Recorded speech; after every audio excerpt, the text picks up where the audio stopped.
We're going to start this morning with the Pledge of Allegiance.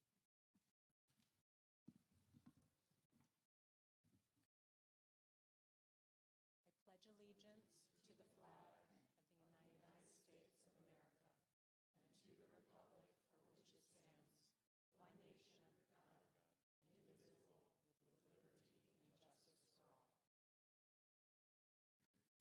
with liberty and justice for all. Okay, we will dive right in. Agenda item number 1, call to order and roll call. 1A, call for quorum.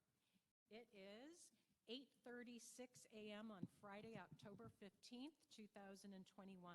I call this meeting of the Independent Redistricting Commission to order. For the record, the Executive Assistant, Valerie Newman, will be taking roll. When your name is called, please indicate you are present. If you're unable to respond verbally, we ask that you please type your name. Val. Vice Chair Watchman. Present. Commissioner Lerner. Present. Commissioner Meal. Present. Commissioner York. Present. Chairperson Newberg. Present. And for the record, we also have in attendance Executive Director Brian Schmidt, Deputy Director Lori Van Heron, Public Information Officer Michelle Crank, Community Outreach Coordinators Marie Chappell and Alex Pena. Our legal team, we have Brett Johnson and Eric Spencer from Snell and Wilmer, Roy Herrera and Daniel Ariano from Ballard Spar. From our mapping consultants, we have Mark Flahan and Brian Kingery from Timmins, Doug Johnson, Ivy Beller-Sikansky from NDC Research.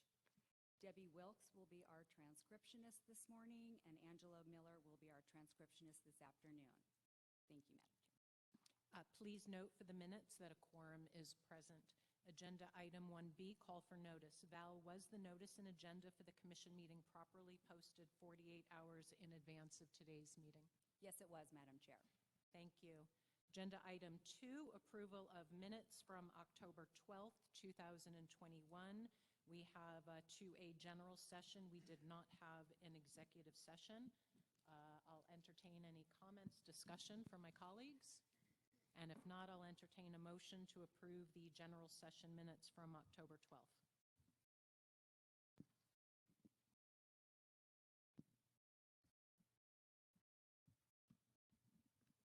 Do I have a motion to approve the minutes from October 12th? So moved. Commissioner Meal.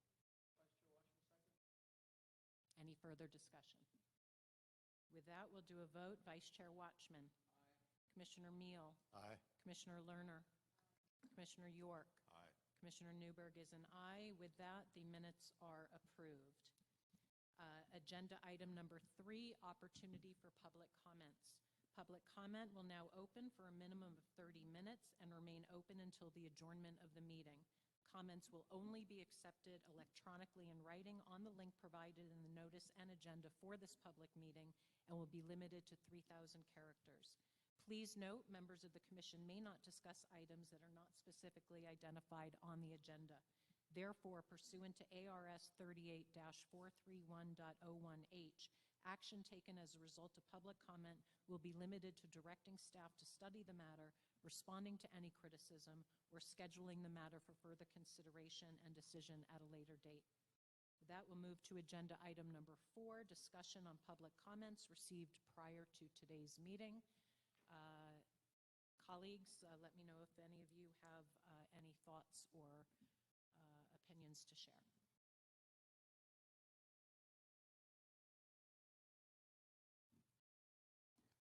Just for the record, several people mentioned that we did a meeting at my hotel in Tucson, and I am very proud of the hotel I built in 1986. We opened. We sold that hotel in 1989, so I've not been an owner of that hotel for 31 years, 32 years, but it's still a gorgeous hotel, and I was happy to be there.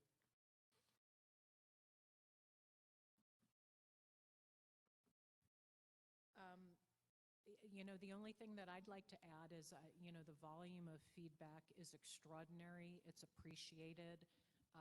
You know, people wonder about our outreach. I can tell you that it's been incredible. So we're deeply appreciative for the feedback, and we're reading it and integrating it. The other thing I want to say, and I guess maybe because I'm a psychologist, I want to save the whole, state some angst. There's a lot of intensity and reaction about maps each and every day. Please, this is really going to be a gradual process. It's an organic process. We're not starting from a final map. We're starting from random. And so we need to target sections, and there isn't necessarily an order by which we're targeting sections. And so obviously we want everybody to continue to comment because the data's feedback, the data is valuable. But let's understand that this is going to be many more days of iterations of maps before we can make too much sense. So just try to be a little patient. And with that, if my colleagues don't have anything else to add, we will move into agenda item number 5, potential update discussion and potential action concerning polarization data and report presentation for mapping consultants regarding U.S. and Arizona constitutional requirements. I turn it over to our mapping team.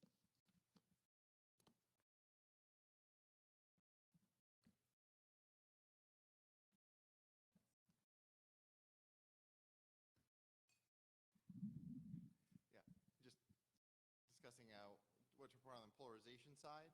So as you remember from the last meeting, we got all the numbers and benchmarks on the polarization report from Dr. Hanley, and those will be formalized in a written report that we're hoping to have, well, our plan is to have over for legal review on Monday and then out to the commission and public shortly after that. Okay, thank you very much. Agenda item number 6, potential report from staff and mapping consultants regarding public outreach utilization of mapping software and report on public map submissions.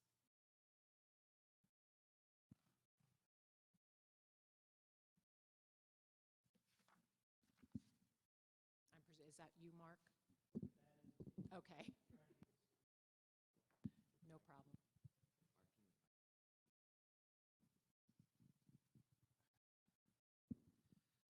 Could you give me sharing on WebEx, Lori?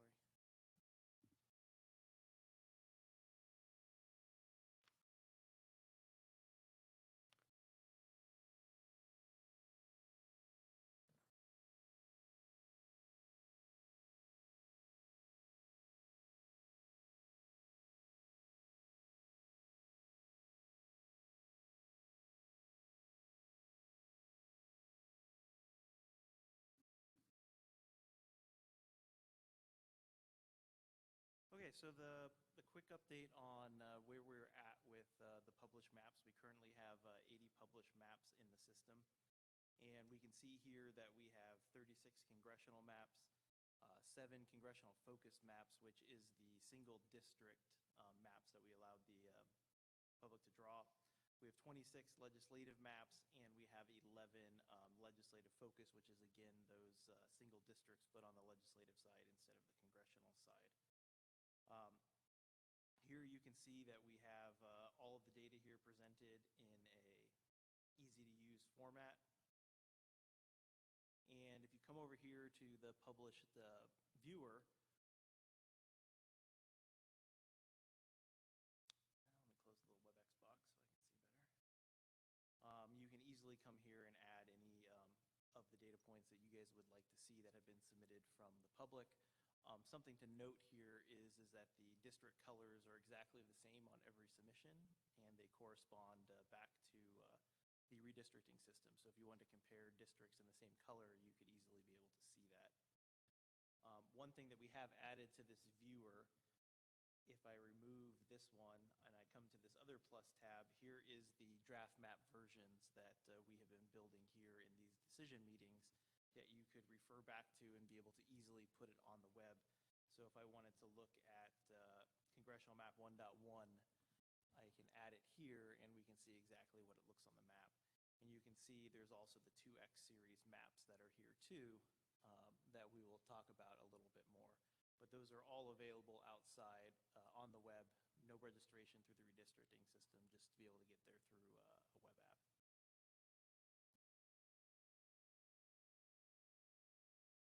For the public submissions, that is what we have gotten for digital submissions out of the redistricting system as of today.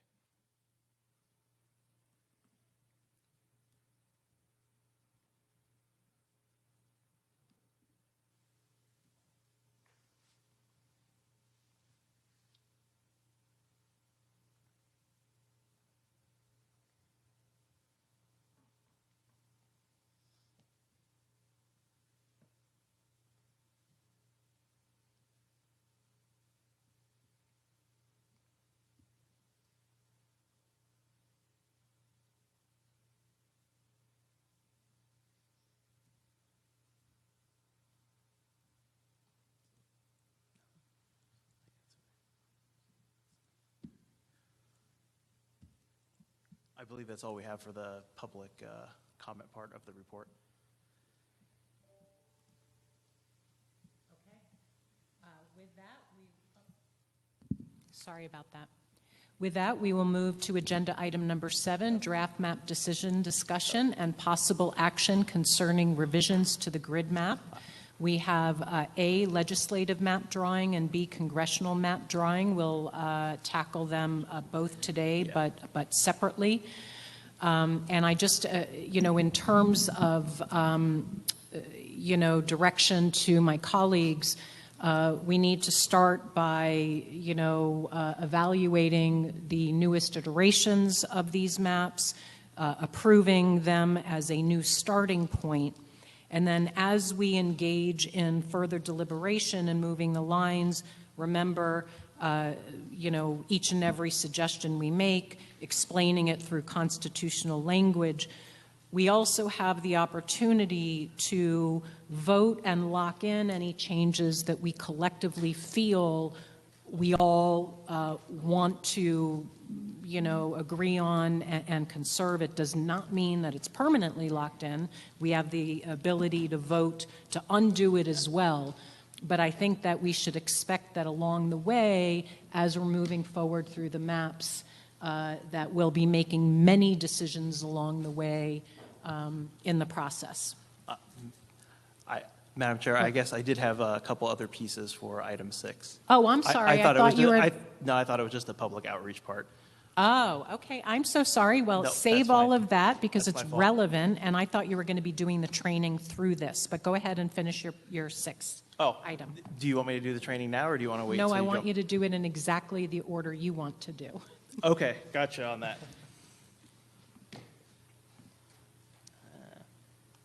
Let me share my screen with WebEx. And while you're pulling that up, I failed to mention earlier, we do have, as usual at every public hearing and deliberation meeting, we have a Spanish interpreter. If the interpreter could please rise and introduce yourself.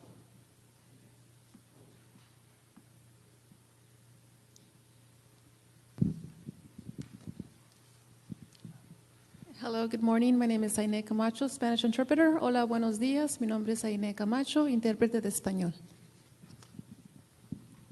Thank you.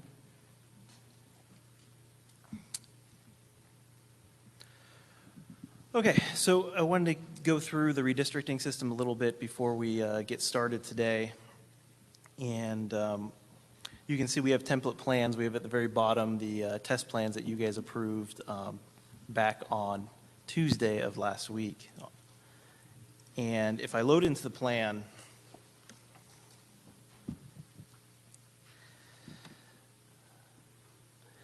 there's a couple things that I think we should all make sure that we are aware of. So we have, the map here with all the different districts, and down here in the bottom we have all the different districts broken down by table. We can add a bunch of different demographic points to these. And if the way you can do that is go to the Create tab, go to Demographics, and there's 2 sections here at the very top. The key elections data here is the data that will be used for competitive metrics. And the 9 races that you guys chose was President 2020, Senate 2020, Attorney General 2018, Mine Inspector 2018, Secretary of State 2018, Senate 2018, State Superintendent of Education 2018, Treasurer 2018, and President 2016. You will notice that I did skip over the Governor 2018 race because that is not part of your competitive metrics out of the 9 elections that you guys chose. So the way that you can turn this on is if we just pick the very top one, President 2020 Republican, and turn on the sum and then turn on the percent, we can easily see the sum is the actual raw vote count if we looked at that historical election with the new districts that would be assigned. And the percent would be the percentage of the vote for the Republican candidate with that new district. So we can see here that it's 45.39%. So the way that you can easily view the competitive metrics is you go to the demographics, pick one, it doesn't matter, but the easiest way is to pick one party. So if we already have Republicans on there, we will use the Republicans, turn on all the percents.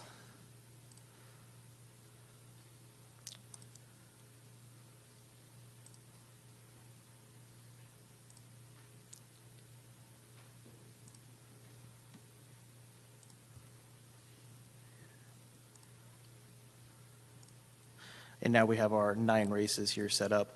And now you can easily start to see when you are counting on the vote spread, if they are over 50%, that means that they would have won that one election.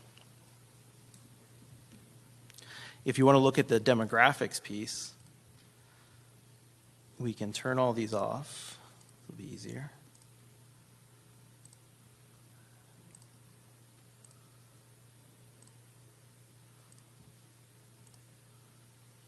And we can go over here to the Arizona standard demographics. And here in the very top with the OMB allocation and the total population, that is what generates the total population numbers. And we'll show it to you in a spreadsheet in one piece, and I think it will make a lot of sense. And then if you come down here to the ST 1519 section, this is where we are generating the citizen voting age for all the different demographic pieces. And you can easily come here and turn that on in the percentages.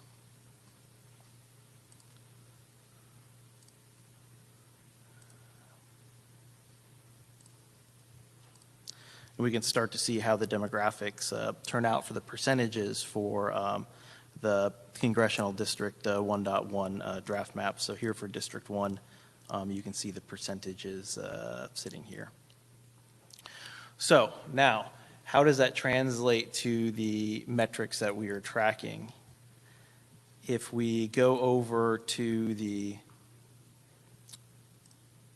draft map section, and no, actually, let's pull the grid map up.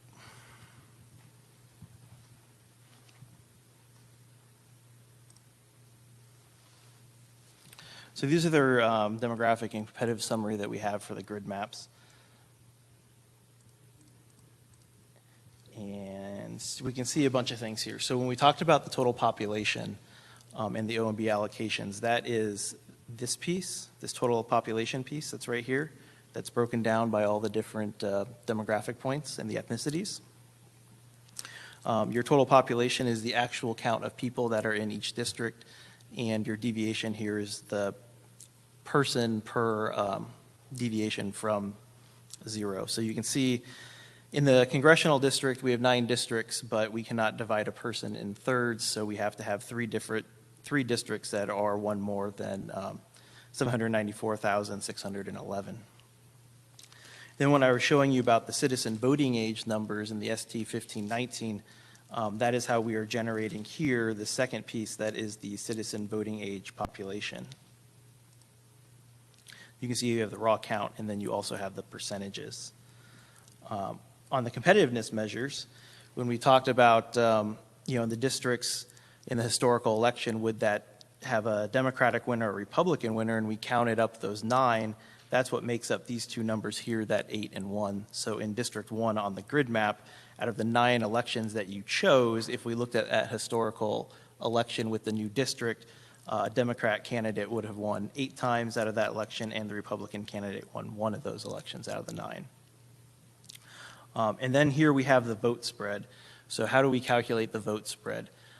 It is the spread of votes between the average number of Republican and the average number of Democratic votes. So if the election was 52 to one side and 49 to the other side, that vote spread would be 3%. And that is how we are calculating that vote spread. And just to review, you guys consider a race or a district highly competitive if it's a 4% spread or less, and you are considering it competitive if it falls between the 4% and the 7%.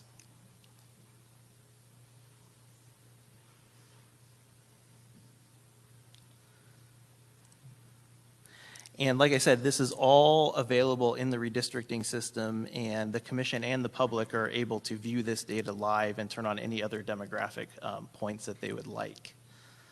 And that's where we have also built out a draft maps page that is now on the hub that is available to the public. So if you do not want to make a redistricting account but still get to the data, you are more than welcome to come here and get to the data. So we can see here's the draft map series 1. There's the links to all the services. If you want to look at the maps, you're more than welcome to. It might take a second to draw here because that is a statewide map.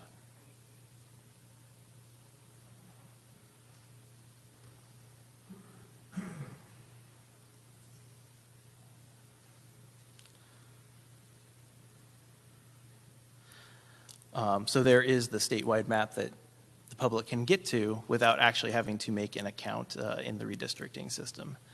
And the same thing with that first application that I showed you. You can get there without having to make an account in the redistricting system.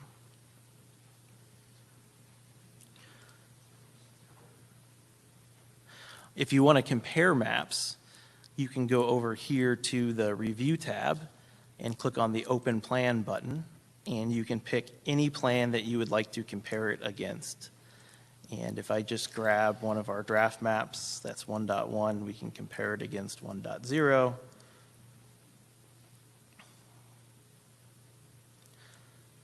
And what the system is doing is basically taking the plan that I have open, putting it on the bottom, and taking that compared plan and putting it on top. And you can see in the picture here the areas that are checkered. So if you see the checkered piece between District 9 and District 2, that is what has changed between the two plans. So I can turn off the differences. I can turn on, here's the active plan. So here's what the 1.1 version looked like. You can see that there is District 2 extends into the Kingman area and then up this way to the north. If I turned on the 1.0 plan, we can see here with the differences that this piece that jutted out into Kingman did not exist. Once you're done with the plan, hit the close button and you can go back to doing what you were doing on that first open plan that you had. And with that, I will pass it back to you. Thank you. And we're actually going to take another detour, and I'm going to jump to agenda item number 9, which we may revisit again later in the day. But we had expected to discuss conceptually in-person public comments, but I understand that people in the public may have interpreted that as open to public comments, and we have some people that I believe drove a long way. And so we're going to move to agenda number 9 and open it up to those who have traveled here to give public comments. How about, maximum of 3 minutes each, please?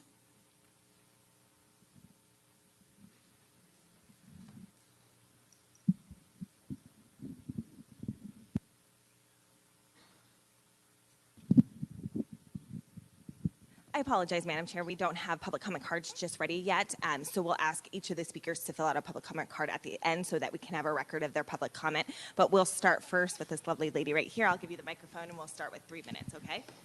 I guess I'm the oldest, so I get to go first. How old are you?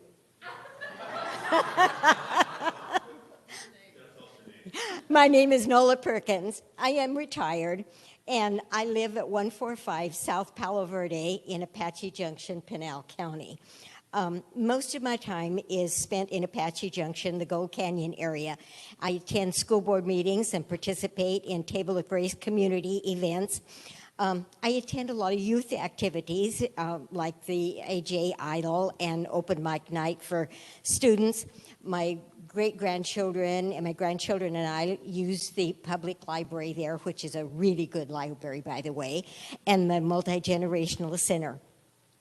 It is my understanding that districts should be compacted to accurately represent the communities of interest of those who live and work together.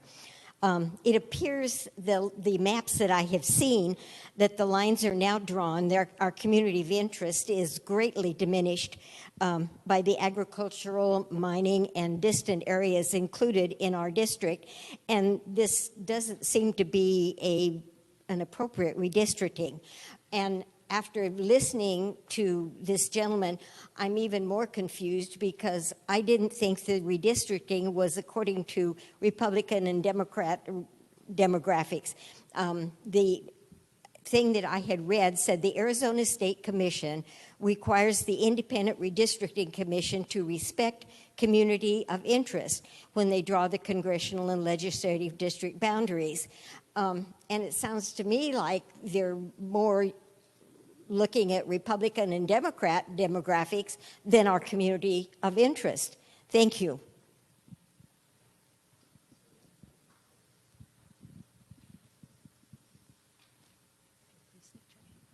My name is Brenda Gifford. I live in Pinal County. I'm actually in the county island north of Apache Junction. And I don't need to repeat anything she said. As far as the communities of interest, I was in retail in the East Valley for 35 years. I owned 2 furniture stores. We did deliveries all over the state of Arizona, predominantly in the East Valley, but also really statewide. As I reflect back on many of the places that we went and delivered furniture, we were everywhere.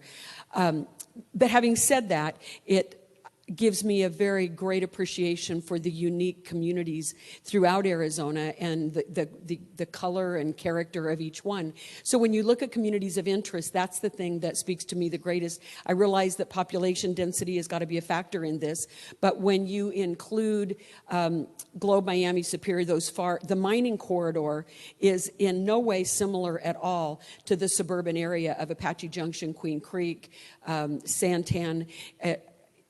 So to include those areas in our redistricting, which the most recent map I've seen does include us in that, we are more similar to Oracle, Florence, Coolidge, Santan, Queen Valley, Gold Canyon, Peralta. That area on this side of the mountain is completely dissimilar to the farming and mining communities on the other side that really are more similar to the reservations. And so that's my only comment is communities of interest really needs to be looked at carefully because our focus and the color of our communities are so completely different from the copper corridor and the mining communities and agriculture. Thank you.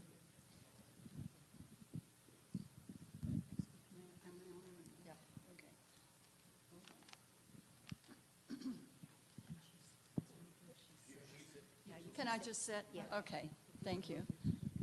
Whoops. Maybe not. Okay. Let me move your chair up just a little more. You come sit here. This isn't counted in my 3 minutes, is it? No, I haven't started, so I haven't started, so you can speak. Am I up? Yep. Okay. Oh, good. Absolutely. All right. Only problem is you got to sit next to me. Well, that's not bad. Please That's state not your- bad. please state your name. Good morning. I'm Dorothy Todd. I live in Gold Canyon. My husband and I moved there over 20 years ago. The only thing that was out there was Apache land, where they made the Western movies with John Wayne, Elvis Presley, all of that, and a dirt road. And if there was no grocery store, nothing, just a few homes. And it's really changed. Really changed a lot. We used to have to drive into Apache Junction if we wanted a loaf of bread or gasoline or whatever, and then that was all day. But Gold Canyon has changed. Apache Junction has also. Recently, D.R. Horton just bought a lot of land They're out of Texas, and they are going to be putting in 27,000 homes, and that's annexed to Apache Junction. So we're really growing. And we got Peralta next to us, and they're putting in another 700, and we're growing. This really is probably the last area where the greater Phoenix area can grow. Everything else is pretty well built. And we're right now working with ASU on community development. They worked also with Apache Junction. And all vacant lots in Gold Canyon right now, you cannot find one that's not being built on. So at one time, Mesa, many years ago, tried to annex land south of the 60 across from us. They had a whole town planned, and there were going to be 1 million people there. So there's a lot of flat land on the other side. Let's see, what else here? Not to go over my 3 minutes. So since the census was taken, there are a lot of changes going on out where we are. And also, our congressman is Paul Gosar, and he not only represents us, he represents all of Arizona. I imagine everybody knows who he is. And he also goes federal. So not everybody in Washington likes him, but he works really hard for all of us. We would hate to lose him, and I know that whenever you're making these districts, that's probably not a factor, but just kind of wanted to say that. Thank you. Thank you very much.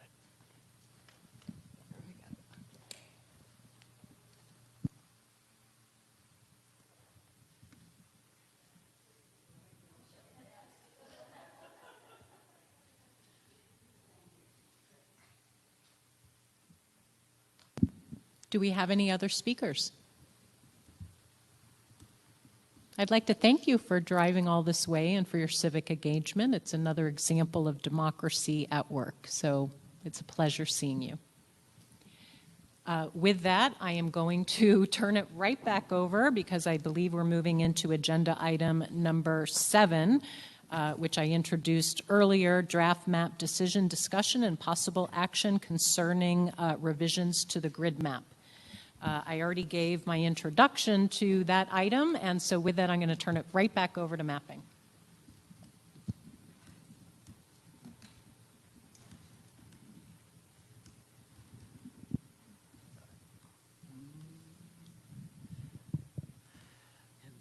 Brian's getting set up right now, but Brian is going to go ahead and walk us through the 3 options that you had us draw from the last meeting. And he will walk you through the maps and the changes that were made. Just give him a second to bring that up.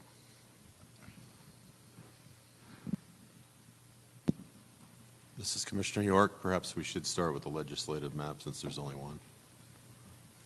Okay.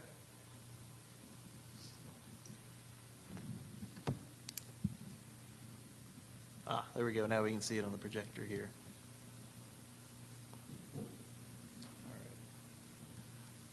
Lori, can you switch to Brian for WebEx?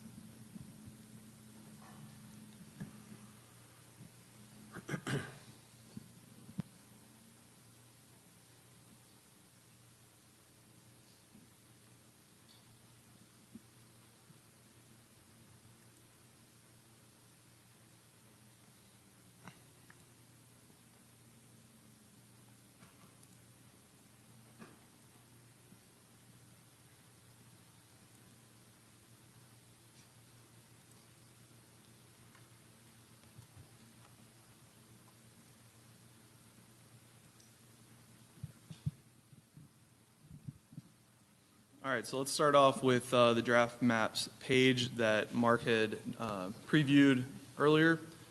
We put some language on the hub site to include the process for these draft maps, the files that the public can look to access, such as the shape files, the REST services, the PDF print maps, both poster sized and 8.5 by 11s, as we make them, and the audit logs.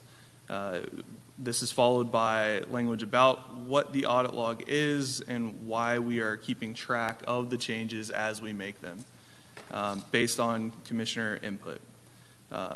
The next section of this page talks about how the audit log is broken up, the different columns and what they mean, and there is a quick link to the constitutional criteria of when we make a change to the map, A through F, which one of those criteria is the reason why we're making the change, whether that's community of interest or population balancing. And then it talks about the version numbering. So last time we met on October 4th and 5th, we presented Series 1, and both a congressional and a legislative Series 1 map was approved as the next iteration of the grid map. And so now we're going to be reviewing Series 2, the next set of draft maps that we've updated.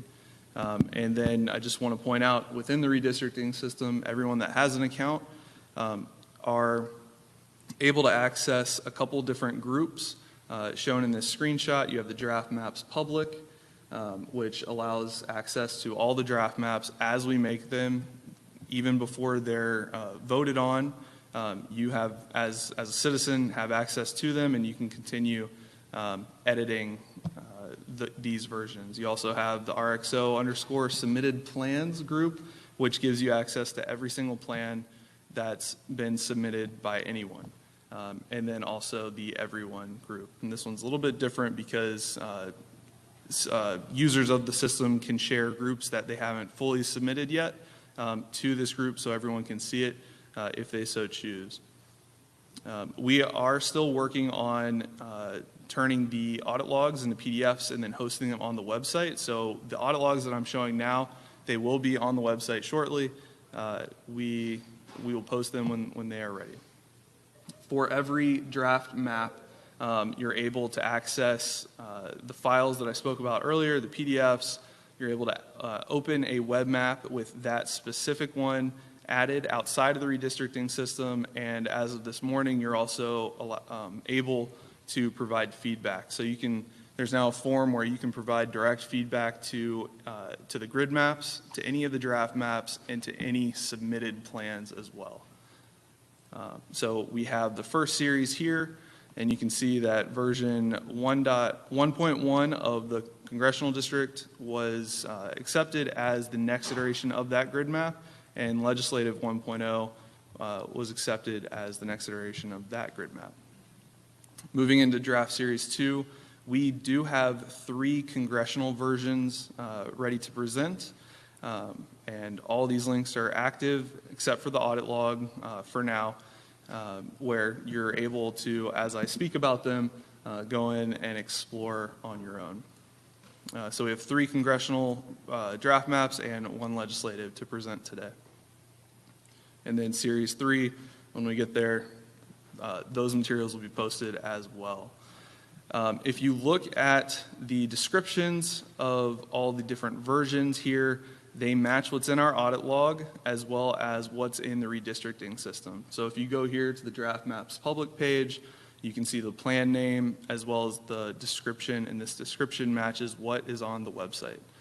So we wanted to keep everything streamlined and be able to, if you see something on the hub site, it matches what's in the redistricting system, and you're able to access, edit, save as, and go from there with your input. So let's go ahead and start out with legislative 2.0.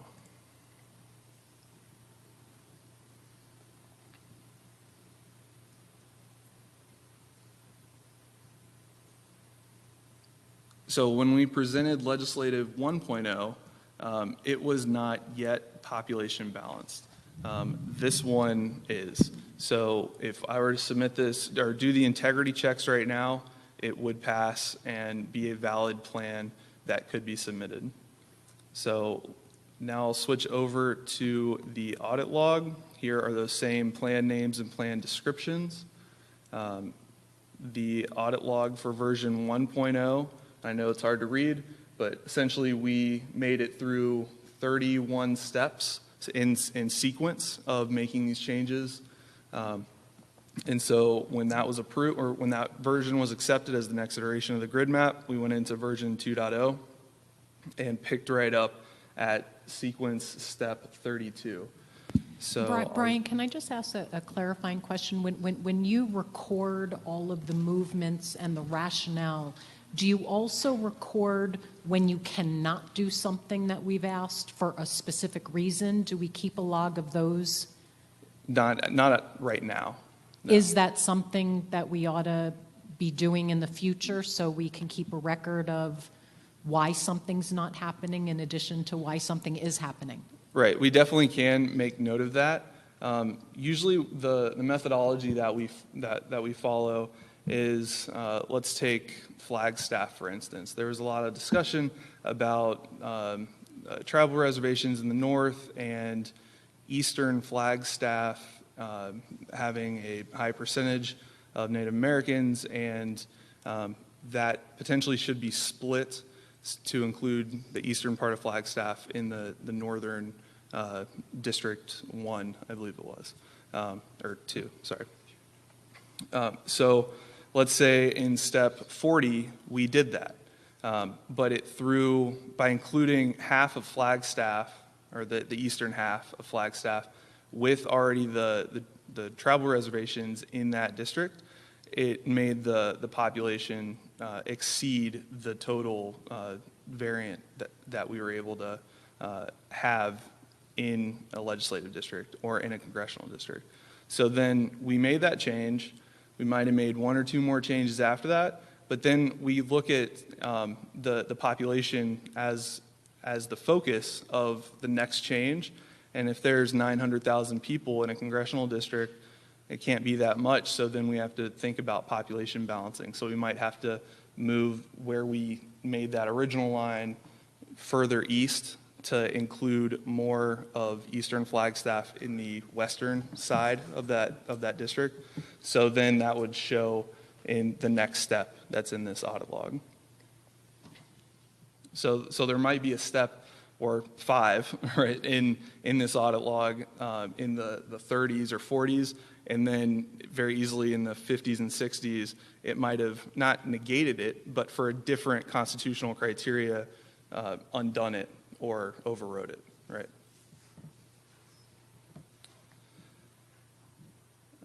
All right, so let's see. We presented steps 1 through 31 last time. I can quickly go over some of the key changes we've made. We looked at, when we were doing this, instead of looking at specific districts, we wanted to look at communities of interest. We wanted to look at, in our consolidated notes, key things that you guys have said. So we looked at North Tempe, we looked at Mesa, how to handle Flagstaff, where best to split Tucson. How is Yuma County divided or included in a district? So what all would that look like?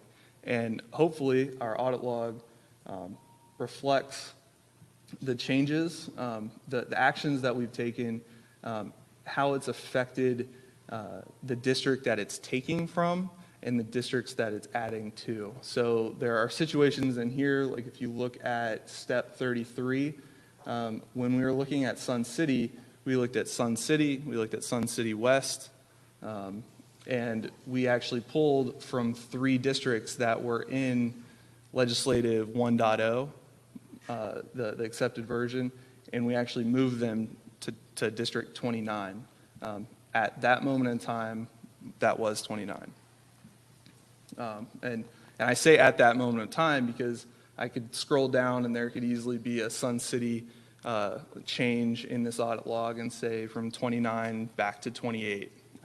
And so I just want to make that very clear that these are sequences in our workflow and how we approach this.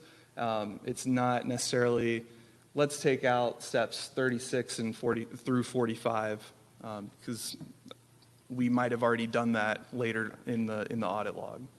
You can't really pick and choose. We can definitely take into consideration for future steps, Like if you focus on a specific line item and say, well, northwest of Santa Cruz, don't really like how that fits, it would fit better this way. We'll take that into consideration and apply that moving forward. So you'll see that that change in the audit log in a subsequent version. So on here, I'm zoomed in. If I zoom out a little bit, you'll see that the constitutional criteria, most of these were community of interest, but you can see that we started to, once we took the communities of interest into account, then we needed to balance. So that's what the equal population, to the extent practical line item is.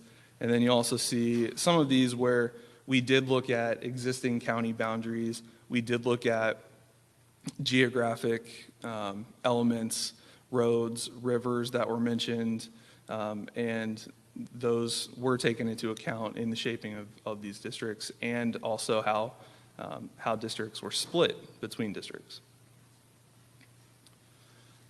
So, just scrolling through here, we wanted to focus really each one of these changes on either a specific town or city, community of interest. And with that, I will hand it over to Doug and Ivy for specific points of interest, and I can pan around the map and for discussion and talking points. If it would be helpful, we could zoom into specific areas such as Flagstaff, such as Tucson, and see how in this version how we've modified it, and then get your feedback that we can incorporate into the next version. Sure. Thank you, Brian. So I have a question, Commissioner York. Don't we have to approve this map before we give you feedback? Is that the process? I think, Commissioner York, they want to walk us through what changes were made, and then from that, we can move to approve it, and then after that, begin to deliberate.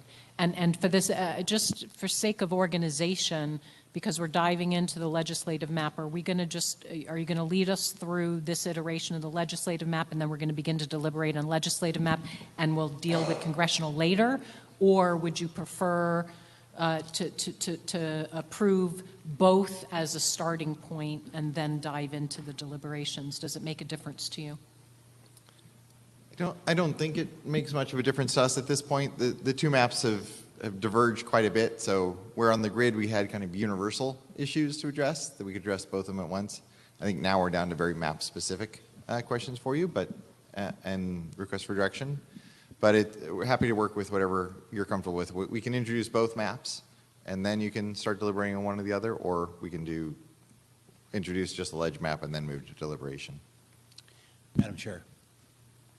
Do my colleagues have a preference? Should we just dive into legislative now since we opened it up? We'll begin to. Excuse me? Oh, no, continue that dialogue. I apologize, Madam Chair.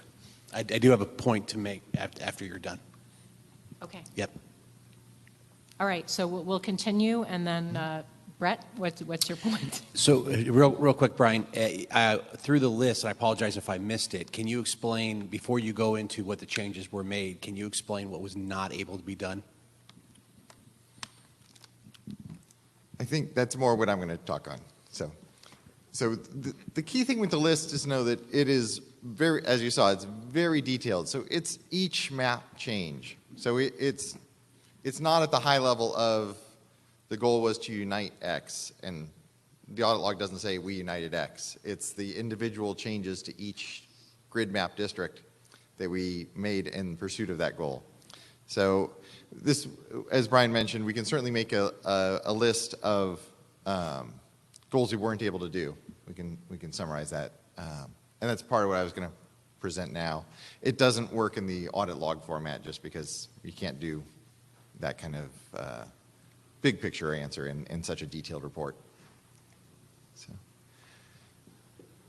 So if we can zoom out to the whole state first, let's start at the big level. One of the key issues that we all wrestled with extensively was taking from the previous version, the previous approved version of the legislative map, there was direction that going down to Graham and Greenlee and to the Cochise County line, those areas make more sense when you get south of the reservation in Graham and Greenlee. Those might make more sense with Cochise than with the Navajo and North Coconino. And the discussion and direction was that it was okay to divide Flagstaff if that was the only way to make that happen. So we wrestled with this a lot. And we did obviously take Graham and Greenlee out as requested. Most of 6 and 7, the purple and green northeastern districts that you see on the screen, worked out pretty well. We're following reservation lines, we're following county lines. Obviously, there's flexibility there because we did divide Flagstaff. Essentially, it works out that it's divided at the what is it, I-80 and I-40 intersection there. If you're northeast of there, it's in 6. If the rest of Flagstaff's in 7. The challenge is that and then the left-hand side, the border between the 5 and 7 is the Verde Valley versus Prescott division of Yavapai County. The border is very jagged because you're up in the hills. We're using the hills as the border, so the census blocks are jagged in there. The challenge is that 6 and 7, once we got down to the lines that you see in the north, and then we got down to the reservation in Graham County and Gila County in there, we're still short.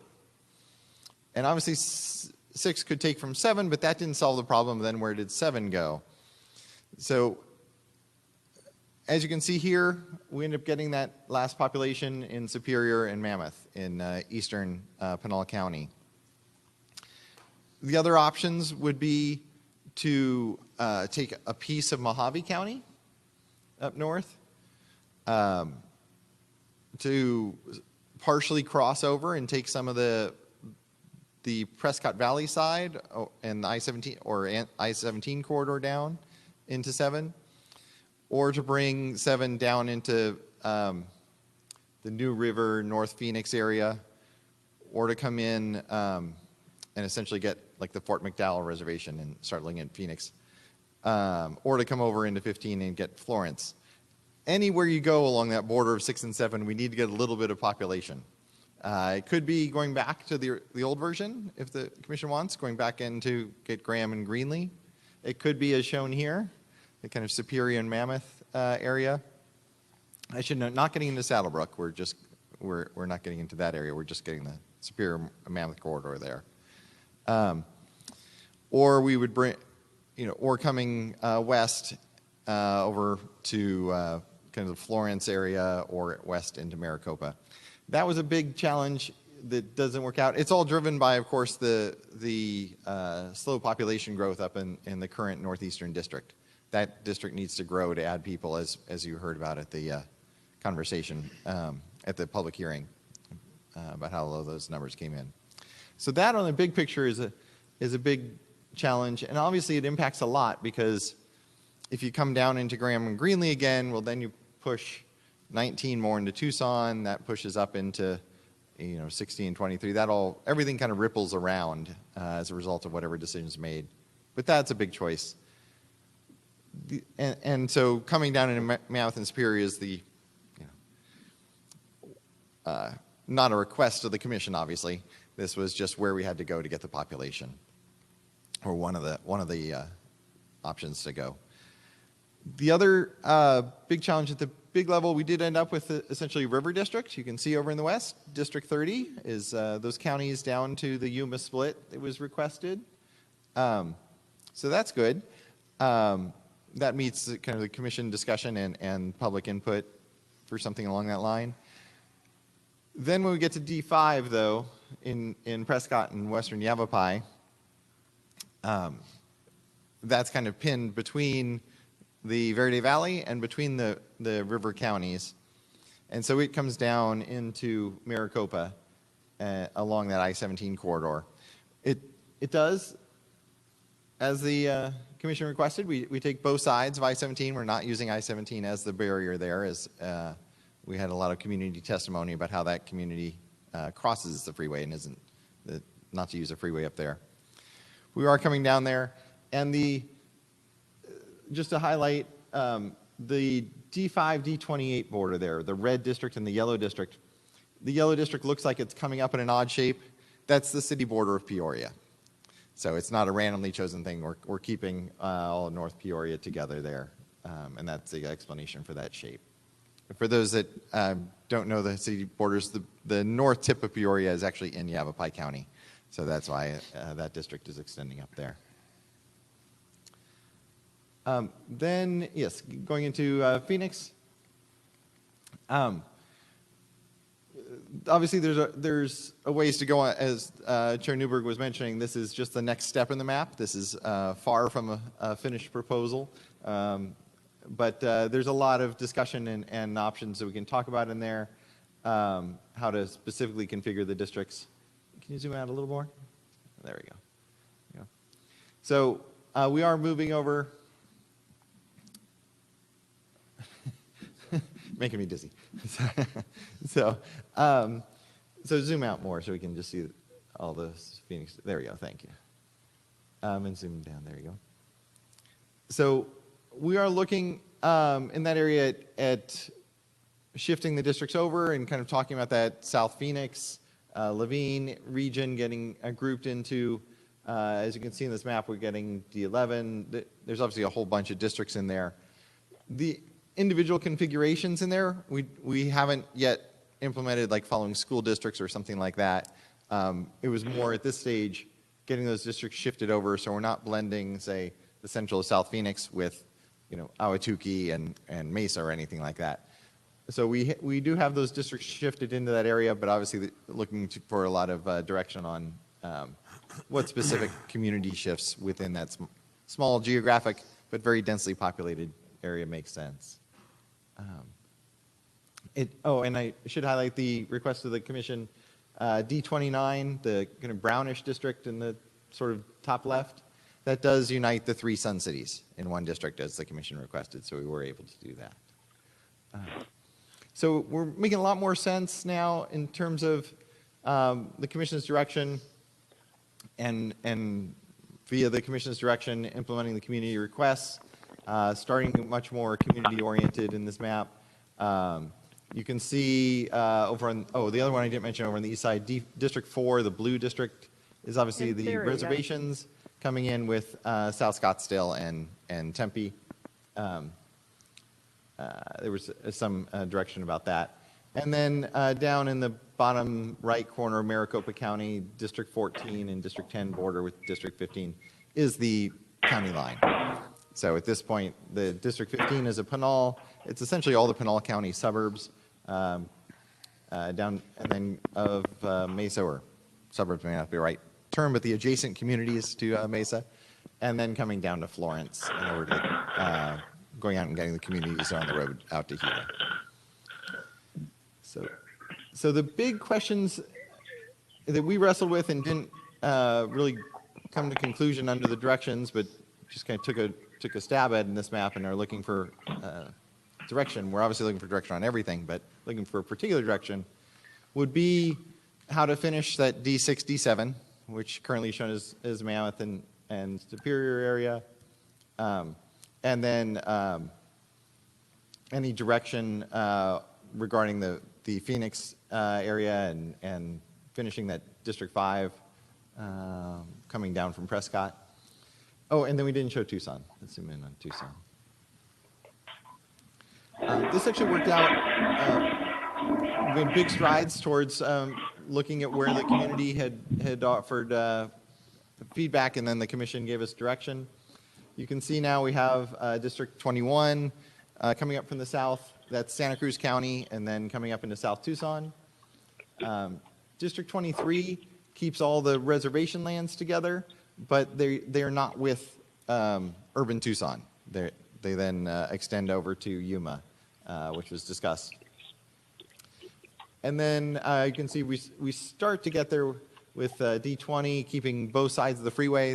the Marana and those communities that cross the freeway together. D17 being really the foothills and then coming down on the east side of Tucson, and D18 being a central Tucson district.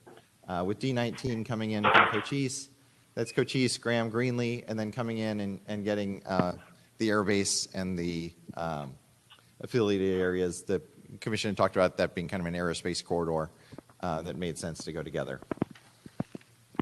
If you zoom out just a little bit to show the connection down to Santa Cruz County, you see and then the whole corridor from Santa Cruz to South Tucson is all united in District 21. So Sarita, Green Valley, all those areas. So I think made a lot of progress, achieved most of the requests from the commission for this map. But obviously this is just our next big leap in the progress towards a final map, and certainly look forward to your questions and directions on the next steps to take.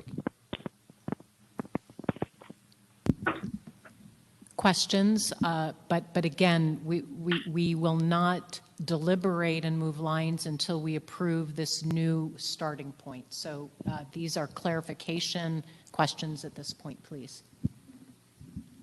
Thank you. So I was wondering if we have a VRA analysis of this at this point that we could hear about. Yes, so can we bring up the spreadsheet? So all the numbers are available at the bottom of this. If you pull up the data, it's a little easier to review in the summary spreadsheet. But yes, so we've taken kind of big picture steps towards VRA compliance, consolidating South Tucson with Santa Cruz, things like that. There's still work to be done, obviously. There we go, perfect. So there's two pieces to this. If you can scroll down so that we can see more. Yeah, scroll down so we can see more districts. There you go.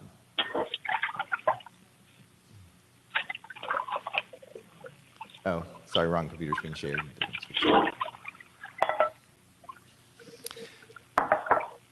So what it breaks down to at this point, as they bring up the numbers, we'll get that too. Oh, here we go.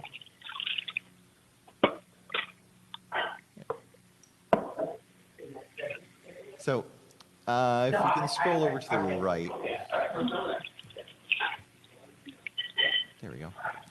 So you may remember Dr. Hanley talked about for on the Latino side of Voting Rights Act compliance, the best method, as she recommended, was tracking the two statewide elections that involved white and Latino candidates. It's the 2018 governor's race and the 2018 attorney general's race. And looking at those results in areas that are heavily Latino. So if we go down the citizen voting age population column, you can see, it's hard to get on this screen, but District 20, I believe, is 63%. You see that? There you go, right there. So we have that district at 63%. Oh, that's 24. Yeah, District 24 is at 63%. And if you go over to the far right, you can see in the governor's race, the Latino candidate won with 71%, and in the attorney general's race, the Latino candidate won with 75%. So really big margins in that district. Up a little, the district right above it and three above it are both 50%. They're right at the 50% number. So those are 23, I believe, and 21. I can't quite get, there we go. Yes, thank you. And if you scroll over to the right, you can see in 21, it does perform. So it's at the Latino candidate got 50% in the governor's race and 58% in the attorney general's race. So that would be an effective district where the Latino preferred candidate is elected. And then in 23 below it, this is right on the edge. So the Latino candidate for attorney general won, and the Latino candidate for governor did not win. So it's right on the edge there in terms of performance. Interestingly, right above it, and this goes to what Dr. Hanley was talking about it's not just the numbers, it's voting patterns and the community and the history and all that. The 47% district there, which is 22, it's below 50% at 47, but it performs.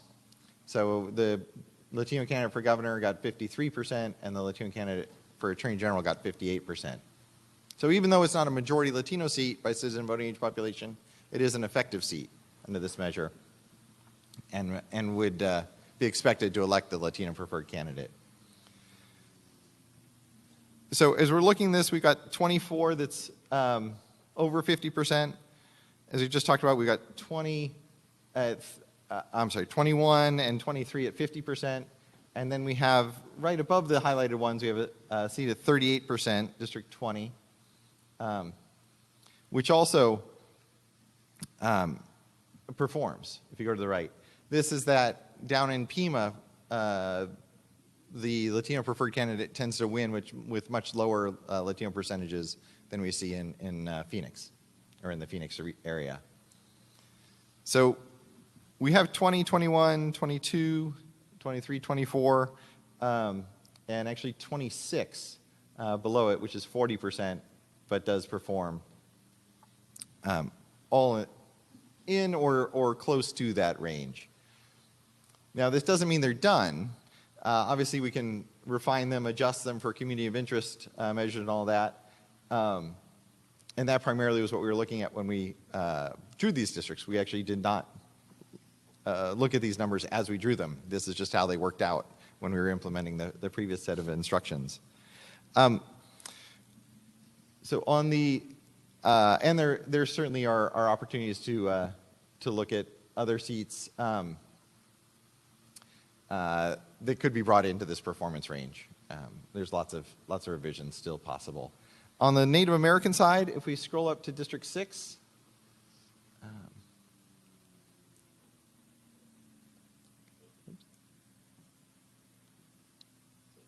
yeah, there you go. You can see just to the right of the 175,000 number is the Native American citizen voting age percentage at 57%. There you go. Yeah, to the left of what you highlighted there. Oh, no, I'm sorry. That's the total. I was looking at total population. You highlighted the right thing. Yes, so 56% of the citizen voting age population of that district is Native American. This is the one where Dr. Hanley had talked about. It is polarized. Because it's so short on population as currently configured, and as your direction is kind of look at those reservations and keep them together again in one district, we're really looking at just keeping that as high as we can with reasonable decisions on the community side.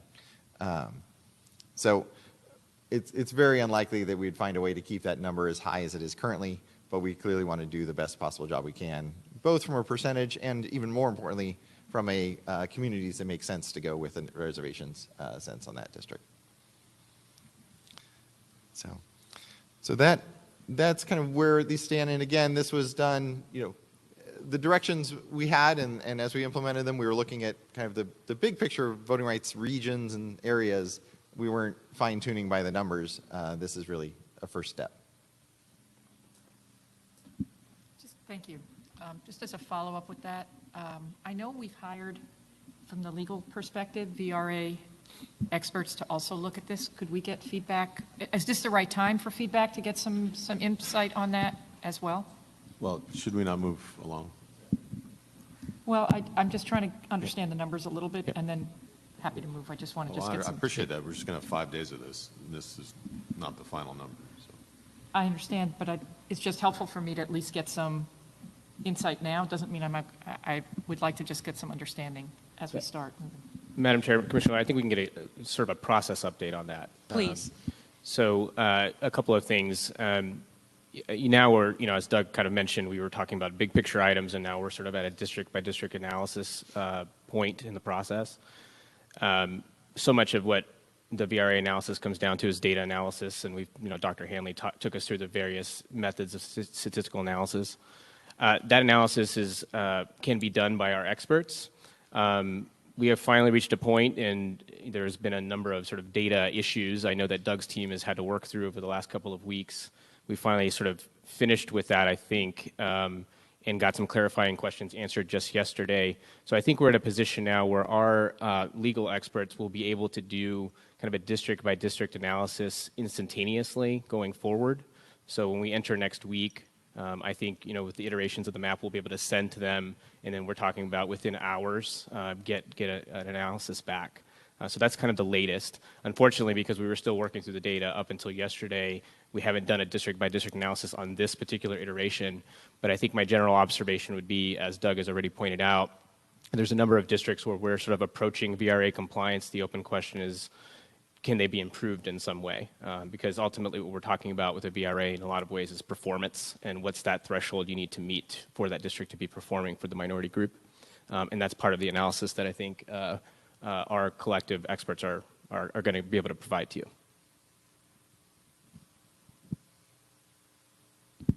And I think what Commissioner York was probably getting at is it's just very early in the process. And so if we do a full analysis each and every step, I mean, that's not efficient. But, we do need to keep in mind how we can maximize the minority representation. So thank you.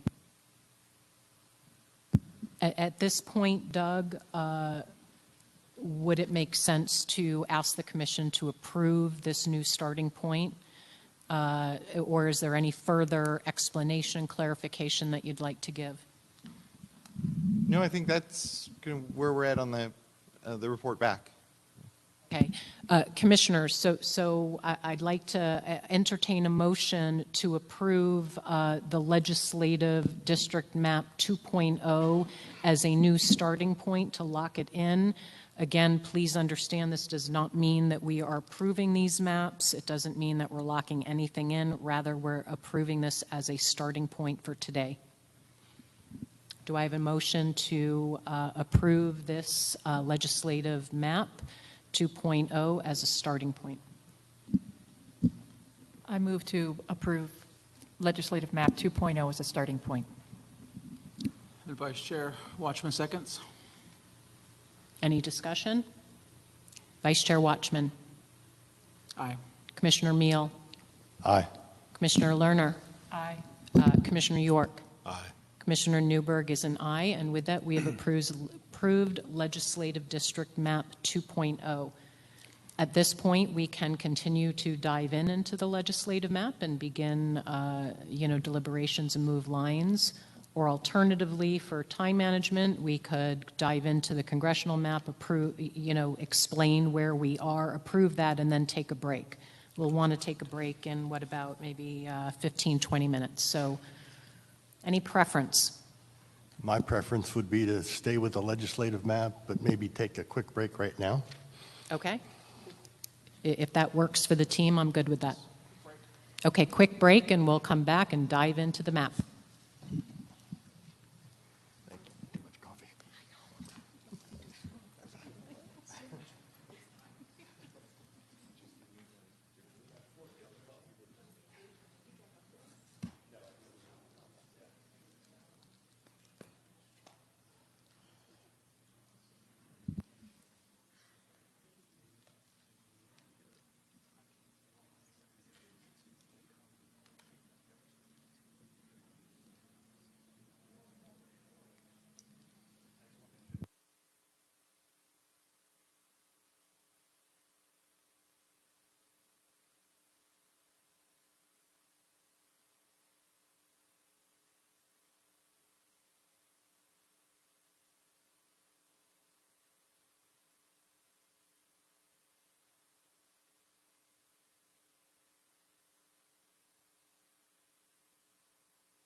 If we could get everybody seated so we can get going.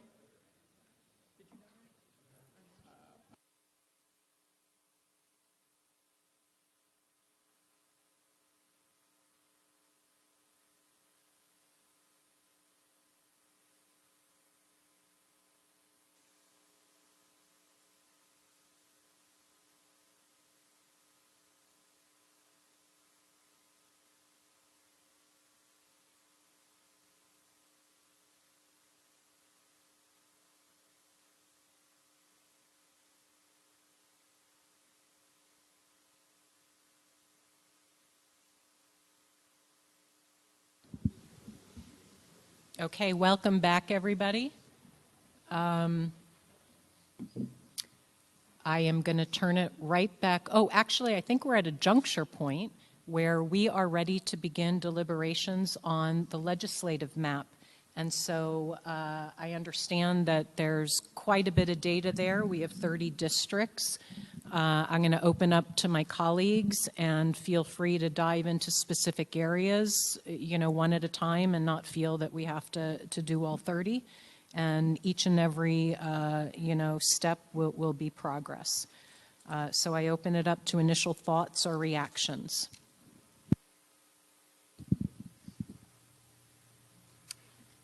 Doug, you mentioned that that northern district is a real key. So if it's okay with everyone, I'll make a few comments on that one, and we can all join in on that. Is it? If you just say which number. It's really 6 and 7. I would like to suggest we take a little different look at it than what you had talked about, Doug.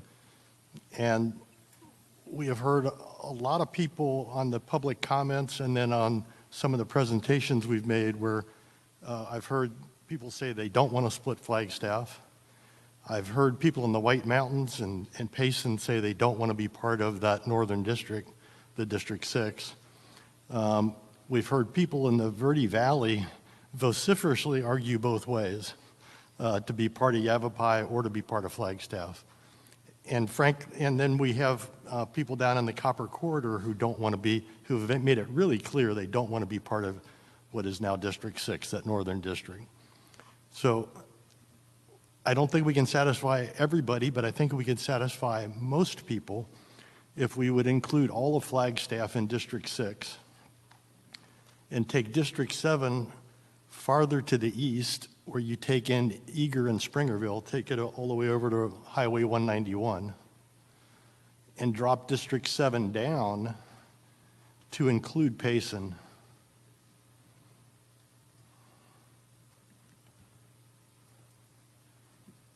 And probably down a little bit farther than Payson, but certainly to include Payson. I don't know how the population all shakes out. And that would probably put the Verde Valley then back in with Yavapai. But I think that would be worth at least looking at that and see how those populations goes. And then the whole Copper Corridor can go more into 19 or swing with something else the other southwest direction, but certainly not be part of 6. I resonate with some of that. I mean, I see Flagstaff as being a better fit in 6. I see Payson as being a better fit. Oh, I'm sorry. I want to make sure I have my numbers right. Yes, Flagstaff and Payson with 7. And I believe that's what I heard of the two things that Commissioner Meal mentioned. Those were two things that I resonated with. Did I get that right? Yeah, and I included keeping Eager and Springerville into 7 also, and leaving a thinner line on that eastern side of 191 that would connect the Apache Nation. Madam Chair, I guess I'll take that under advisement. My thought, though, was just the Native American count. I think I heard from Navajo wanting to look at least a 60% number there for that area. And so I'm not sure if that, by including Payson and Flagstaff, would help. But Well, I I think think we we're need to look taking a at lot of other stuff out that may help, so. Right, but I guess in the final count, I guess I'm just saying, it sounds plausible, notwithstanding how the Native American percentages come out.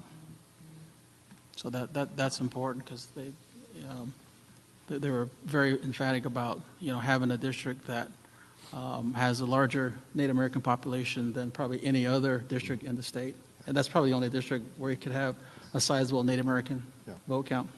And I hope it works out that way. I think Yeah. it will. And we couldn't all wait and see how it turns out. I'm not quick enough to look at those numbers, but I just want to put that up there. And I hear that point. This is the legislative district to represent the northern tribes, and that is of critical importance. Could I? Oh, go ahead. Okay, go ahead. Commissioner Watchman, does Winslow resonate with the Navajo tribes as well? At this point, I would fairly say yes. I don't know what the population is of Winslow, but I don't have that in front of me. But I know that there's a lot of Navajos that do reside in that town. They have a Indian Health Center facility there, so it could. I don't have that information in front of me. Right now, Winslow's in District 7 on this map. Yes, it is, and so. I just need to get some clarification because it's a little hard to hear, so unfortunately. So could you just clarify, Commissioner Meal, and I apologize for having you repeat some of that, but the sound isn't traveling as well as I'd hoped. So I think you're talking about keeping Flagstaff whole in District 6, and then then the change would be for District 7. So that would be the major change, the main change in District 6. Is that correct? Well, 6 also would pull up and not have the White Mountains in it. See, I'm sorry, I can't hear. It's Talk into the mic. yeah, just. We'll talk to her. District 6 wouldn't come as far south except for the Apache Nation. That area below 7 would come into 7, and a lot of that, and some of District 19 would come up. So District 7 would come down, District 19 would come up, or 15 over, but that area outside of the Apache area would not stay in District 6. Okay. And then you would have Payson move from District 7 to District 6? Is that what you're talking about? I'm just trying to understand. Payson would move from District 6 right now into District 7, and I think that's important to them.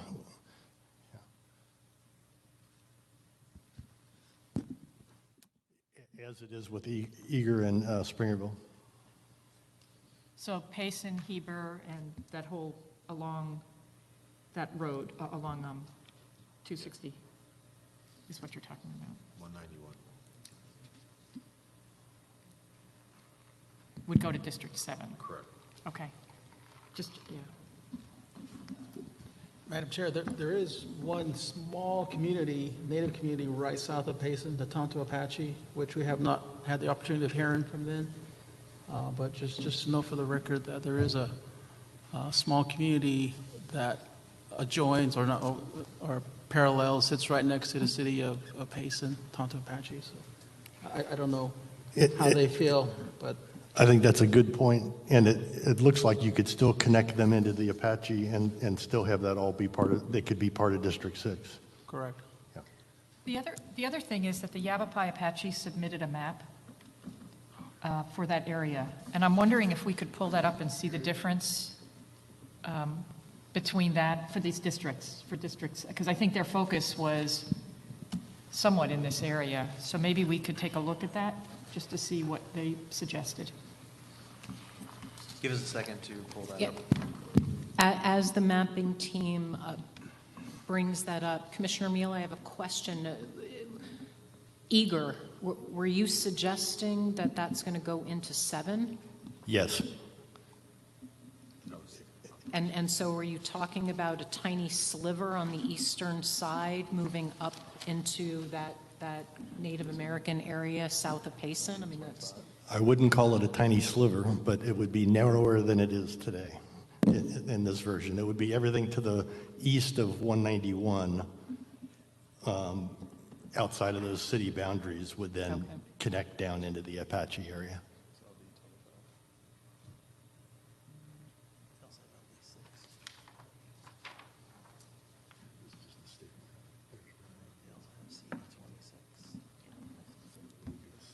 Actually, it's great if you can have the tribal reservations on there. That would be helpful for this discussion, if you don't mind. LD 25? Yep, okay. This is LD 25 that they submitted.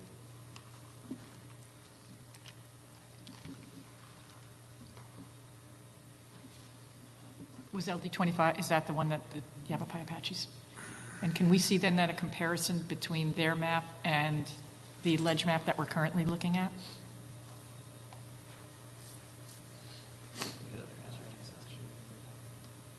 Yeah, give us 1 second to bring it up. Sure.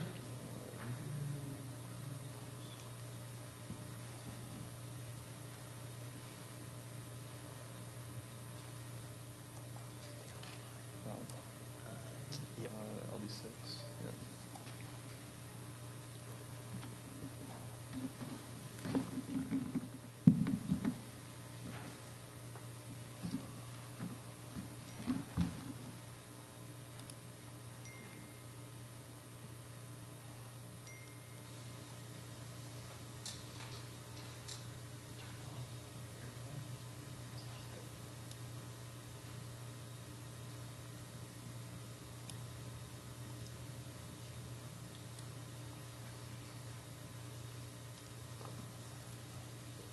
So the checkers on the screen is all the differences between, oh, okay. All the checkers there on the screen are the differences between what the Yavapai Apache Nation submitted versus what you guys have as your LD test map, I guess now version 3.0 since you accepted the 2.0. Do you have a specific spot you'd like to zoom into, Commissioner? And I think their focus was more on one part of the state than anything else. I don't think that they, Zoom in from to what their LD6. letter said. It's a LD6. I was just curious on how that. So they did put in the submitted plan name that it was LD6, which is the lime green color in the top right corner. And so the checkers would be the differences between the current District 6 in the LD test map versus theirs. Turn on the compare map.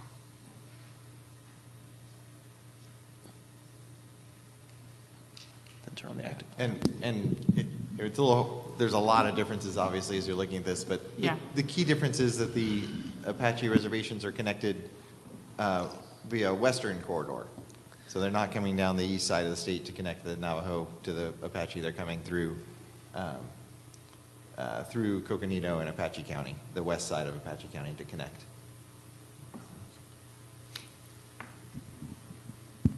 And are they wanting it to go all the way down south? No, so Brian, if you can zoom up so you can focus on D6. So D19, District 19, the purple here, I think that's the result of how they've drawn it. D6, as they noted, is their focus. That's their proposal. So, but you do end up with the rest of Apache and Navajo County needing to go somewhere. Yeah, it's a very different. It's a very different map. I just, because they submitted it, I thought we should just take a look at it as we're discussing some of these areas. Can we look at the Wallapai section of this map here?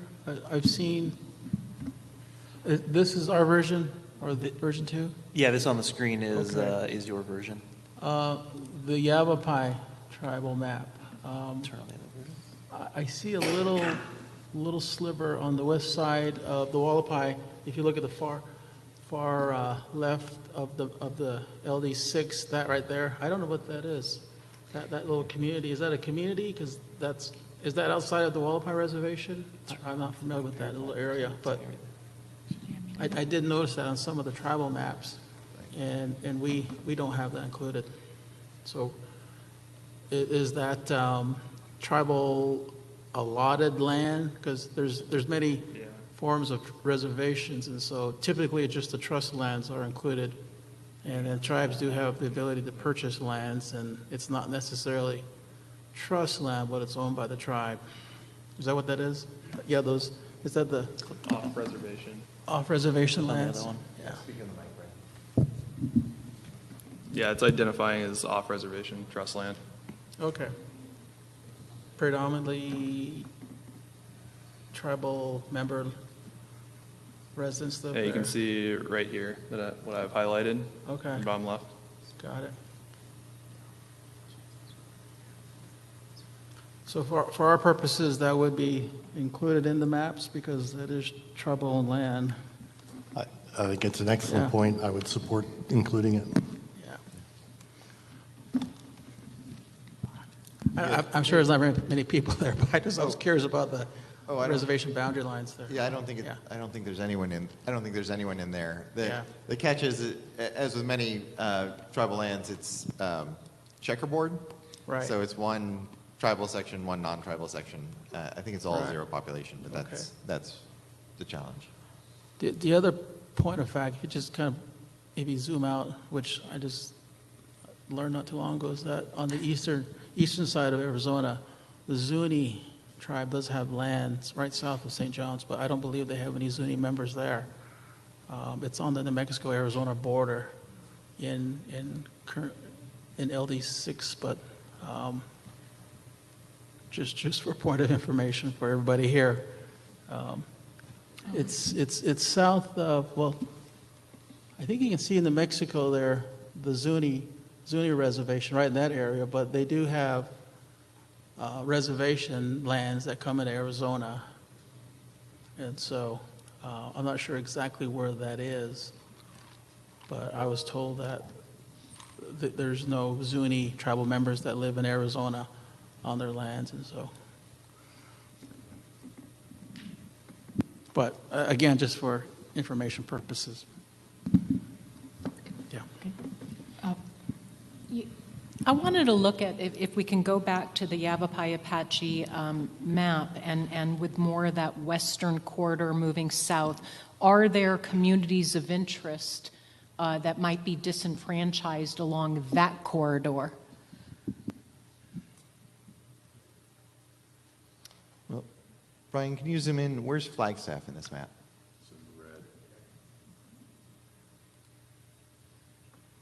Yeah. So zoom out okay, thank you. Zoom out a little bit. So the interesting thing here is that the Verde Valley is not with Prescott, but it's also not with Flagstaff. So Flagstaff is the red district shown. The Verde Valley is in the district D6, I guess. And then the Prescott, actually I think Prescott is with Flagstaff. Do you mind zooming in a little bit more? Yeah. Thank you.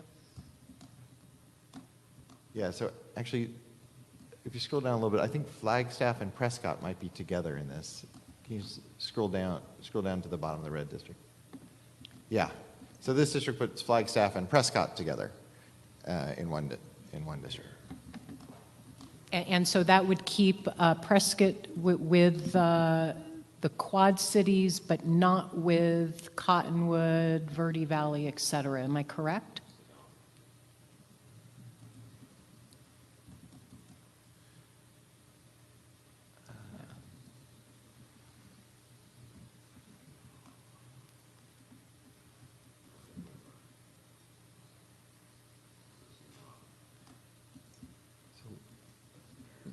Zoom out so we can see the county line there. Does the red come all the way down to Maricopa? No. No. So, right, so it's Prescott and Prescott Valley together, but it's not getting the I-17 corridor south of there into the same seat. It gets just the town, yeah, you can see there, Mayor. It goes down to Mayor. We can't hear you, Mark. Gets Dewey and Mayor on the way down. And comes in, I think, to the Cordis Junction area. Yeah, speaking of then it comes down to the Cordis Junction area.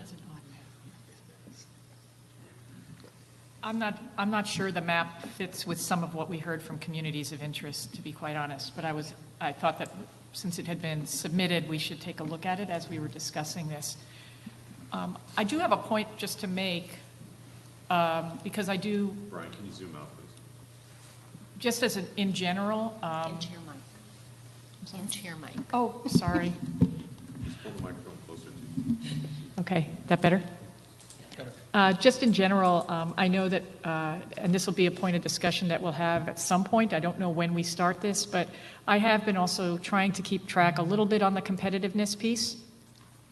And right now, both, just the way it is configured right now, before the changes that Commissioner Meal proposed, it's actually a very competitive district, District 7, which, with a slight lean towards Republicans in that district.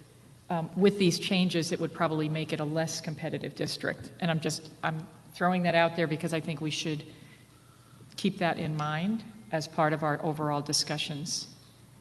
So I did want to mention that.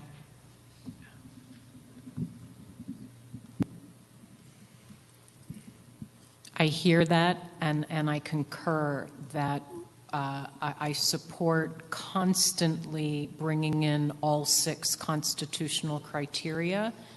I also, though, think that we need to tackle things in an organized way, and I think understanding the communities of interest and logically grouping them and then coming, yes, to the greatest extent possible, keeping in mind competitiveness, but we have the opportunity to tweak it afterwards.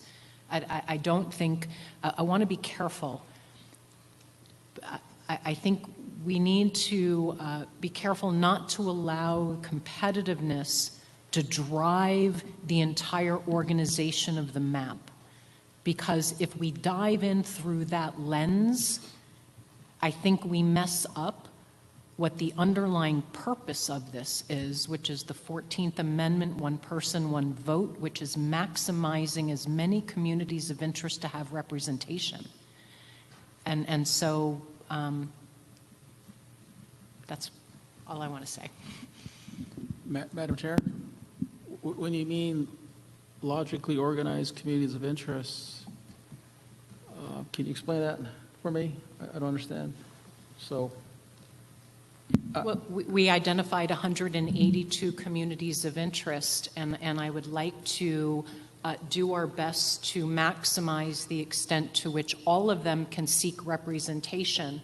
My only point is if we start in by constraining ourselves with competitiveness, I'm concerned that that will limit our ability to also focus on the 182 communities. Okay. Thank you.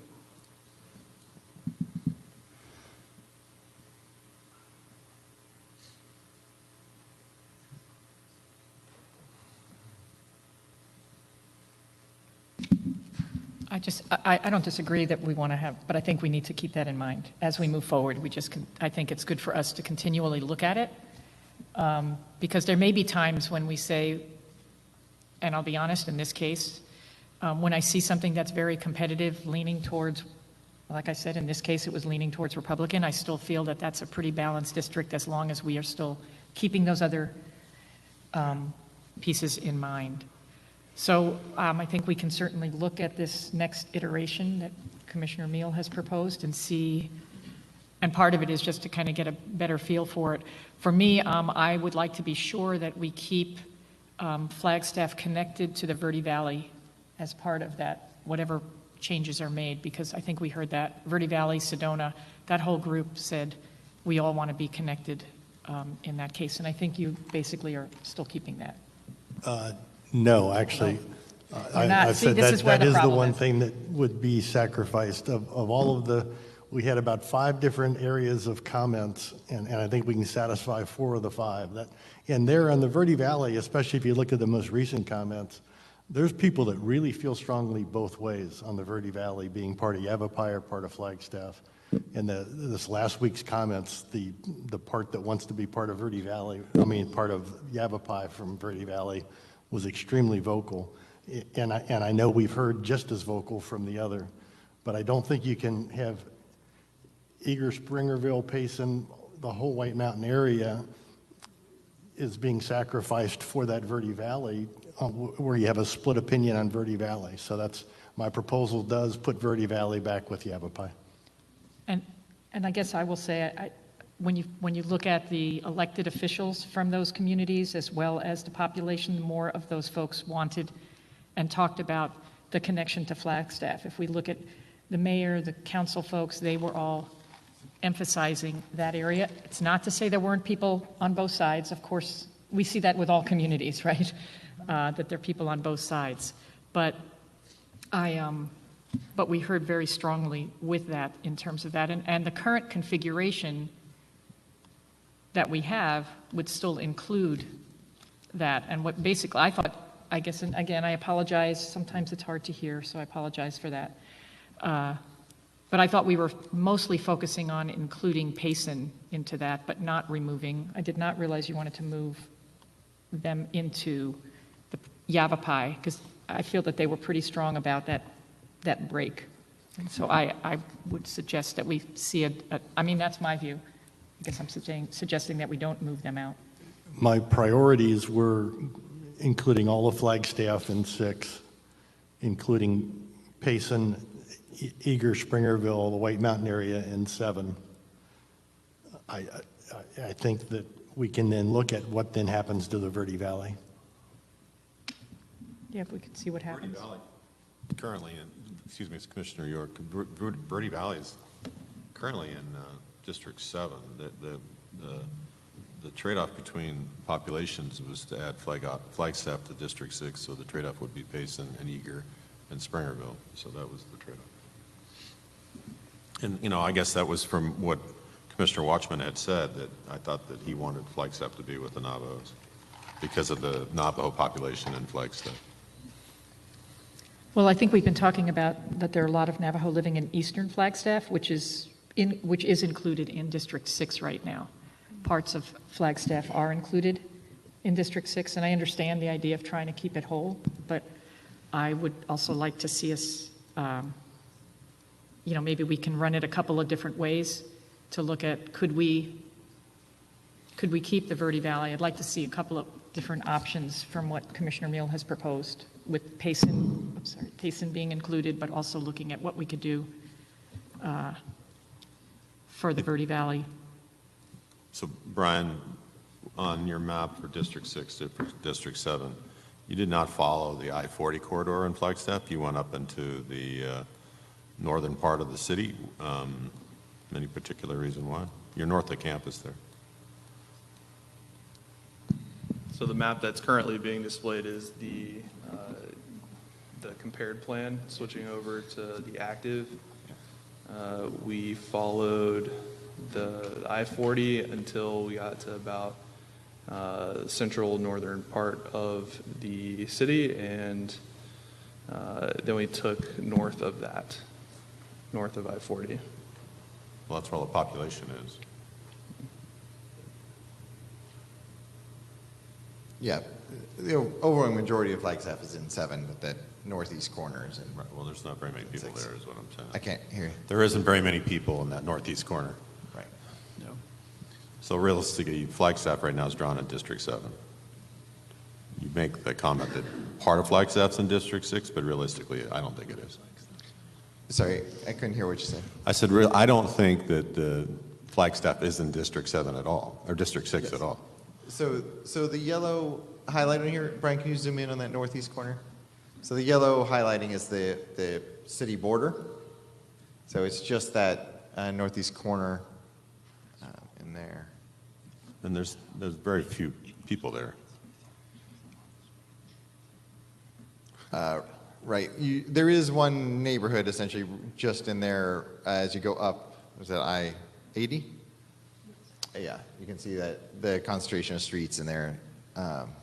So that is a chunk of population, but yeah, we're not talking thousands and thousands of people. It's definitely just the corner of the city. So back to Commissioner Watchman's desire to get the population of the Native American and Flagstaff included in District 6, in my opinion, that was not accomplished.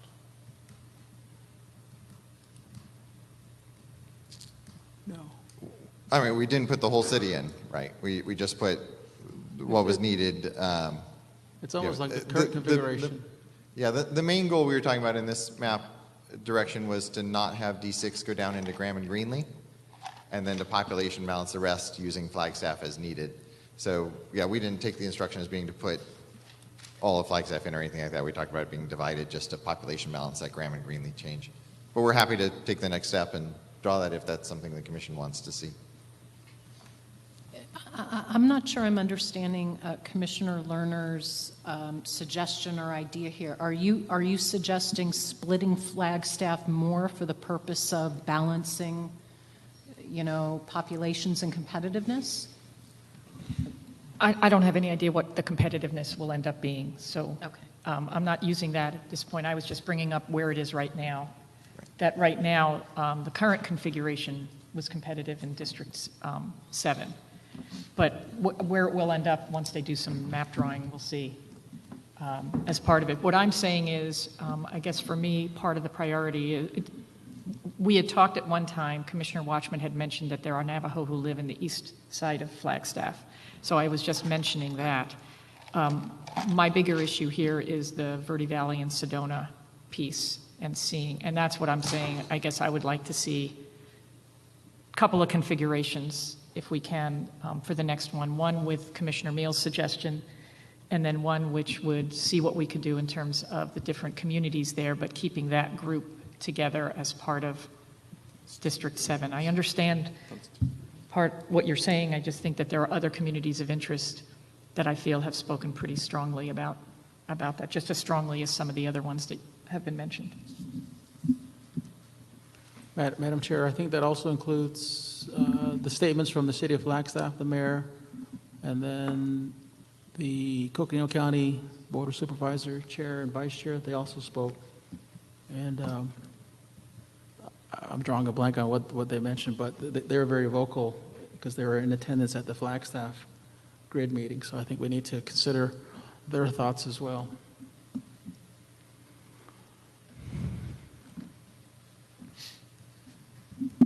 I concur with some of Commissioner Meal's priorities. I think, to accommodate Payson, the White Mountain communities, to bring them further into, 7. I'm open to Flagstaff depending on, where that needs to go. I think it logically belongs more with 6, I think the Verde Valley is going to be a little complicated in Sedona, and maybe we reserve judgment on that because there has been very different testimony, and that, because of that, maybe we hold off and see how the rest of the iterations play out. Yeah, if I could, as we're looking at the map, Brian, can you zoom out so we can see D6 and D7? Talking about so what I think I'm understanding is put the first request is from Commissioner Meal, excuse me, was to put Flagstaff into D6 and then take out Navajo County, the non-reservation parts of Navajo County over to I-98 and take out Payson and the White Mountain Apache. And that would likely pull D5 over into Verde Valley and all of that area and Sedona. Looking at the alternative approach, the Commissioner Lerner's... I don't think we talked about D5. Oh, it's just, we talked about putting the Verde Valley with Prescott, so... I guess it could go, you're right, it could go either way. D7 could go west to take up Prescott. You're right, it's not a district-specific mention, it's just put those two together. Commissioner Lerner, looking at your request, if we did all of Flagstaff into 7 and then those other areas, the Verde Valley seat's going to end up way short. It would have to come down into Phoenix or something like that to avoid going west into Prescott, which obviously would be odd.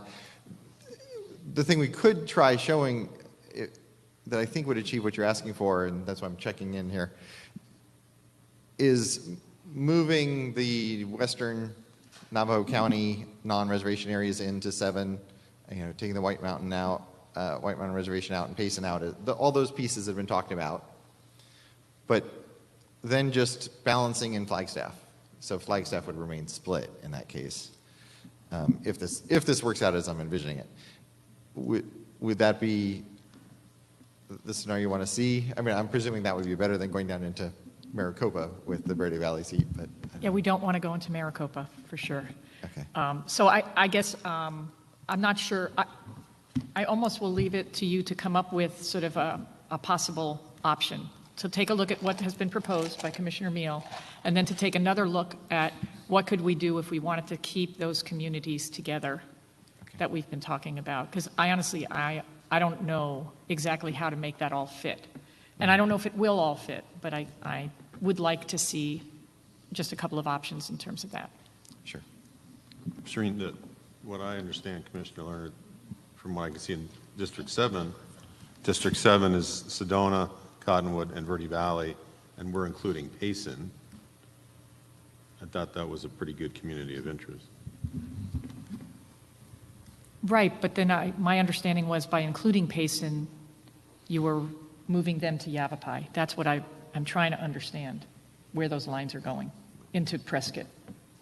If you're not moving them, if you're just, that's why I was wondering, if you're just adding Payson into that, but then you're moving Flagstaff out. Well, you'd have to move Flagstaff off to balance Right, that's the the trade-off. population. But if you kept Flagstaff just from the north I-40 corridor, most of that population of I-40 is different. Yeah. What was that?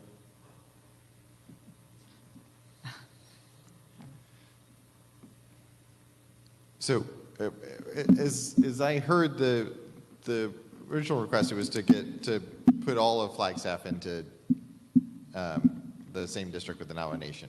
Am I understanding? Yes. Correctly? Yeah. Okay. I'd like to at least look at that. Sure.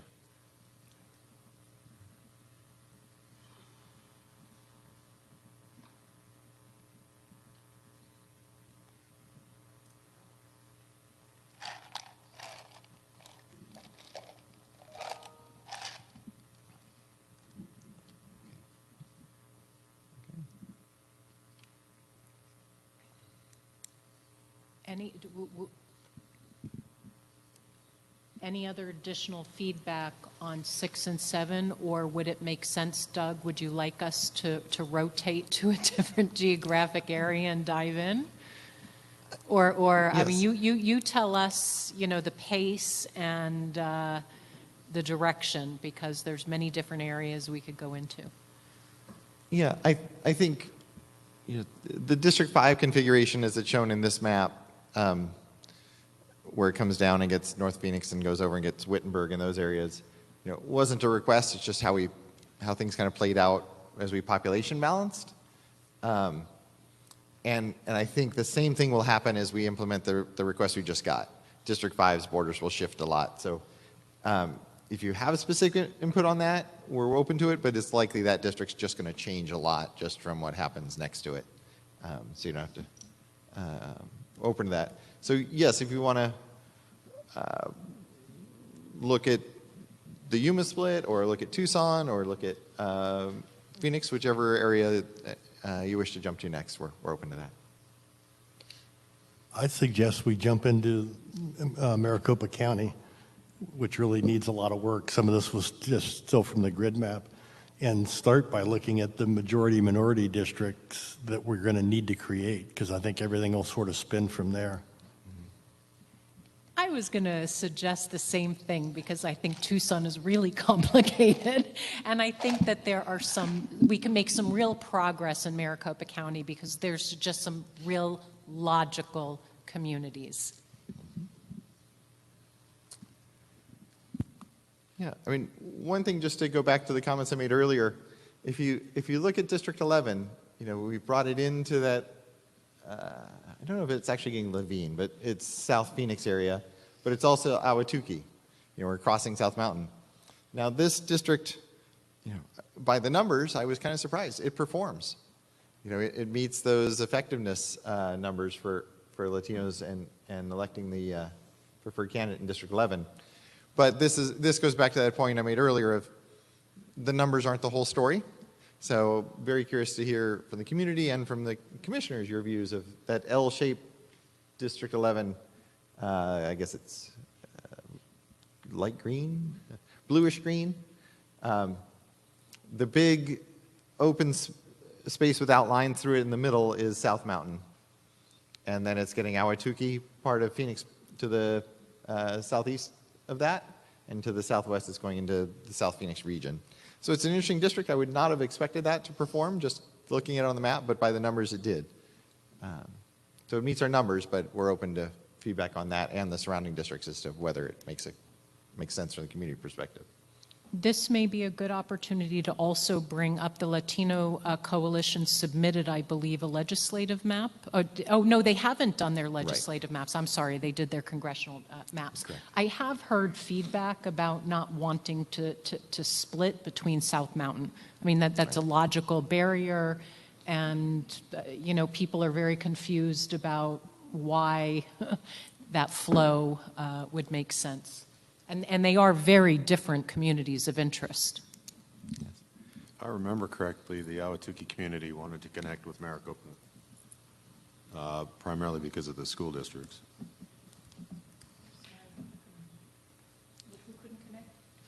I'm sorry, Katrina. Ahwatukee wanted to connect with Maricopa because of the school districts. The Kyrene School District, their kids were going up there. There's a couple testimonies to that. Yeah, I think we heard a lot of things about school districts, trying to keep them somewhat intact, and especially in that area, is trying to keep the Kyrene School District whole. So I think that's the case in there, and I don't know that does all of that. So keeping the Kyrene School District whole, and then there's a section of the Gila River Indian community where they do go in the south. Sorry, Commissioner, can you hit the mic? Am I not? I'm sorry.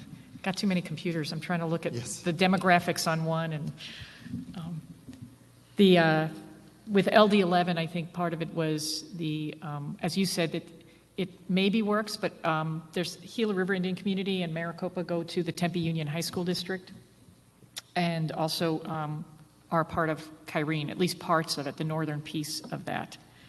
And I think the Gila River Indian community would be okay, I think, being split into a northern and southern, depending on the more rural part, which is in the south, versus the northern part, which is closer to Maricopa area.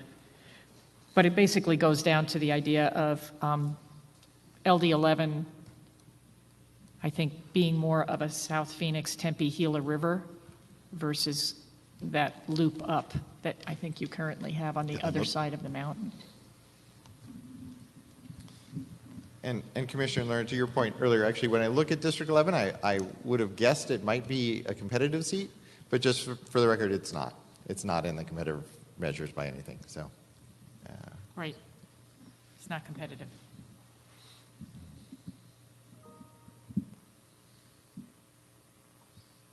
Well, let's talk about, because I think the overlay of the Hispanic Latino community up the I-17 corridor, the Alhambra district hasn't been, you've split it in half, it looks like to me.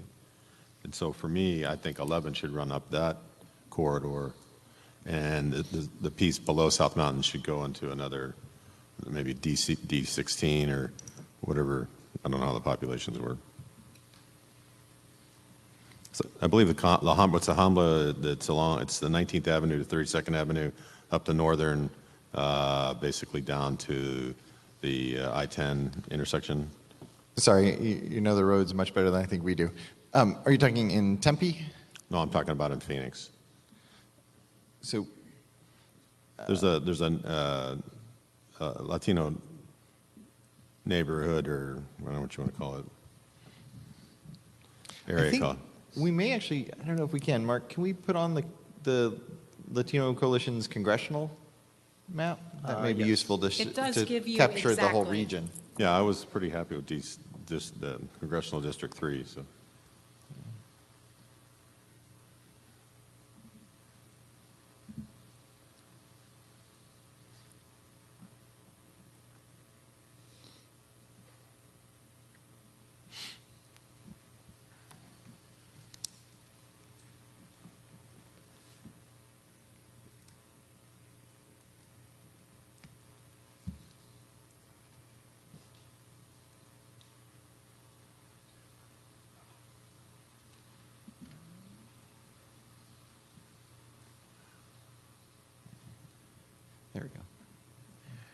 So the darker green, or I guess the darker color green, but it looks lime on the screen to you guys, is the Latino Coalition's Phoenix congressional district.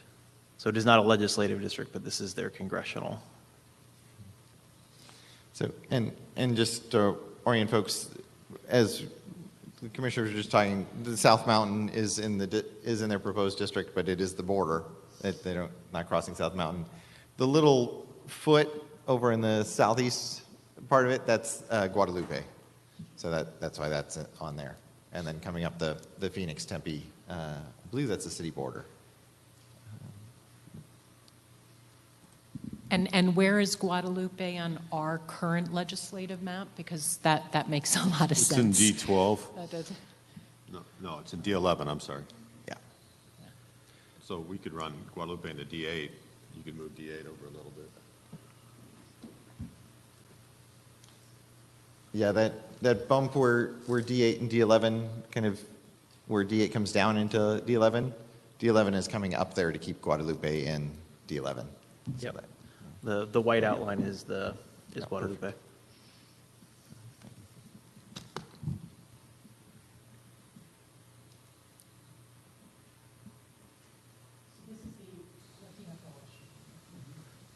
The congressional district that was shown was from the Latino Coalition, yes. Well, yeah. That. There you go. That is the Latino Coalition's. That's the congressional map, Phoenix Sherry, district. not the legislative map. Correct. He has the numbers are the legislative districts he has on top of it. Right. Yes. Yeah. So, Commissioner York, just so I understand what you were saying or requesting is the idea is Ahwatukee, instead of crossing South Mountain into South Phoenix, would come up the edge of this district, kind of come up Tempe, just like that. The Guadalupe would stay with the Latino communities west of it, but otherwise we'd really go right up that city border. Am I understanding your request correctly? You're talking about D8? Yeah, it's some combination of D11, D8, and D12. Right, so D11 would stop at the South Mountain Park. Exactly. And then D8 would follow, I would just follow the highway there, the 10 corridor highway around the loop there down into Guadalupe. I'm all about clean lines. Okay. I'm not sure I'm understanding, though, and Doug, I'd like your advice. So if we're taking away the population from Ahwatukee, Commissioner York, where are we picking up population? East, east doesn't make sense, too far east. I don't know if you're going west or north. I would go north. You're going north, because the further we go west, we're then bumping up into the West Valley.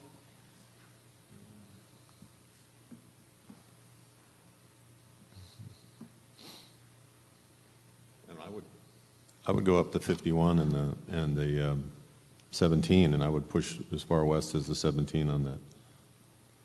Oh, I'm sorry, I'm looking at D8. Okay. At the end of the day, though, what's going to drive this conversation is this will eventually, this will be a majority-minority district, correct? And so... We've got to get 4 of these, right? It's hard. I feel like we're a little bit now giving suggestions blind. No. Just, I got them in my head. No, I feel personally I need to analyze the numbers before, but go ahead. Well, no, you had a map, the Latino voting map. At some point, you showed us that in blue, if I remember correctly. It was the Latino percentage of the voting age population. Right. Yes. And the nice thing about the having the Latino congressional district proposal is it matches that area very well. Right. But also incorporates not just the numbers, but the Latino community, or at least the Latino members of that coalition's input on neighborhoods that make sense together. So you see that little western boundary on I-17? The eastern boundary on I-17 along that congressional district? That's the border of La Alhambra. And La Alhambra goes all the way north up to that. I think it's northern they have there. Right, or what is that, northern? Yeah, this is northern, right at the border. Right, and so then it goes over to roughly 32nd Avenue, You're at 19th Avenue there? Yep, 19th Avenue. Yeah, and then the west side is 32nd Avenue, I believe? So, or maybe not. Depends which west side. Well, it's a bigger distance, so you could, Yeah. but there is a neighborhood up right along that corridor from northern down to downtown that's called the La Alhambra, this area. I've had it as far west as 32nd Avenue, but so in a legislative district, we need to take that into consideration from majority voter rights and the other things we're trying to consider. And as you're describing the borders, it's essentially, that's the northern part of the coalition's congressional district, correct? Mm-hmm. Okay. And I don't know what number you make it or how you do it, but I just think that is a voter block. Mm-hmm. Okay. I have to say, I'm having trouble understanding. I don't know if it's the sound that's just not. We can't hear you now. I was trying not to put that in the record, but I can't. I'm having trouble understanding Commissioner York is the problem. I think it's the way the sound is traveling, but by the time it gets here, I don't really. So I'm sorry. It's just not. There's some problem with me understanding it, and that's why I was trying not to put this in on the mic either. Right. I think, Mark, if you can zoom out a little bit, so we can see that whole congressional district. And everybody speak super into the mic, please. Yeah, I think we should do lapel mics next time because this is like rock star stuff, and I don't know if we're used to it. I mean, seriously. Yeah. So we're saying La Honda or La Habra? La Habra, yeah. La Habra. So I think we're capturing, there's an extension of the congressional district west at the northwest tip that I don't think is included, but am I correct? We're talking about the green area where the numbers D26 and D24 appear, Right. correct? Okay. Got that.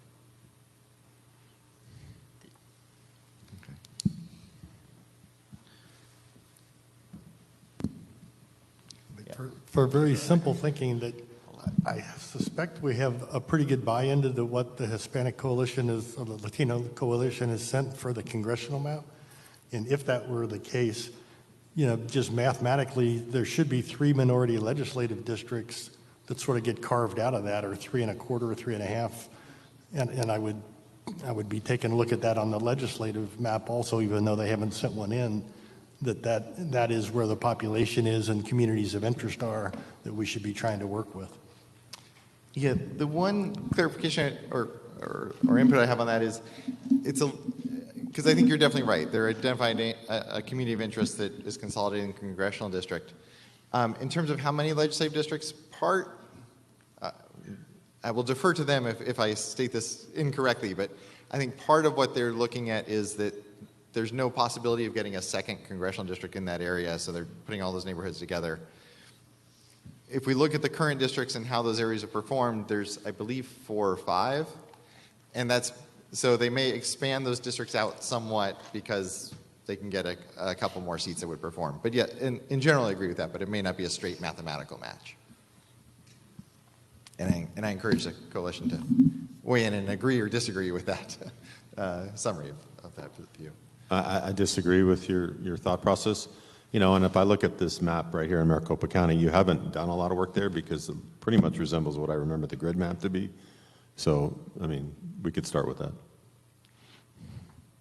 Yeah, you're right. The central seats largely are just the grid map and then the population balancing impact of things coming down. Other than on the congressional side, we did much more, but right. Yeah, on this side, not as much. So I think in this area, what we're also looking at when we're talking about the northern part, we're looking at Maryvale, right? We're looking at Glendale, or parts of South Glendale, keeping them together in a legislative like you've got right there. Is that? So keeping south, and then in the northern part, I think you have additional areas there that can be part of it.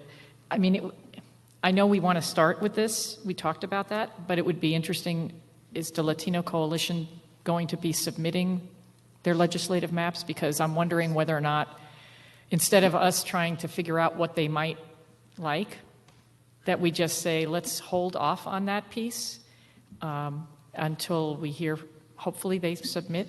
And if not, we'll do it ourselves. But I would like to hear their feedback on that, because there's a little bit of guesswork that we're doing right now. They're working on it. They will be submitting it. I don't want to hold ourselves back too much. Just conceptually, we can work around these districts, but I think we understand where the population is. So we can, of course, make fine, adjustments down the road based on specific feedback. And the key thing from our perspective of as things that will ripple out from that area is that District 11 perspective.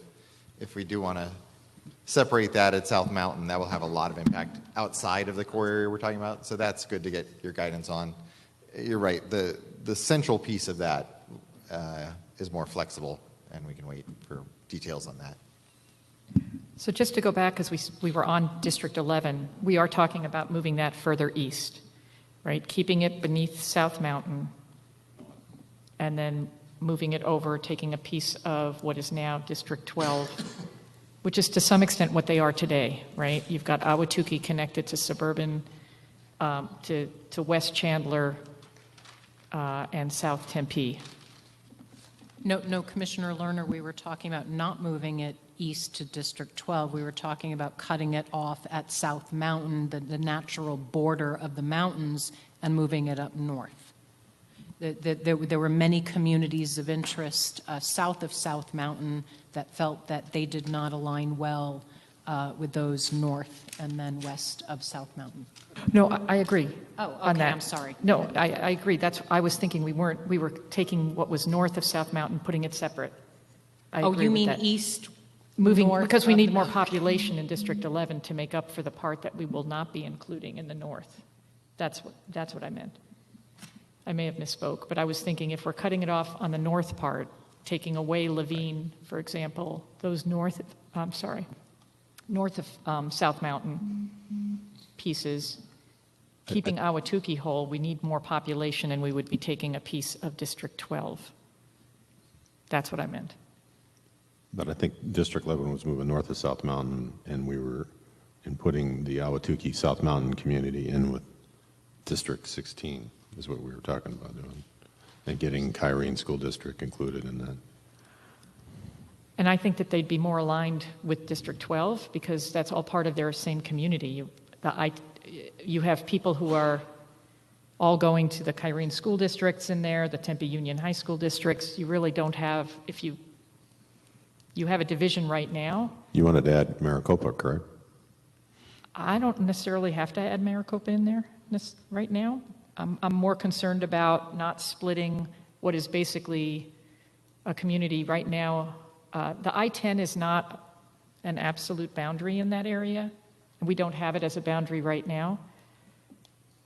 But I would see that there's a lot more in common with West Chandler and South Tempe and Ahwatukee than with Maricopa.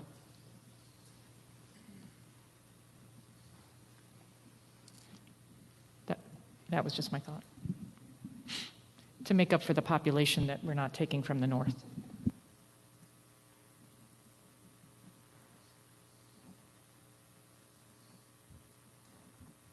I will say, I think Maricopa is going to have to be its own discussion because it's a big population that's growing, but it's south and separate from some of these other communities. So that's something we probably need to think about how that connects. The red outline on the screen is the Kyrene School District.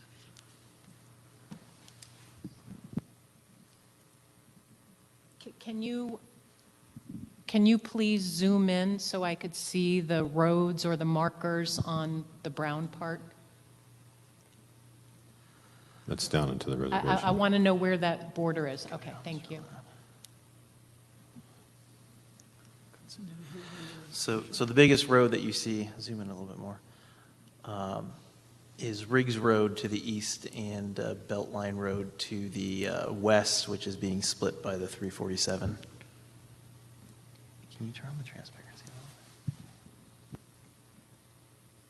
I didn't realize Kyrene went that far south. I mean, that really is a very large school district that encompasses several communities of interest. I mean, I'm not saying, I know Kyrene is a very united group. I'm just talking out loud that I'm noticing that it's really, it goes much further south than I realized.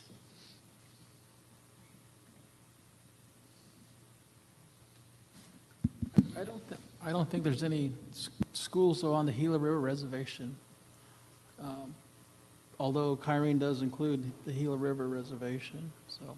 Oh, so, okay, so it's just in boundary only. Yes. That's recall. actually an important point, that, is it just in name only, or are there actually, schools there? From what I can see, in name only, but. So Mark, right now you have D16 running all the way down into North Tucson, correct?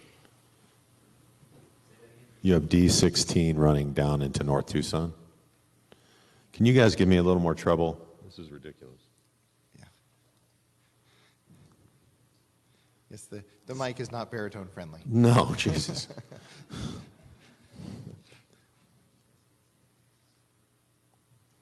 So it runs down to North Tucson. I was wondering if maybe Levine was more like population with Casa Grande and Maricopa than the North Tucson foothills. If you're looking for population, you follow me? Gonna be on the mic, Mark. Yeah, you're talking about D16 that's running down that way. Keep scrolling down, Brian. You're right. Yeah, that's going down there towards North Tucson. And so you grab that population in Tucson, correct, to balance it out? But if you move 11 around and up north, up to I-17, then you could get more of a population that matches, I believe, Casa Grande and Maricopa with Levine. Levine is on the west side, Brian, of Phoenix. And there's room for 16 down in the Tucson area to grab more population going out to Marana, which would be combining Oro Valley and Marana, and 16 would be very good. And I know that then causes ripples into 20 and 23, but 16 shouldn't go all the way as far north and should... Or as far south, you mean? 16 shouldn't go as far north up into the Phoenix area as it's showing here. Oh, okay. So Wait, so you're saying it should not go as far north, 16? Right now it just goes up into... I'm thinking it's, if you've got the Gila River Indian Community, Sackatone, Maricopa, Casa Grande, Marana. it could, and then it goes all the way down to Catalina, but you could potentially connect it a little bit further north and not take as far south as Catalina, maybe. Well, if you grab Marana, that would shuffle around District 20. So you're talking about picking up this little piece in this corner of Marana. Right.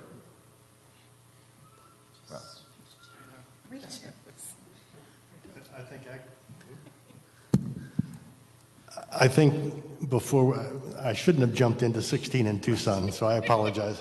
All right, we're sitting here going, oh my goodness, Yeah. now what do we do? Yeah. So let's go back to Maricopa and forget anything about 16 in Tucson. But I do think some of the testimony we heard today and other testimony we've heard that Apache Junction, Queen Creek, that whole area can come into a legislative district into Pinal, which will then cause ripples on 16 and others, but will be a lot better. Well, you're right, Commissioner Mill, just on that. We did get testimony along that. Just to note, though, can you show District 15?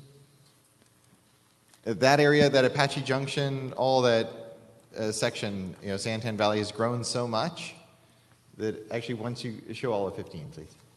All of 15. Once you get Apache Junction, Santan Valley, and Florence, you're done. That's a whole district. That you can see that District 15 is really, it's that whole part of Pinal County except going around the reservation. So you've split Queen Creek along county lines. Does Queen Creek want that? I would argue they want to be with Florence, but They're growing communities. Yes, we can take your, if you have specific direction on that, we can certainly work on that, or it's kind of been this is how the other pieces pushing in work out in that East Mesa area.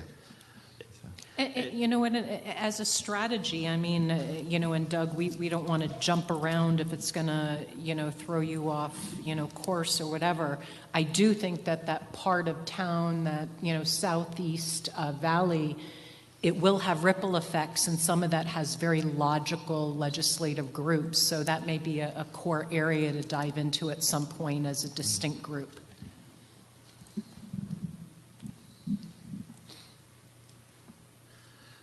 I feel like we're jumping around a little bit. Right. We are. And it would be helpful if we could maybe, it's hard to keep track of, we go from one, and so we started with District 11, and then we've jumped from around, so maybe we could, at least for my mind, maybe we can go back a little bit to kind of, if we're going to start with District 11, let's kind of look at how that might impact from one to another, and which will get us actually into Queen Creek fairly quickly, because Yes. they're all related. But if we can maybe since we seem to have started in the East Valley, Southeast Valley a little bit, would that be okay?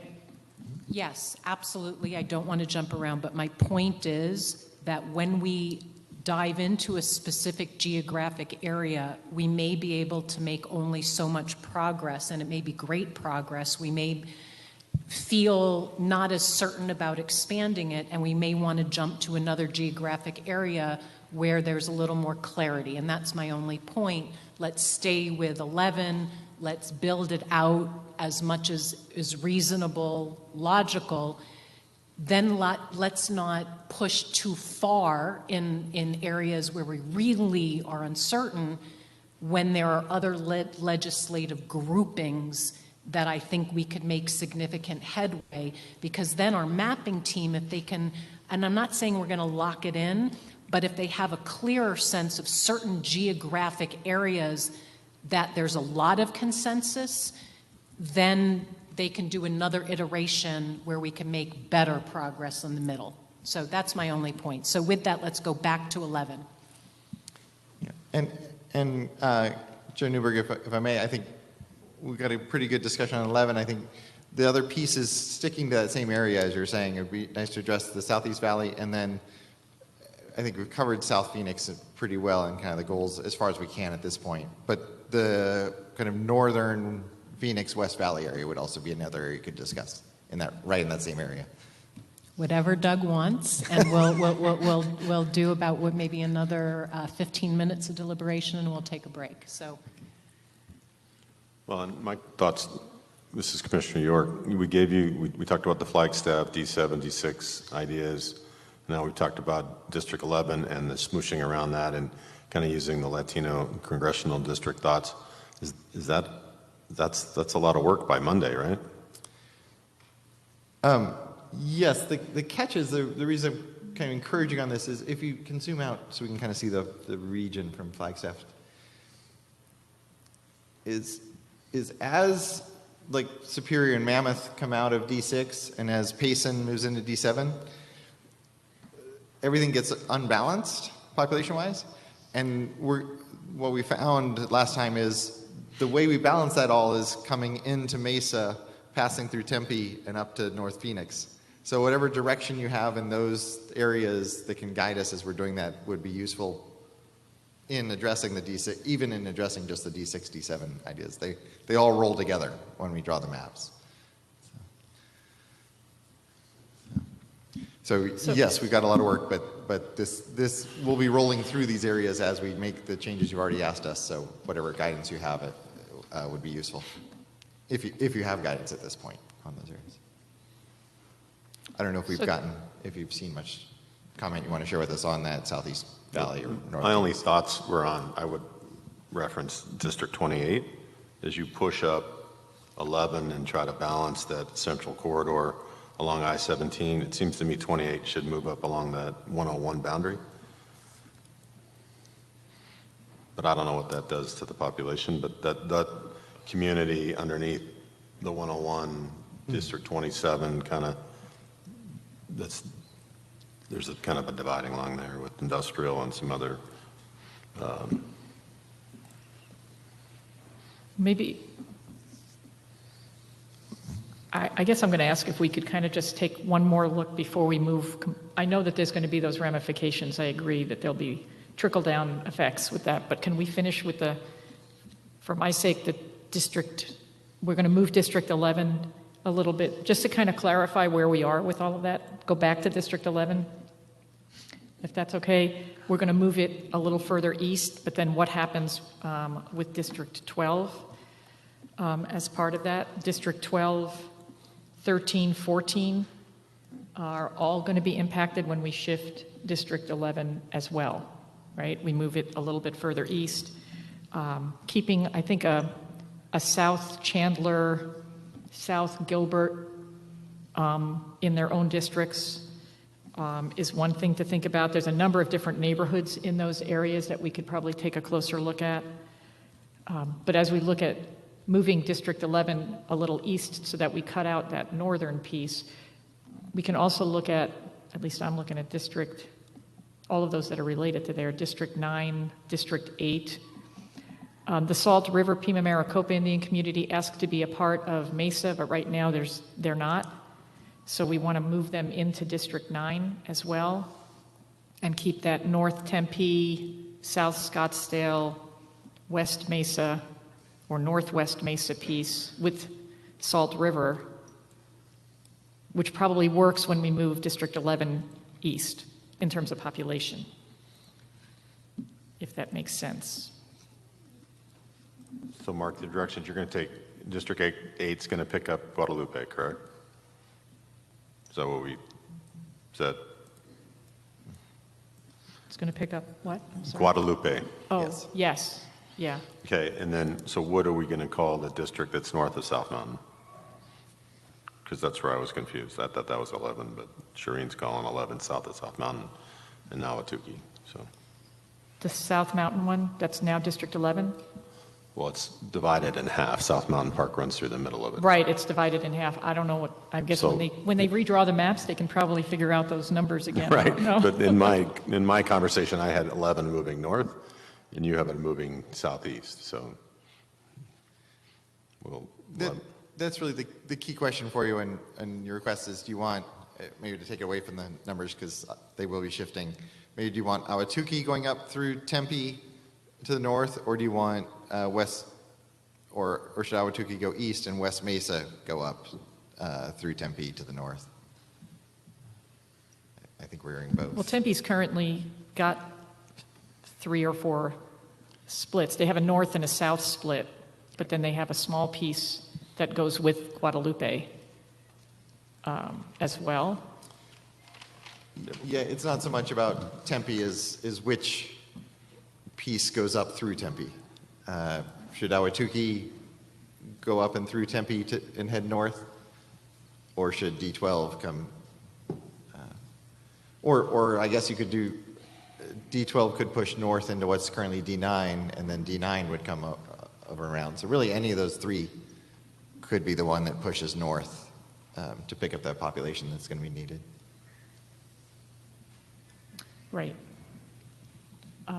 I think as you move to replace the population you lost in D11 and you go east, then you'll probably be getting parts of South Tempe as a part of that. And then the north part of Tempe can go kind of as it is almost, but with the Salt River, right, and South Scottsdale. Is that what you're getting at? And then what happens in D9, that West Mesa part is more aligned with probably parts of North Tempe as well as West Chandler. We talked about this, I think, at our last meeting, that there's a division in some of these communities, east-west or north-south, in terms of the populations. So shouldn't West Mesa go with Tempe? That's kind of what I think. Yeah. And so if District 8 moves west into the South Phoenix area, then you can move District 9 to the west into Tempe, and then Awatuki would slide over into District 12. That's how I would do agree. it. Yeah, if that makes sense, then I think we'd have consensus on the direction. Well, that would bring the two discussions together. I don't know about the other three weighing in on it, but from the two of you, that would match. I have to be honest, I didn't track each and every, I'm not sure exactly what was discussed. I think, Tempe, South Scottsdale, West Mesa is a logical community that needs some cohesion. Chandler, north, south. I don't know if right now I got a bunch of feedback. I think Chandler might be divided into, 4 districts or multiple ones. We need to work on that there's, a northern and a southern. And that's what I want to say about that geographic area at this point. Yeah, I think Chandler could be probably into just 2 districts ultimately. I think there could be the probably the northwest part, which has been with Ahwatukee, and then you get the other piece, which is closer in terms of to Gilbert and that area. So yeah, it definitely shouldn't be into 4. I think the northern part of Chandler can go with Ahwatukee. It can go a little bit even with South Tempe, but the southern area is a very different territory that's more aligned with, Santan Valley, et cetera.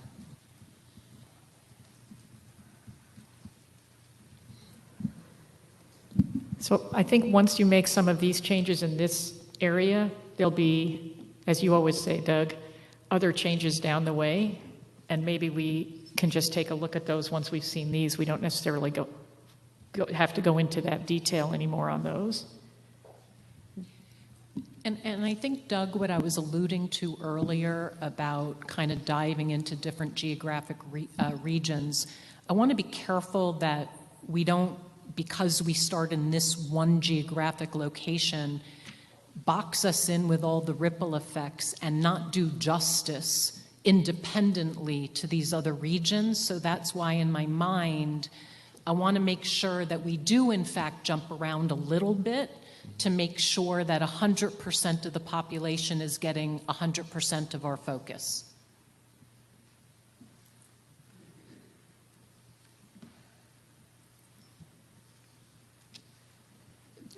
This may be a logical breaking point. Is there anything else as it relates to the logical sequence of what flowed out of 11, which is now moving into the Southeast Valley? Anything to tie up these loose ends? Just one quick, I think is quick loose end. The question of the Gila River land, there was discussion of maybe it being divided, that part of it go with Kyrene and part of it go south of Pinal. Is that something you want us to try, or I don't know if that was actual direction or just discussion?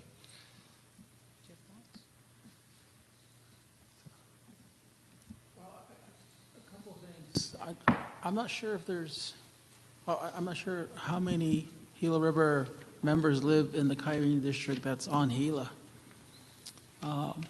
My memory says there's more, the community lives more south of that area, and so I don't know how the lines were drawn, but I do recall that Governor Lewis in his letters was suggesting that they're more rural and keeping their reservation intact, although they are adjacent to Ahwatukee and South Chandler for the most part. So I don't think the Kyrene district, really makes a difference in that part of, because if you look at it, I think it's called Lone Butte Development Park. That's more of their entertainment, casino, and industrial park, and I don't think there's members that live in that area. Just give it, on the numbers, you're exactly right. Of the 14,000 residents of the reservation, about 150 of them are in Kyrene. So, right. So you're exactly right. It's just a handful. It's a handful, yeah. Although important. So does that mean prefer to keep the whole reservation? I guess I got to recall what Governor Lewis was suggesting, and so I think we need to look at that. And Maybe congressionally, he was thinking of one district and legislatively two. And so let me go back to my notes. There's so many things going on here at this point. So. On the screen there is the Kyrene School District from their website that's broken down per school. So you can also see the dip down into Gila River.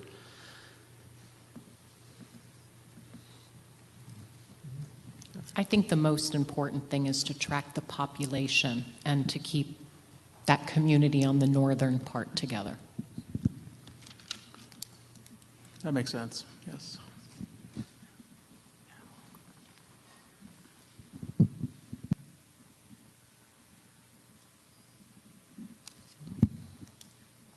Any other questions from the mapping team? And if not, this may be a logical breaking point, and I believe we actually have lunch, so we'll take maybe a 30-minute recess. A question, are we still staying with the legislative when we come back? Or So when we come back, it'll be noon. We'll have 4 hours of deliberation. To be honest, legislative is a little more complicated. I saw Commissioner York shaking his head no, but then again, maybe it does make sense to dive in for another hour, and then that would still leave us significant time for congressional.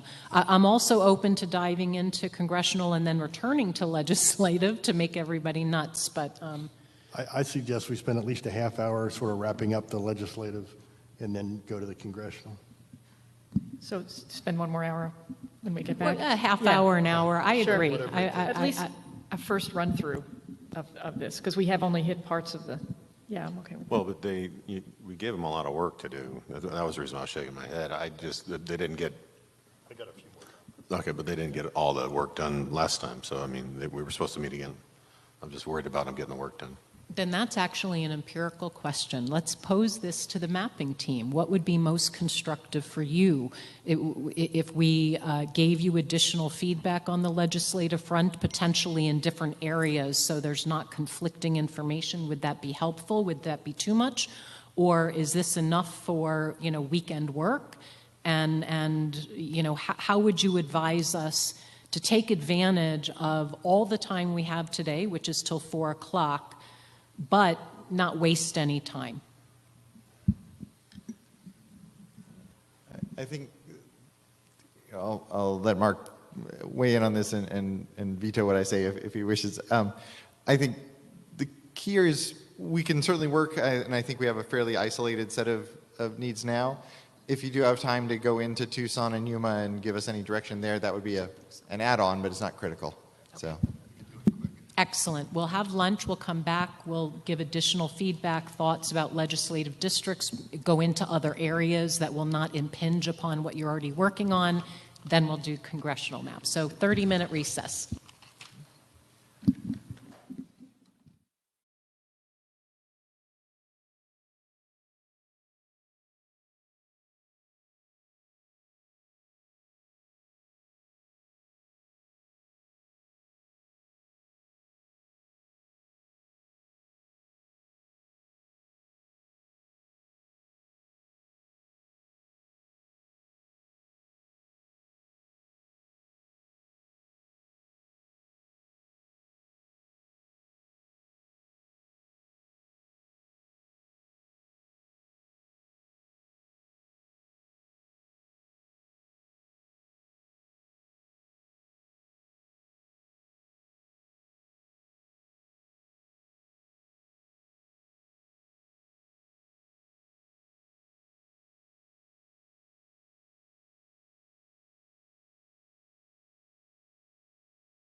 Check, check.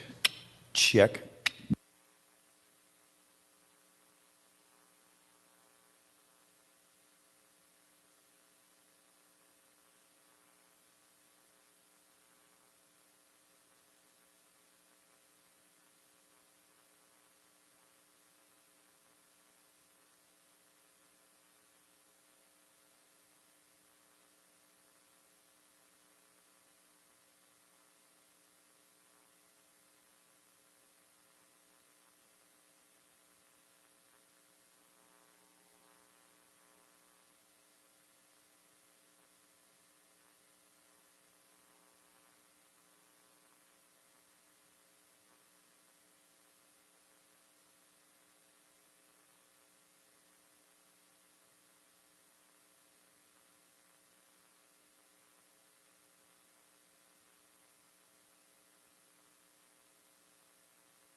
Check 1, 2, test 1, 2.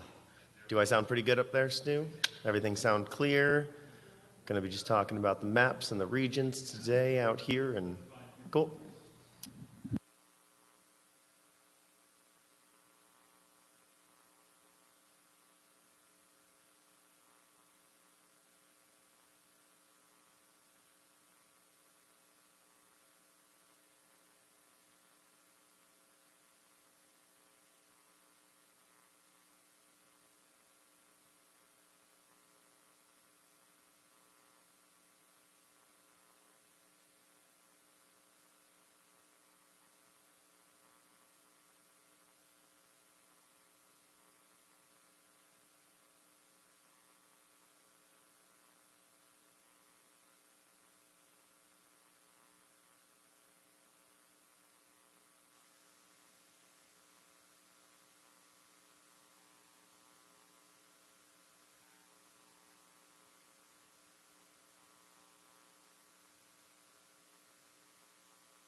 we could get everybody reconvening, please, that'd be great.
Okay, as we reconvene, just FYI, we're also in the midst of a transition with our transcriptionist. One is on her way out, another is on the way in, so we do have a 5-minute time delay with getting the new transcriptionist up. So let's hope that we can begin sharply in 5 minutes. And to the public who's listening, we apologize that our recess was a little longer. Lunch was delivered a little late. So 5 minutes, please.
Okay, welcome back, everybody. Thank you for your patience. With that, we're going to resume our conversation about legislative districts, and I'll turn it back over to Doug.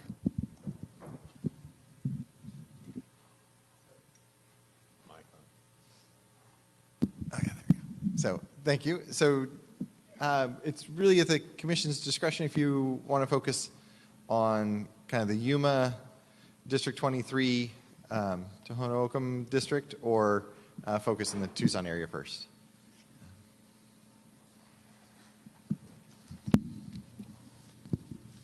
I don't have a preference. I think Tucson is more complicated. So what do my colleagues feel up to right now?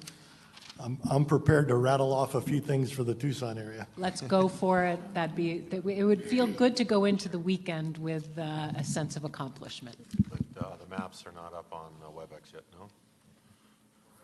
I know. Madam Chair, before we do that, just getting back to District 11, and I reread some of the information, and it does appear that Stephen Lewis, the governor of Gila River, did indicate that for the congressional districts, or yes, one district would be suitable for them, but legislatively, they're okay with a split. And so northern part adjacent to Ahwatukee and the Chandler area and the southern part. And so no direction on where the split is, but they indicated for the legislative districts to be included with the two areas. And so just want to note that for the record. I think I said one district for the legislative. So. Excellent. Thank you. Thank you. Saving us the trouble of digging that up. I appreciate you doing that. Yes, thank you. That's great. All right. A priority would be to combine Oro Valley and Marana into the same district. And it looks like District 16 should be that district, and that would be both sides of the freeway for Marana. And then District 17 should come all the way over to I-10, and that brings District 20 down quite a bit. District 17, since it's picking up population towards I-10, a little bit of the central Tucson should go into District 18, and then 20 and 18, you can play with those boundaries. And I'm not sure how any of this will turn out, but it'll be worth looking at and then working from there. So Marana, Oro Valley into 16, 17 over to the freeway, 18 scooches a little to the east, and 20 comes down and scooches a little probably to the east. Could you keep, I agree, Oro Valley and Marana need to be kept together with Casas Adobes and Catalina Foothills. Could they stay in LD 17 then if you combine them all? I mean, that would be a big difference to the district, I know. Marana, Oro Valley combined with it would be too many people. But you could keep Oro Valley and Casas Adobes together, is that what you're But you suggesting? really want Marana and Oro Valley together. They're really similar communities, and they want to be together. Right. Yeah. No, I agree with that. Yeah. I agree, Oro Valley, but I'm asking about how they would be connected to Casas Adobes. Could you keep them? I've got it really, I've got it pretty far in here, just looking at where they all are. Yeah. And it seems like Oro Valley and Casas Adobes might be good together. It would work together, but I don't think it's going to, population-wise, work together. And 17 is an extremely competitive district right now, leaning Democrat, and will still be with the changes I made. It'll actually be one of the more competitive districts in the state. So. Yeah. But it may lean even strongly Democrat. It's not a Republican district, but it's a community of interest that really we need to reflect. Yeah, so I was just asking if we can, maybe as we look at your changes, maybe we could see how it would happen. And I'm not tied to it, I'm just thinking from testimony and all that, the Casas Adobes, maybe they could look at a couple of different options on whether that could be included as well. I suspect we're going to continue to play around with this. So Yeah. This will not be a final. No, and I agree with you on what you're. Will that Casas Dolby's district that cuts in half, is it Orange Grove exit off I-10? Yeah.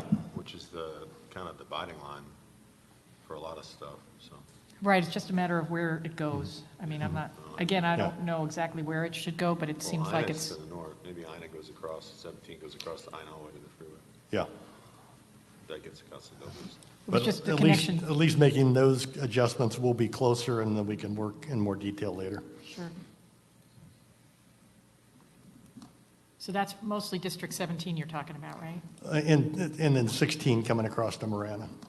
Oh, 16 coming across to Marana. Yeah. 16 right now includes Royal Valley, and it would then, you come on across with it, and it would include Marana, which means you'd need to bring it down. It would be good for it not to go all the way north the way it is. You've got it all the way up into Maricopa County, which it would be good for it to not get much past Casa Grande. Well, if you split the Gila, then you could Yeah. make that work. Right, and I think you could do that. Oh, Commissioner York, you have to remember to, I know, I gotta get up here. Slouching, sorry. no, it's just, I wasn't sure what you were saying about, you were saying for the north part of District. Well, if 16. the population works, you could split, southern part of the Gila Reservation could be part of 16, and the northern part of the Gila Reservation could be part of that Kyrene School District area we were talking about. Right, no, that makes sense.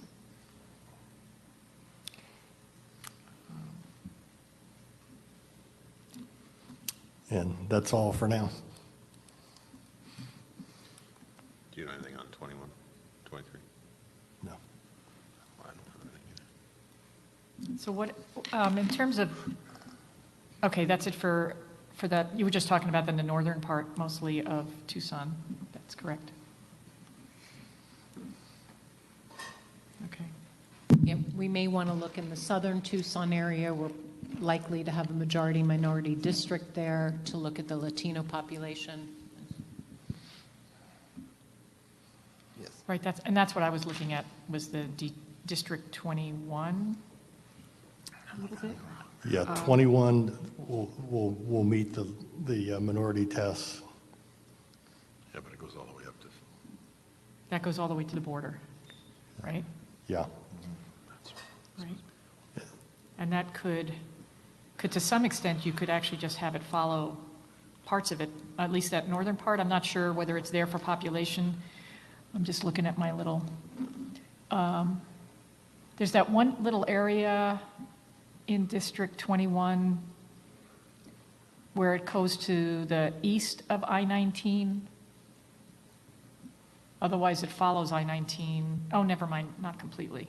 Yeah, it takes in all of I-19. There's just that one part of District 23 that takes in a small piece of that. I didn't know if that was for population. Is that? That's actually a piece of the reservation. Ah, That's thank the you. reservation, yeah. That explains it. Great.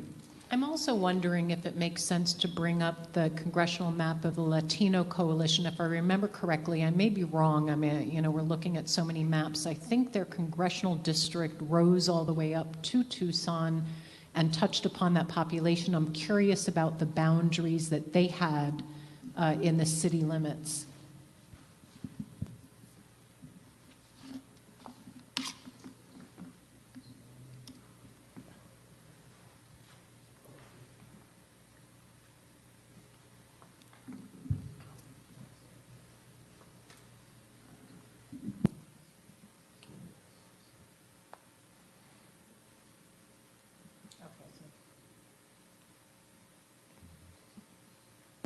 That's not going to be a lot of help. That's a good try. Forget it. well, we're not going to forget it, but so just so the community knows we're going to use it, but we're not going to, it is not adding to the discussion today.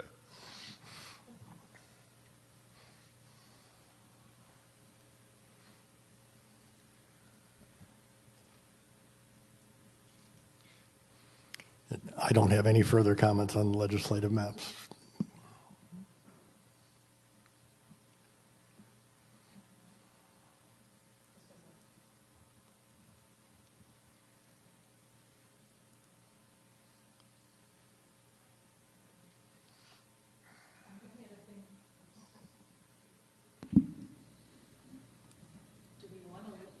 LD 23 was the only other one that may be in the south.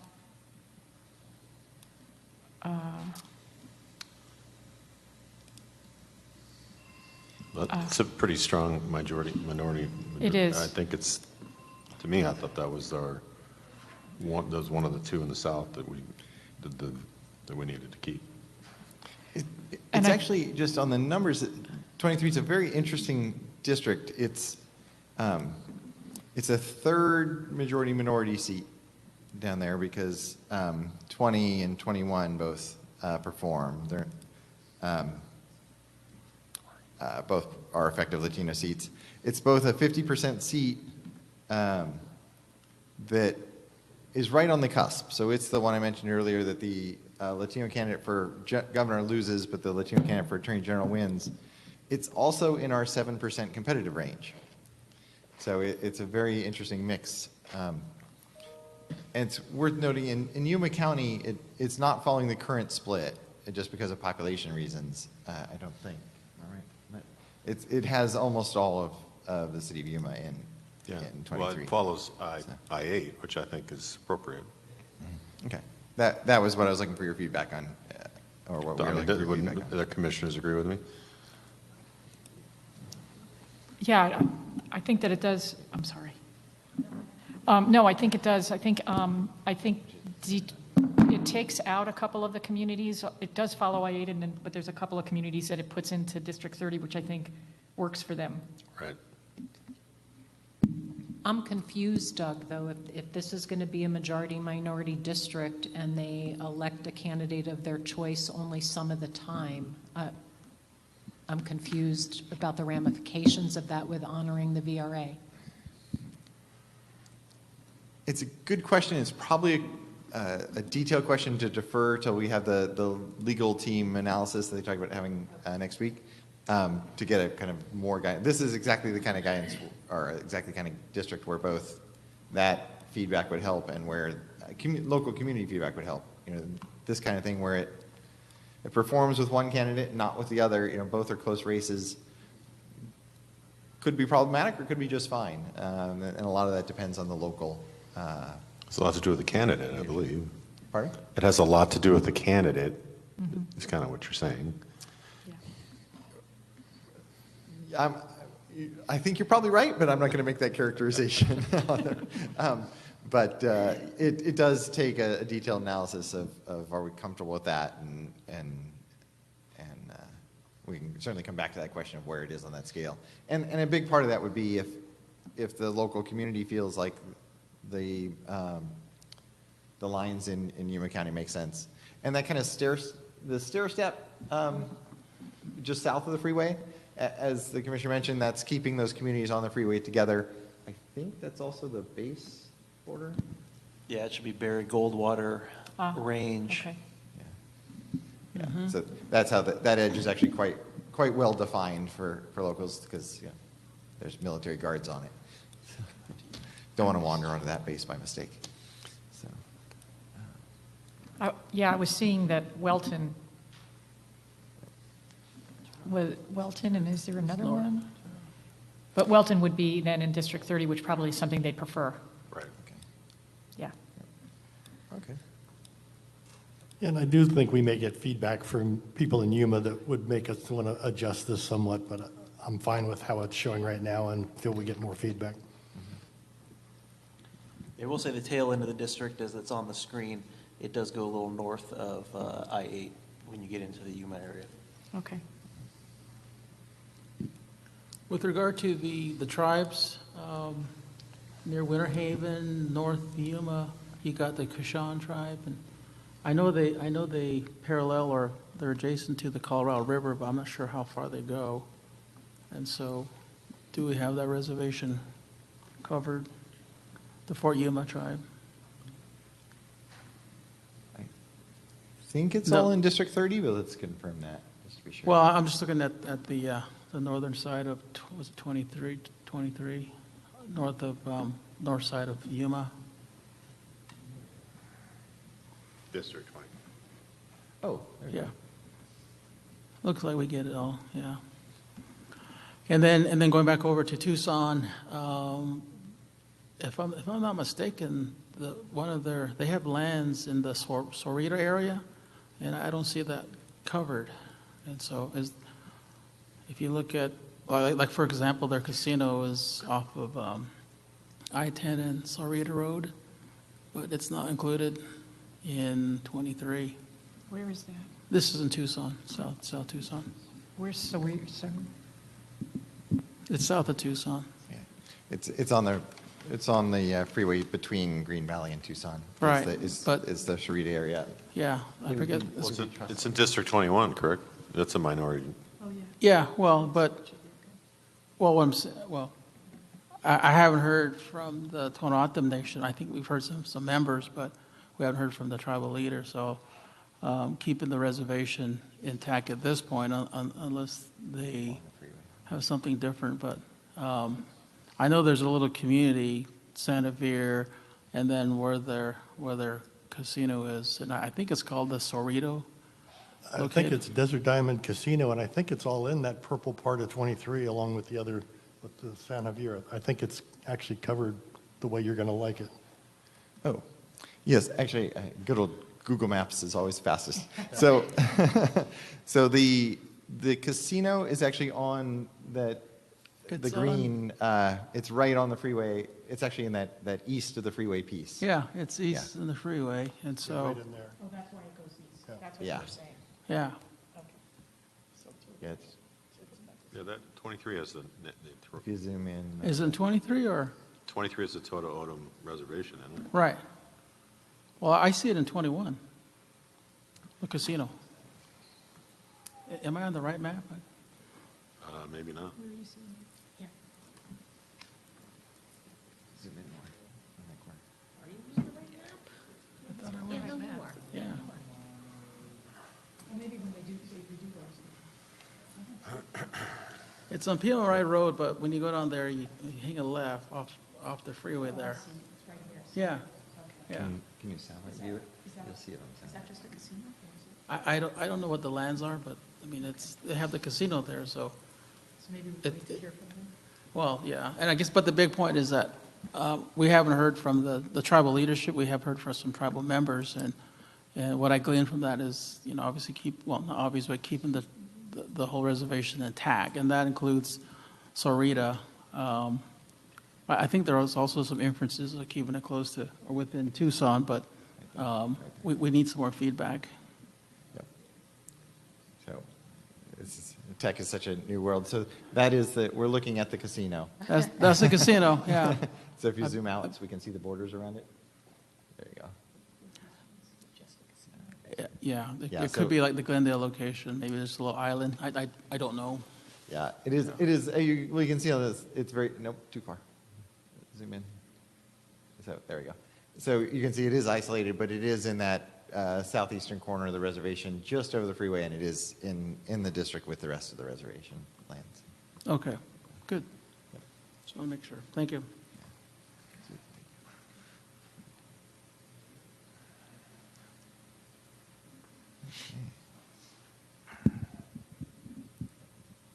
Any other conceptual feedback areas of the map that would be constructive, that maybe in a different geographic area that doesn't have as many ripple effects, that, or if, this is enough, that's good too. Just for those watching who may listen to the Yuma conversation and dig into that, the challenge with the reason that District 30 has such a small piece of Yuma is that is really just about all that 30 can take, population-wise. So if there is interest in 30 coming farther south into Yuma, just the residents who want to comment on that and share those thoughts, they have to figure out how to keep District 30 population balanced if it picks up more of Yuma, because the north of it is all the whole counties. So that's our challenge there to get. That's why it doesn't follow the current split. And this is where I'm going to channel Commissioner Lerner about competitiveness. That's going to be a very right-wing, our district. and let's be sensitive to communities of interest that may be marginalized. I mean, let's just be careful about who's going to go there for population purposes and make sure that it truly fits.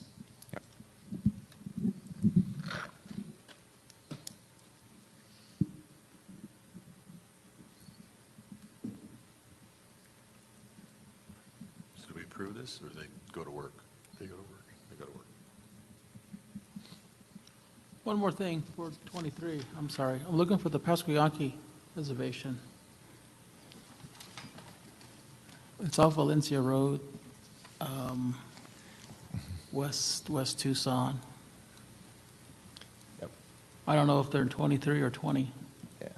I'm zooming right away. We actually did check that when we were mapping, because the commission, you had mentioned that, the commission mentioned that before. So Yeah. it is, the reason 20 comes down, the pink comes down in that somewhat odd Right. finger there, is because it's coming between the eastern tip of Tohono O'odham, as Brian's showing there, and the Pasquayaki, to make sure that both of those reservations stay in 23. So can you click just to the Okay. left? There's a reservation just to the left of the pink. Nope, missed it. There you go. So yes, that's it. It is. Okay. That's Thank you. why that pink shape is the odd shape it is we're being careful not to take the reservation Got it. that's out.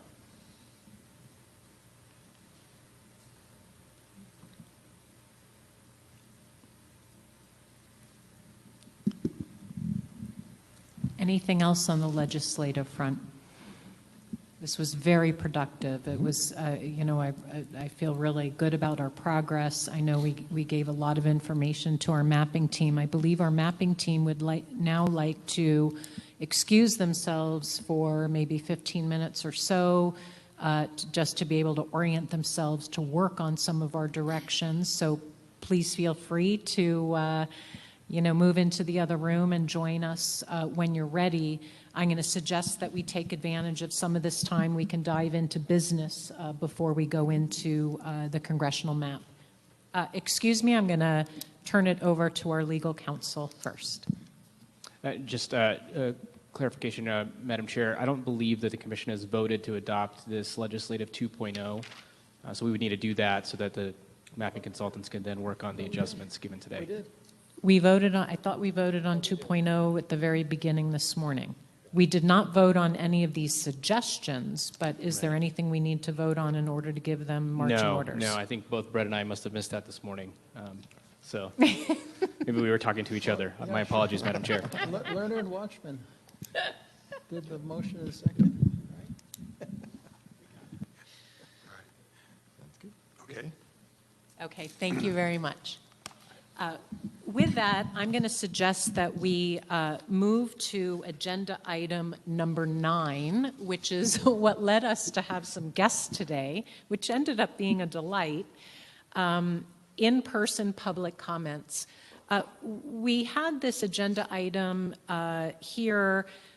We thought maybe it would be connected to 8D, which was talking about our schedule post-draft map. We just wanted to open it up again to dialogue and thought about how we want to engage direct public comment as we're moving forward. There was and is this interim period before we're going to be on tour, where we're going to have opportunities for the public to give direct testimony. I want to be honest, I have heard some feedback from the public that they miss giving that live feedback while we're mapping. As we think about it, there are a lot of complexities and some very new situations that are different than 10 years ago. We are open 24/7 for written comment. There is the COVID realities. And then I also think about, if there was a way to identify an efficient hour each day in the middle of the day that we knew mapping was going to be occupied, that would lend itself to public comment live. But then again, this is such an organic process, we cannot schedule that.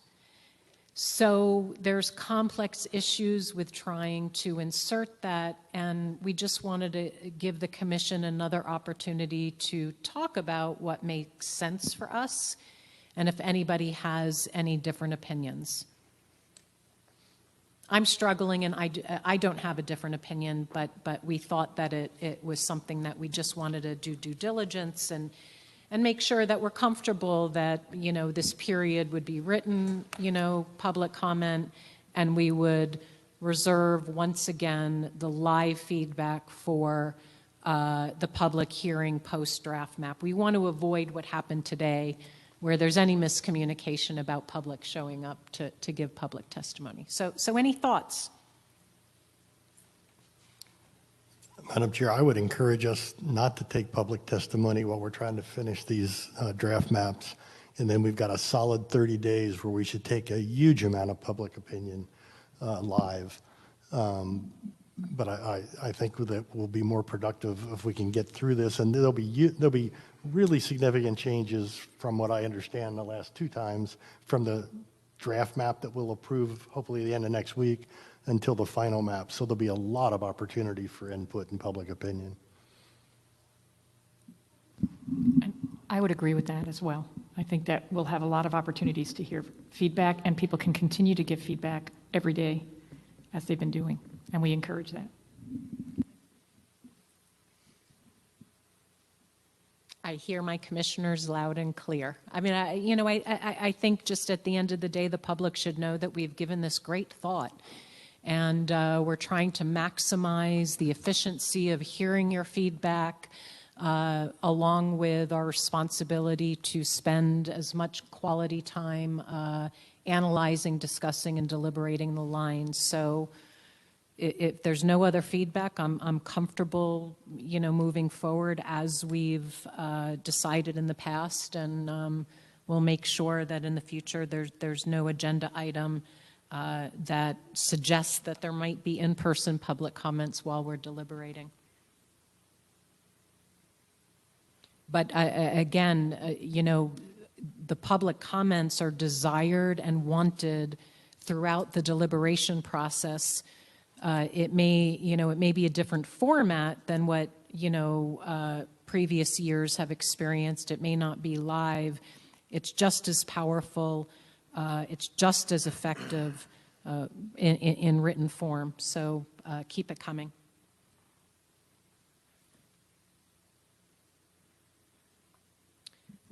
Is there, we could move to agenda item number 8. I don't know if there's anything that, you know, I think the bulk of that we're going to defer to next week when we have, you know, a concentrated amount of time. But if there's anything that staff would just like to briefly update us on, and if not, we'll just recess until mapping comes back. Do we not have someone in the audience that wants to make a few comments? I didn't hear you. So do we not have someone in the audience that wants to make a few comments?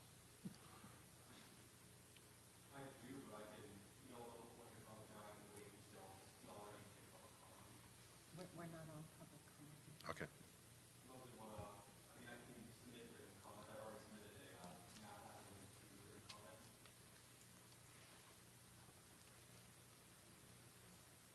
Those people speak this morning.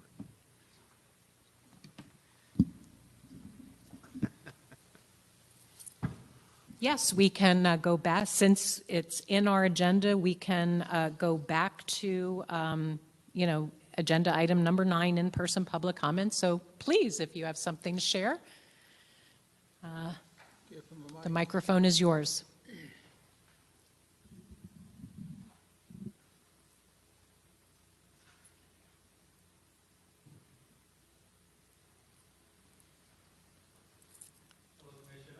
Doing well.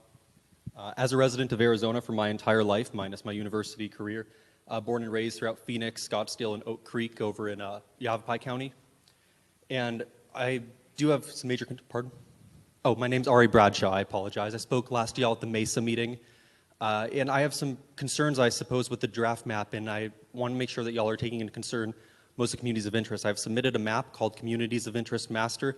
It has a 10-page document attached to it that has kind of an explanation of all 6 of the criteria and how the map has accomplished all those. I understand it's not going to be the map or anything, but I'd love if y'all could take a look at this document, read through it, and see kind of the ideas found. Some of the primary concerns I have are the splitting of communities arbitrarily. I don't like the idea of splitting the Apache Nations. I don't like the idea of splitting Colorado City from Fredonia. I don't like the idea of splitting Yuma in the congressional districts. These are all congressional district, not legislative district comments, by the way. And most importantly, I think that splitting splitting Tucson into 3 separate districts when you consider Tucson, its suburbs, and its exurbs is dangerous to the voice of the people in in Tucson. Instead, I believe that we need to have 2 districts there that consist of Tucson proper plus a few of its suburbs, maybe the Tejano, Res, and Sorita, and also one that takes into account most of rural Arizona plus some of the Tucson exurbs, perhaps even Santa Cruz County. The last comments I'll make right here that y'all could go check in the document later are within Phoenix. I think we need to avoid drawing these ridiculously straight lines for the sake of compactness, over competitiveness, and communities of interest in particular. Right now, I think in the Maricopa area, a lot of straight lines on the draft map have been drawn, and as someone who's lived in Phoenix my entire life, and as someone who knows tons of people of every age and every demographic, every religion throughout Phoenix, the straight lines I don't think make sense. I would just love if y'all could take a look at the map and try to rethink some of the areas where you've drawn some of these areas within Maricopa County. I think they're quite concerning as someone who's lived in Maricopa my entire life, minus a stint in Nashville and minus a stint in Yavapai. Thank you guys so much.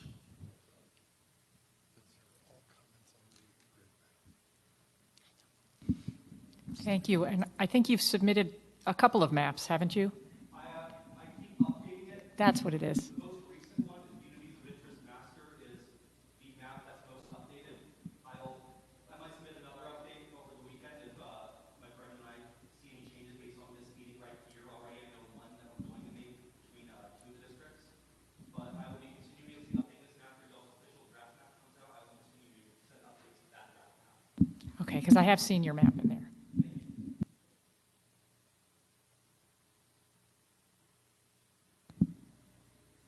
Madam Chair, have we covered item 8 on the agenda? Or was Yeah, I believe that the staff is going to present a more thorough report early next week. Is there a specific question you'd like to bring up? No, I only thought that if they were prepared today, while we had this moment, they could do that. We will have a more thorough report on all of items 8, but specifically the public locations. We had several meetings with the public this week, and several groups wanted to the end of today to submit their suggestions for locations for the tour, and so we wanted to abide by those wishes and give them to the 5 o'clock today to be able to send over their locations. And we've already received several from those meetings.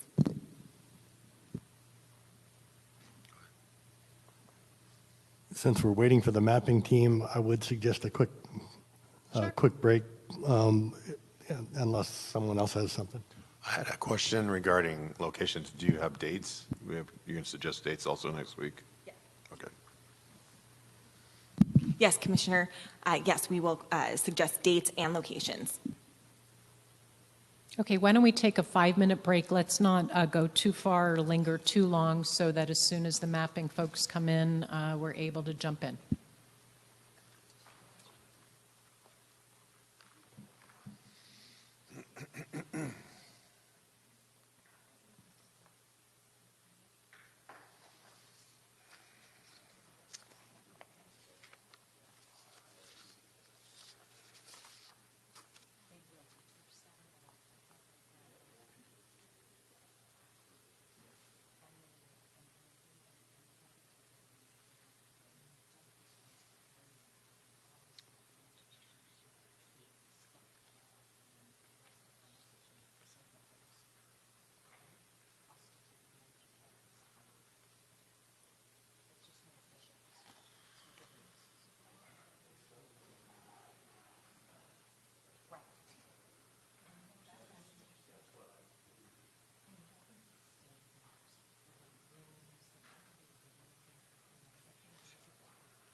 Are we ready to reconvene? It's on you, Doug. You're looking around. Mark was right there, and then he disappeared. Okay, we're waiting for Mark. Okay. While we're waiting for Mark, why don't we discuss the next meeting date, agenda item number 10. We're scheduled for 8 a.m. Can we have a very brief discussion about how late that meeting may go? Some of the commissioners are asking about the end of that day just for scheduling purposes. And it may be a recommendation for mapping. I mean, from my perspective, deliberation comes first, but I don't want to limit the commissioners from having a personal life afterwards if it's just going to be dead time.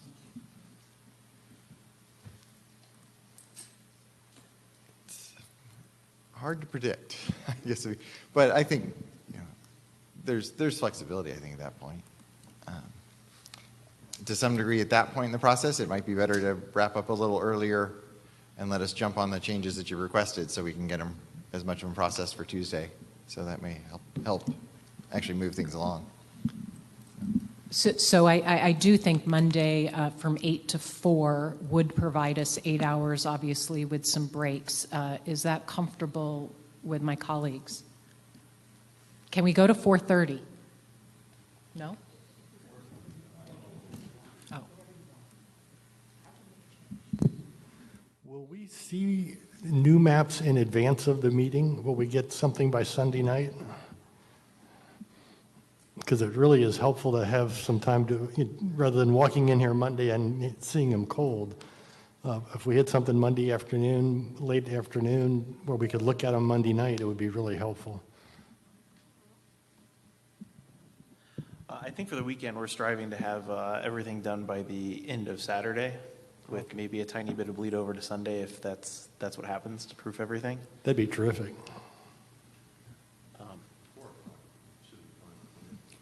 I think 8 to 4 is a very solid day, the first day of the week, knowing that we'll have 3 additional full deliberation days after that. So let's say 8 to 4 on Monday.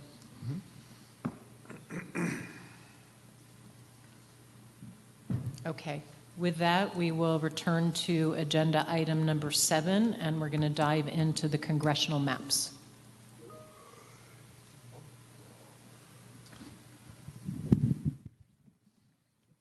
Map. Well, we do have 3 versions. The 2.0 version that I'm going to pull up right now, we actually started working on in session the last time we met on the 5th. It did take in some of your feedback, but not everything. So what I would like to do is CD test map version 2.0 is publicly available. It's accessible within the system and on the draft map website. But what I would like to do is go ahead and look at 2.1, because I believe that includes more community of interest, commissioner feedback, population balancing, and once we applied changes to 2.1, we use that as the foundational plan for 2.2, which there's only one difference, and I previewed that difference on Tuesday of this week, where Yuma County is completely included in that southwest district. So everything stays population balanced and within the target deviation when Yuma County is put into that single district for 2.2. Let me go ahead and pull that up.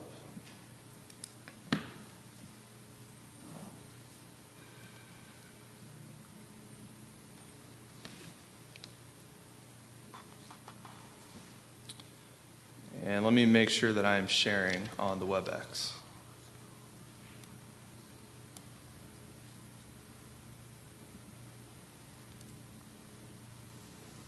All right.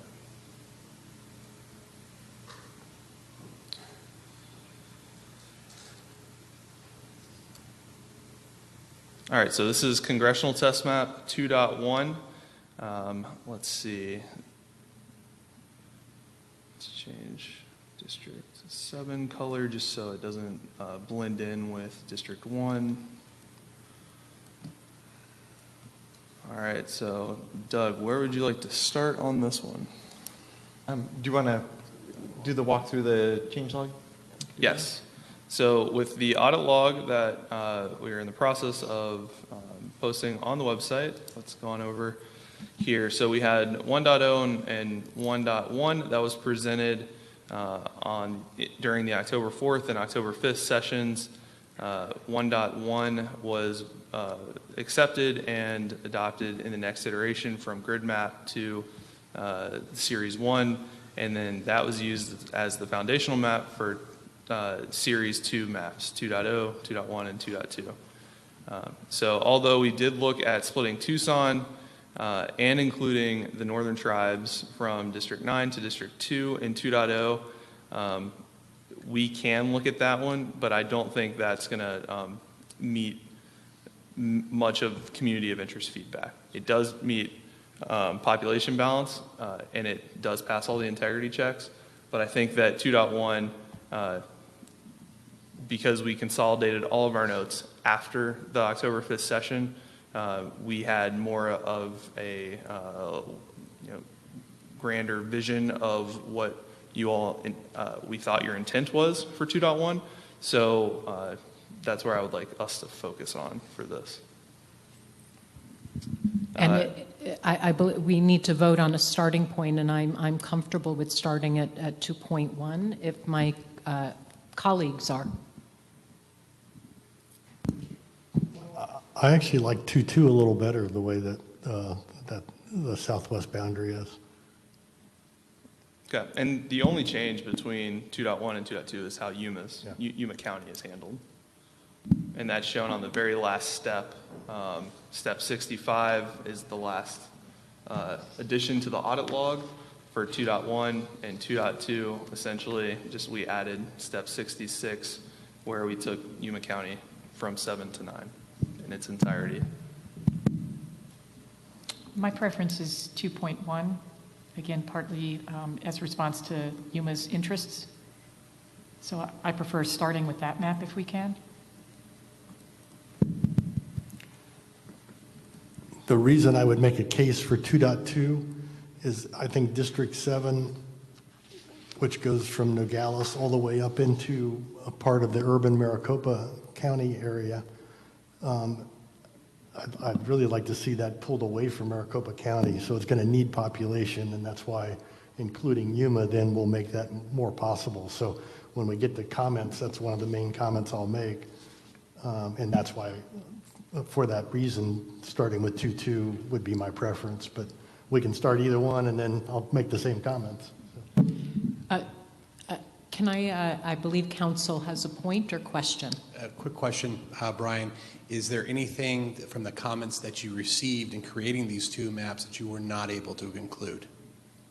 No, and I think the audit log shows what we can include. So nothing comes to mind right now. Okay, if you don't mind, because I was a little distracted, can you just succinctly, not in depth, describe the difference between point 1 and point 2? Point 1 is what is being shown on screen right now. The only difference is I'm turning this compare plan on. I have 2.2 loaded. Yuma County is in District 7. And I think this may affect a majority-minority area also if we, with some of this. But if it's okay, can we start with 2.1, then you can make your comments and we can go accordingly? Sure. I will entertain a motion to approve a starting point of 2.1. So moved. Commissioner Lerner. Is there a second? Commissioner York seconds. Any further discussion? Vice Chair Watchman. Aye. Commissioner Meal. Aye. Commissioner Lerner. Aye. Commissioner York. Aye. Commissioner Newberg is an aye. With that, we have approved Congressional District Map 2.1 as a starting point for deliberation.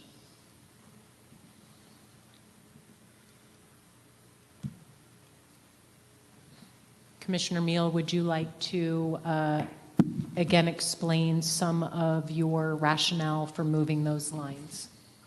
Actually, I'd rather go a little bit more similar to this morning and start on the very north, because I think that if we can get the rural areas covered better, then it's easier to move into the urban areas in the south. And one of the most common things I've heard for 10 years was the problem of having the Northern District 2 come all the way down in the old district, all the way into Pima County. But this one still brings it all the way down to the southern edge of Pinal County. And it just doesn't make any sense to do that. And in order to, you could have a clean northern district if you include Mojave County with everything else on the north, and then District 2 doesn't have to, it should still come down into getting the Apache tribes, but it shouldn't come down into Pinal County at all.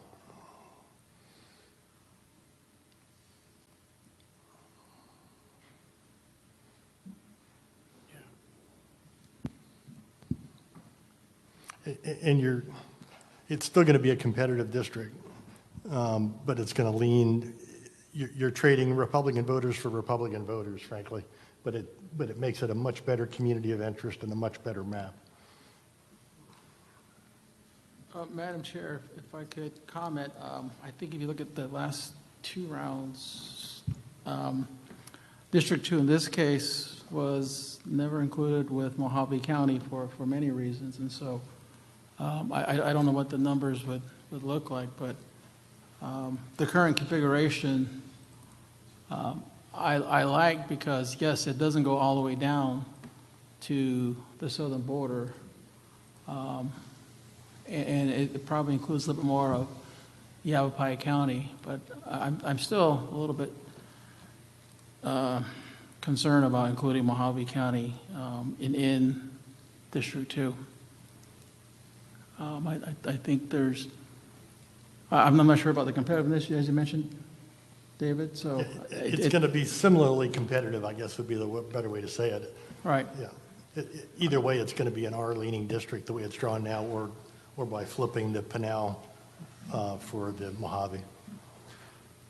And for Well, this. you could draw it down as far, Commissioner Washington, as the San Carlos Reservoir, Right. reservation, Jesus. So it does include both Apache reservations, does it, Doug? I think so. Yes. And then it comes around and includes San Carlos. San Carlos, White Mountain, Gila, Auction, and then going north, Navajo, and Wallapai, Havasupai, Hopi, Kaibab, San Juan, Southern Paiute. But it. Just Commissioner Watchman, just as a note, Gila and Auction are in 7. They're in 7, okay. Yeah. All right, okay. But in the Prescott area, then you have Yavapai Apache Nation, and then Yavapai Prescott, and then the Tonto Apache south of Payson. So. And my adjustment would still keep all of those tribes together in District 2. Yeah, I guess just to maybe respond, well, for me, there's a different community of interest if you look at the current setup in District 2 as we see here, than from what I'm familiar with in the Mojave County area. You know, those community of interest to me are more associated with activities along the Colorado River. And so I think if you move east, you have reservations, obviously, and then you got Grand Canyon. They're both tourists, I guess. Maybe that's probably the commonality, but just different types of rural nature, in my opinion. So. Well, but right now it's picking up Pinal is not rural. I mean, you're picking up the cities in Pinal that are high-growth cities and much more urban. So that's why I think Mojave's a better fit, because it is rural. And So I also feel that putting them in Mojave would not fit with the nature of it. We're looking at areas, some of these areas, if you think about what we've heard, they talk about mining, they talk about forest, versus what's going on in Mojave County, which is a very different way of a different way of life in terms of what their communities of interest are. You mentioned the competitiveness. Right now, that district would still fall pretty close to being competitive, 46 to 54. You add Mojave County, and you are really not making it, that's going to significantly change that. So while that spread 46 to 54 isn't truly, competitive, you'll really take all of that away. And then I would be concerned about minority representation, tribal representation in that area by adding Mojave County. I would rather see, I understand your perspective, but that district is always going to be big. Just because of its nature and the population that's there. So I understand your perspective of Pinal County. We could put into that Graham and Greenlee into that area, and that if you attach those two as part of it, have it go down to that area, not necessarily all of Pinal. You will be keeping together tribes, you'll be keeping together some of the, it's still going to be a Republican-leaning district. It's not that will change. But they have more in common than what's going on the border, on the Colorado River as part of it. You keep Apache and Navajo counties whole, you keep Coconino County whole, you add in Graham and Greenlee, and you might be getting pretty close to a population that you need.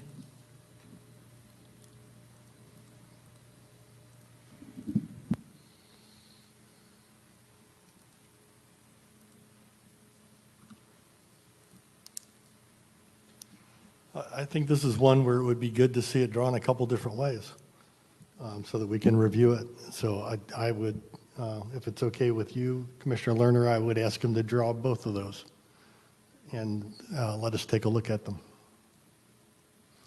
So either way, you're getting Pinal out of there, and one way you're going Graham Greenlee, the other way you're going more Mojave. And you might still have some parts of Pinal in there. Yeah. Pinal is growing enough where you may have to split it. So it's not that all of Pinal, but I understand what you're saying in terms of some of these communities that are growing very quickly, that they need to be maybe moved out. But I think you could, I'm fine with having a couple of different variations of that as part of it, and maybe a portion of Pinal. That's the more rural component in there. And Commissioner Lerner, and Commissioner Mill, just to clarify, the Apache Junction down to Queen Creek, all that extremely fast-growing area is in District 5. So the District 2 pieces in Pinal are, I guess it's Gold Camp, which is kind of on the edge of growing. It's not Gold Canyon, but Gold Camp. But what we're looking at is Superior and then down around to Coolidge and Casa Grande. Yeah, and I would argue Casa Grande should be part of District 5. Had a question, Doug or Brian. When you look at 2.0, that District 5, what were you trying to accomplish there by going onto the east? Is that to pick up the Copper Corridor? I know it's not the map we approved, but I'm just curious.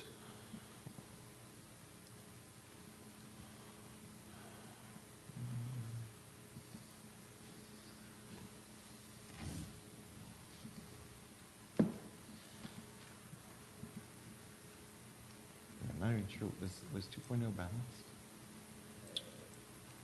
Yeah, 2.0 is balanced. Okay. It didn't balance, correct? It is, yeah, that's what I was just asking them, and yes, they confirmed 2.0 is balanced. It is balanced, okay. Yeah. Yeah, this was the first stage of Commissioner directions before he came back to the map in the afternoon.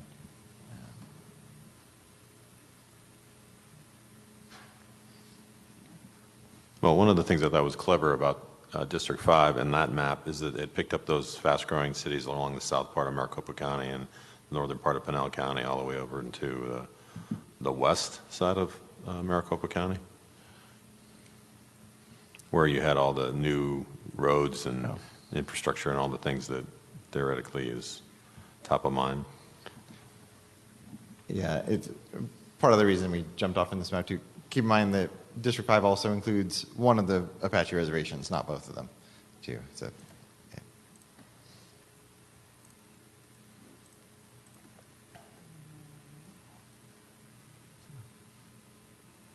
Can you say it again? District 5 includes? So this is on map 2.0. Yeah, this is kind of our interim map, not one of the final maps we present to Okay, you. got it. Yeah, it's part of the reason we didn't present it. It was in progress.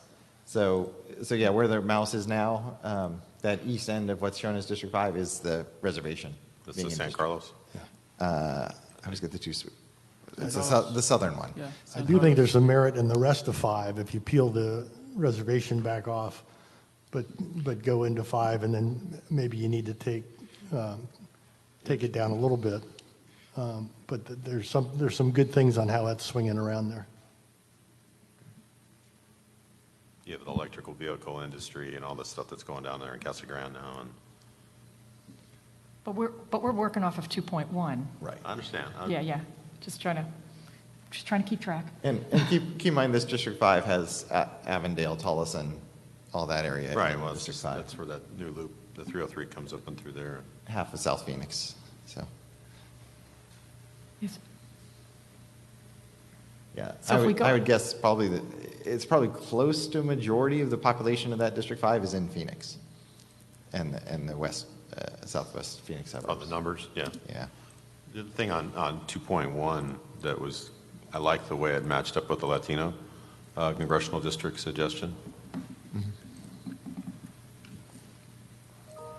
So for District 2, part of the concern there is that we have a very heavily tribal, a lot of tribes represented in District 2. So that's where I think we just need to take a closer look when you come back with your two versions, kind of see how the demographics look as well. And I know it goes around, I don't know if there's any way, and probably not, but to include, because I think it would probably look a little odd, but Gila River and Ak-Chin into that. I'm not sure if that's possible, but just in keeping with. It's not very compact, I don't think. No, it isn't. I know that. That's why I said I don't think it's possible. I was just about to say that. This is a difficult conversation, but we have to be careful that we're not doing gymnastics here to accommodate a community of interest at the expense of other communities of interest.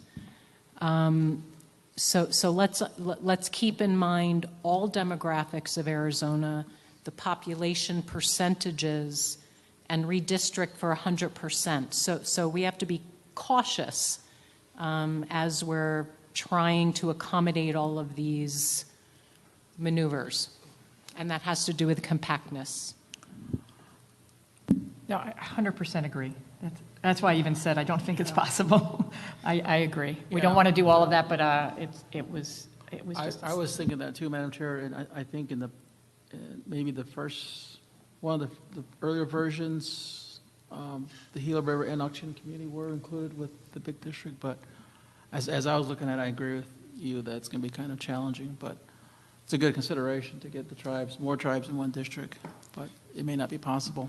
Yeah, so I was just looking at the numbers. So obviously you'd have to keep Pinal in District 2, but roughly, we'd have to confirm this in mapping, but roughly the Gila River and Ak-Chin are about the same population as Coolidge. So Coolidge would have to go from D2 into District 5, and then the Gila River and Ak-Chin could go into District 2. And again, that's not a critical thing. I'm more concerned about the other pieces of it than that. Right. That's and very with secondary. Right. Sorry. And with the other changes you asked for, it wouldn't be possible because Pinal wouldn't be there anymore. So, but something to think about when we come back with those maps, if you end up keeping Pinal in there. Yeah, the challenge that comes, the challenge that comes is from, you can't come and get Gila and Acton from the other side, because that's where District 7 is coming up and getting all that population.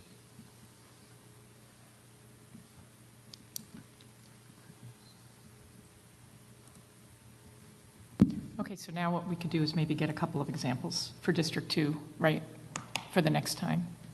Those were all my comments. I don't know if anybody else.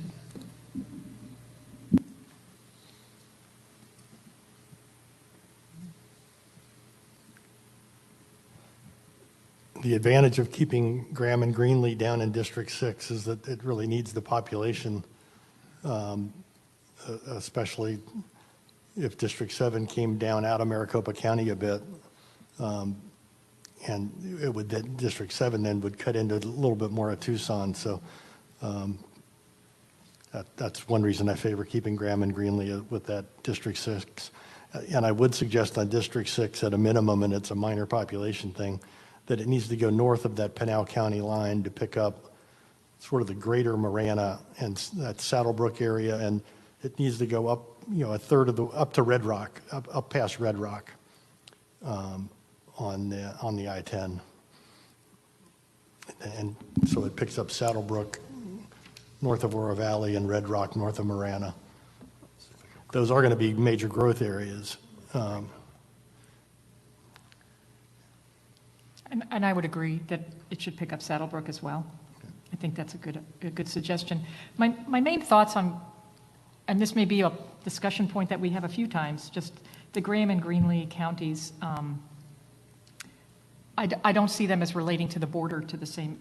Cochise is such a border county. There's so much that goes on there that relates there. And Graham and Greenlee, in terms of what they do, the economy in there, just doesn't, I don't see the connection.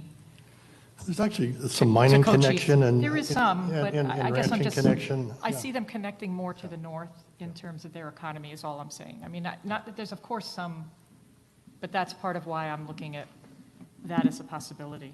But I do agree about Saddlebrook that you're saying, those points. And Red Rock, yeah. Yeah.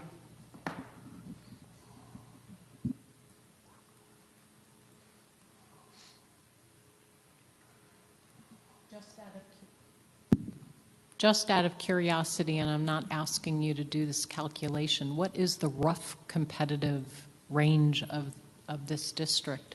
Which one? 6. Which district? Current District 2? 6. Oh.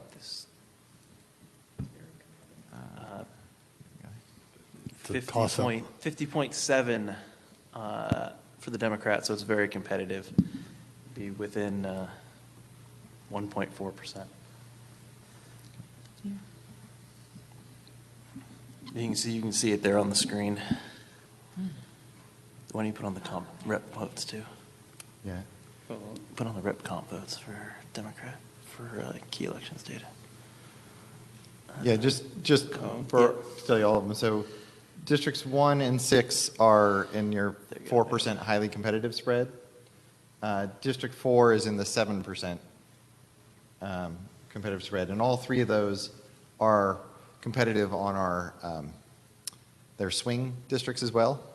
They've gone each way, and then districts 2 and 8 are in the 7% spread, but do not have a history of swing elections, so they're somewhat competitive.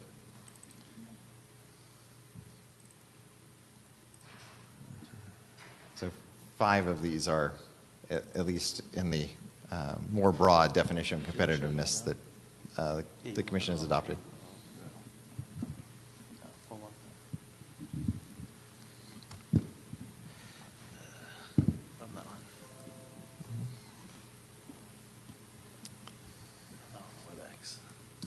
Can you make Mark the presenter?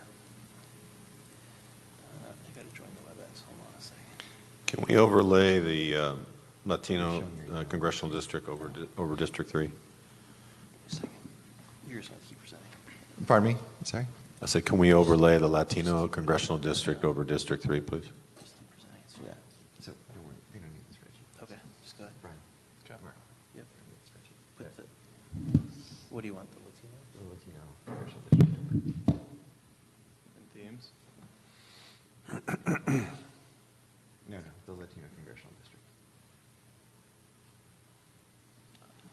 to review. No, go back where you were. Go to the review tab. Go to open plan. Yeah, I will say it's, the team drew this district before we had received the file, but we hadn't processed the file and gotten into the system. Yeah, it's So almost identical. It is a nice coincidence that they came out very similar. Good to know the commission's directions were taking in essentially the same community of interest that the coalition was looking at too. When I pulled up their map and I was looking at, the juxtaposition, I was smiling. Mhm.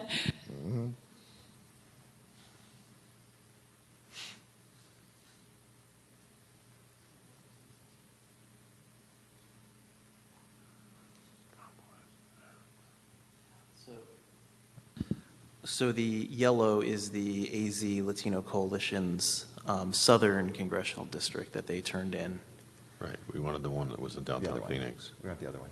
You want the D3, or the Phoenix. Oh, you want the Phoenix one? Pull up the Phoenix one.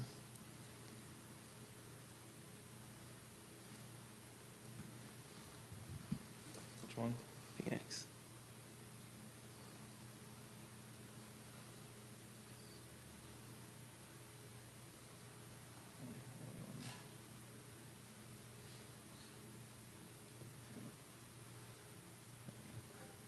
So the yellow is their Phoenix district that they turned in.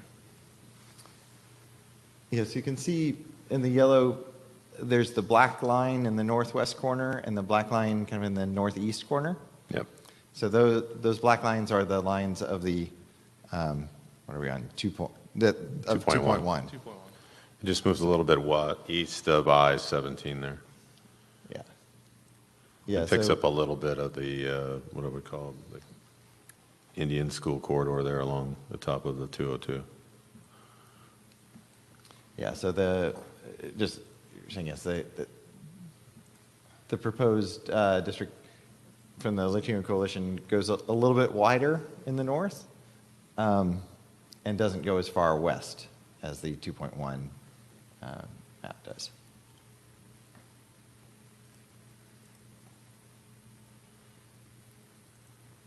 I like that. It picks up Guadalupe as well, as does yours. As a South Mountain community.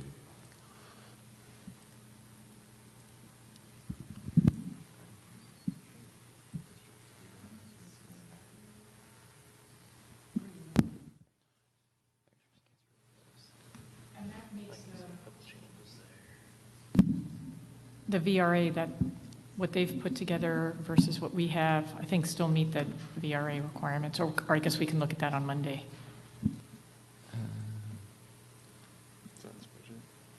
Yes, actually, you're correct. District 3 does perform. It is an effective district by Dr. Hanley's benchmarks, and I think it's safe to say that since they proposed it, it would be an effective district in the eyes of the coalition as well. So both of them. So there's parts of District 4 that I think need to move up into South Scottsdale and take all of Tempe.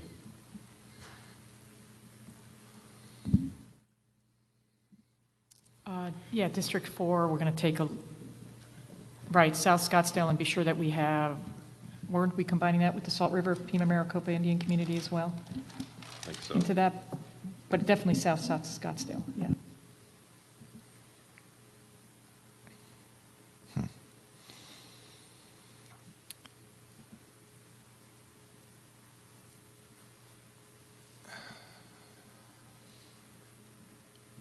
So certainly understand the obvious trade-off would be to then bring if we're taking District 4 into District 1 in Tempe, then the other way around, District 1 would come down into District 4 in the middle of Mesa, but I'm not sure that makes sense.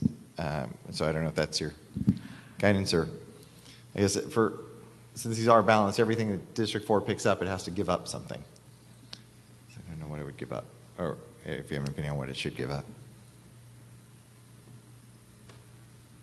Well, I think maybe there may be parts of Gilbert that could move into District 5 if we Well, should move.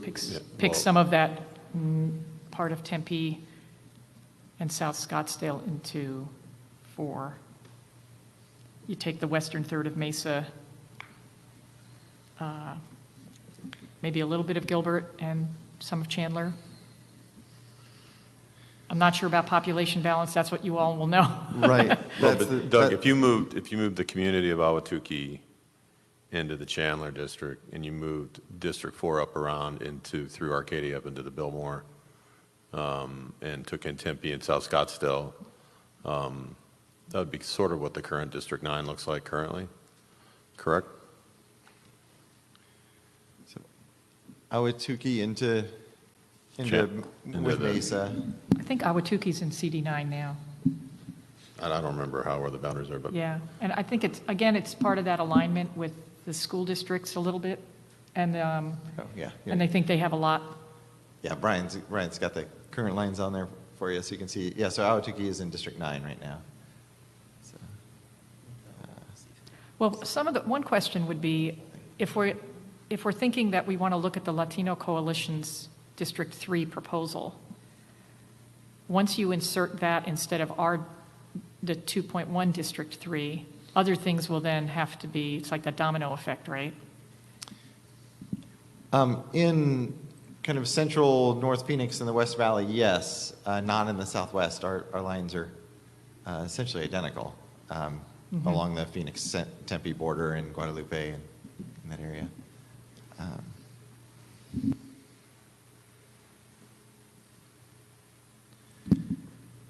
Yeah, so what I was thinking for CD4, which I think is similar to what you're saying, Commissioner York, is we take Tempe, we have South Scottsdale, again, the western part of, well, pretty much like you have it in many ways, western third of Mesa.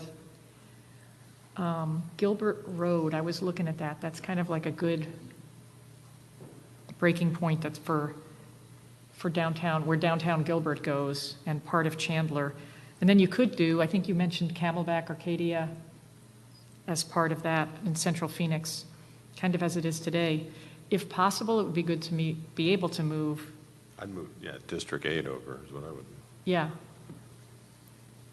And pick up all of Peoria.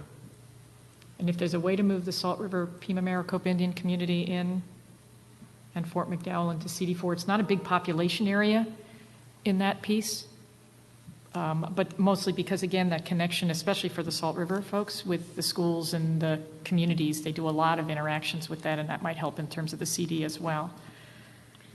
But population-wise, that might come close. Sorry, a couple of clarifications. So Salt River, as you mentioned accurately, wants to be with Mesa. I think Fort McDowell wanted to be with Scottsdale, though. Okay. So I think That's just fine. both. But can you run through that one more time? I couldn't keep up with that.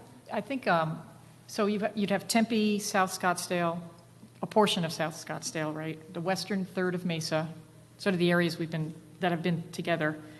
A part of Gilbert, just up to like the downtown, not the southeastmost portion of Gilbert, but a little bit more in the northwest portion of Gilbert. And then up in the Camelback, Arcadia, Central Phoenix piece, kind of as it is today. And then Salt River, like you said. Fort McDowell, I don't know about, like you commented, they want to be with somebody else, but certainly Salt River.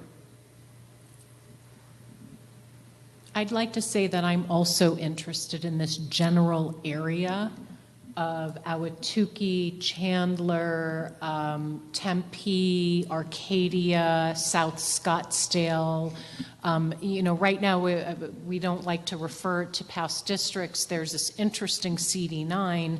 I think the tentacles go a little illogical, up north, and I'm not suggesting that I'm supportive of that, but it does tap into, I think, an interesting hub of communities that are quite competitive, and I think many communities of interest are served well in that area. Okay. But I'd like to try to make it more compact and contiguous than the last iteration. Sure.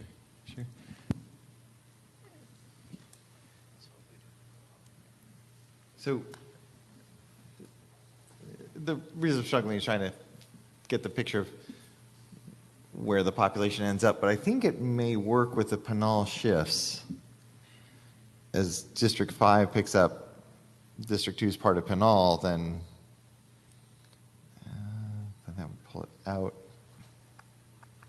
Oh, it may go against us, actually. Okay, well, we can take this as a direction and see what we can do with it. It's going to be a tricky way to get the population moving one way to come back to the other side of it in that South Valley. But we can take that and try to look at the main goal is to have kind of that. And I'm asking this just to confirm my understanding that the main goal is to have kind of central, northern Tucson, South Scottsdale, all in one seat as Tempe, opposed to. you mean. Oh, I'm sorry. Yeah. So yeah, central and northern Tempe, together with South Scottsdale in a district. Well, and also I think that I think all of Tempe would end up going in there with. You've got Ahwatukee and parts of Chandler and Gilbert. Well, West Mesa is probably more like Tempe than Chandler. Right. Well, north, I agree, West Mesa for sure, but I'm also thinking of West Chandler. I'm not thinking of all of Chandler or all of Gilbert either. I was thinking for CD5, you would basically have Gilbert, most of Gilbert in there. East Mesa would go into 5.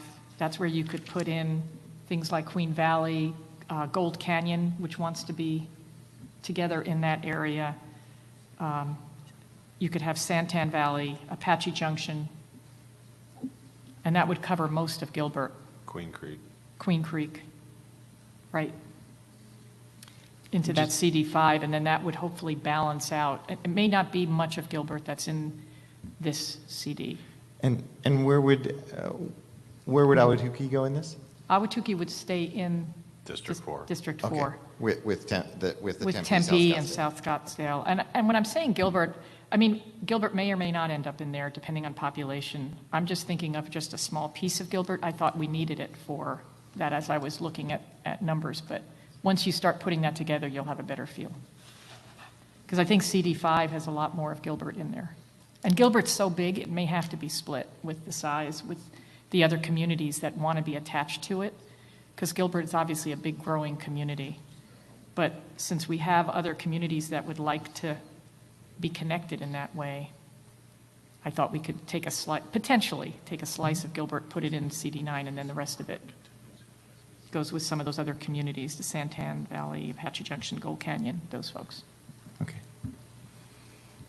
My only concern is that creating an extremely partisan District 5 where some communities may end up getting marginalized. I mean, that I'll have to wait to see the data. But that seems to me to be getting pretty extreme and you know, let the chips fall where they, you know, fall as it relates to communities of interest. But in my mind, it's not the competitiveness, it's looking at what communities of interest might be marginalized in that district. District 5 or District 4, Commissioner? I'm looking at 5, but I need to play it out. I don't, you know, I'm not exactly sure of where the boundaries are based on these little lines. Yeah, no, I think this is good direction. I think we can work with it. I think my concern is I think we're pulling D5 both directions, which won't work, but I could be wrong about that. So we'll try it and come back to you, and this may be one that you don't approve if it doesn't work out. Well, you may have to give us 2 or 3 options on that to show us how that works. Yep. Because it could easily be something different than what we're saying as we go through. Right. And right now, based on the grid map, I mean, this version 2.1 CD5 is very balanced one way, much more than another. It is, as you said, not competitive. I have a question on District 7 as it comes up into the Phoenix area. Is there a bunch of population right up in that very northern tip that's next to D? I mean, is there a reason the District 7 has to come up this far? And what happens to that population if it didn't go in District 7? is there room to move it into District 3 or, but is that a bunch of people in there or is it a? So if I recall, 89,000 people are in Avondale and 95,000 are in Goodyear, and we initially had put both of these communities into this district. And then for population balancing, we brought District 9 down, and for population balancing took the northern tip of Goodyear, and we had to split the northern tip of Avondale into D3 and a little bit into D9. So I guess if we could get D7 out of this area and move it more into the southern part of the internal part of Tucson, and it sort of flows with why I want Graham and Greenlee staying south, because then that District 6 in Tucson loses some population in that central Tucson area. It picks it up, it keeps it in Graham, Greenlee, and in my mind, it would be good and make more sense for District 6 to actually reach up into Kearney and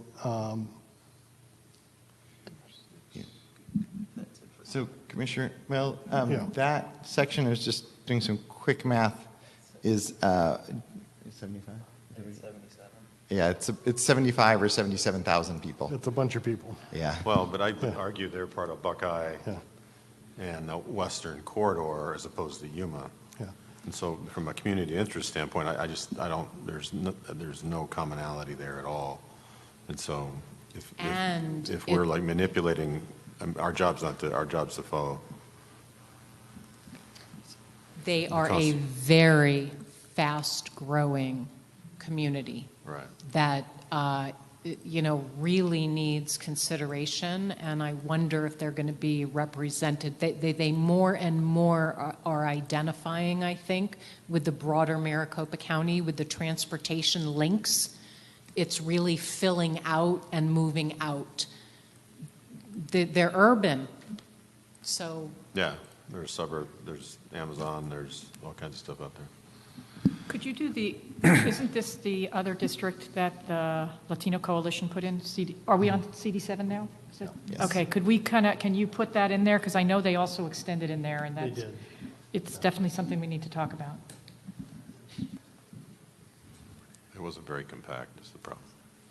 Well, yeah, that Yeah, district no, can't be compact because of population, but it hadn't, it would be It good had to look thoughts, at. yes, it had some Yeah. thoughts. It kind of goes in up that area. No. Phoenix.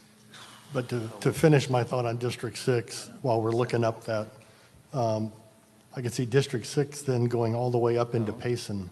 So you really have that whole eastern area of the copper corridor and mining, all down, going all the way down into Cochise and Tucson to create a real eastern district, southeastern district. Because you'll need that population if you take population out of the center of Tucson in order to give it to 7, because 7 drops down. But that, then you would have to go east and pick up Mojave County to get that, which I don't think fits that population as well. So that's, I know that's part of what we'll look at next time when we see how those two different versions work. But I don't think we can take population away from District 2 as part of that to fill out District 6. So. Well, and I was saying that all of my thoughts go together. So yeah, it would include having Mojave go that way. So. Yes, and Commissioner Mill, the challenge is, I think, as you're somewhat going there, so we would have already taken Pinal out and traded Pinal for Mojave. So then when we take Payson out, we have to get something else to make up for that. And maybe it doesn't work to go up that far, but going up to, certainly to Globe and up through there.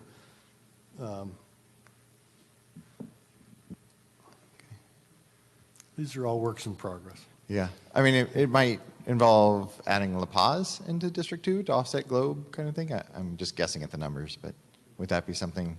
you'd want to see? I think that'll hurt District 7 on trying to get the Hispanic majority minorities. I don't think that would be good. Oh, no, La Paz is over in 9, so it wouldn't Oh. impact, yeah. Excuse me. It would push 9 to be a completely Maricopa seat, is what it would do. And 2 would essentially pick up all the river that's not in 7. Oh, here we go, and we got the, so you can ponder that while we come back to this. Let me change the color. There we go. So in this submission, they include all of Avondale, and then they include all of Avondale and the western portion of, well, all of Tolleson, and then a western portion of Phoenix and Glendale. And what's it look like as you go south on their proposal?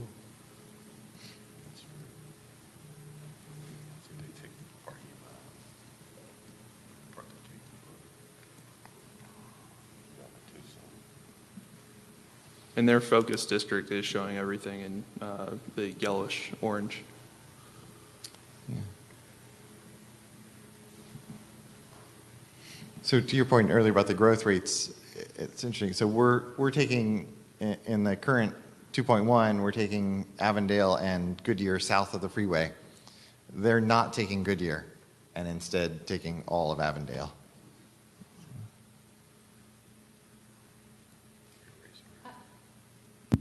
I don't recollect, and maybe staff or colleagues recollect, have we heard from leaders or many constituents in Avondale and Goodyear about their preferences with the congressional lines?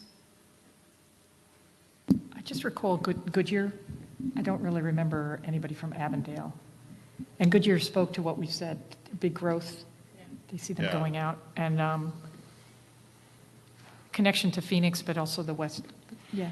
Yeah, I just remember the Avondale Buckeye Goodyear comment that was made was that our population matches Yuma. Why don't we get our own voice? So I recall that as well.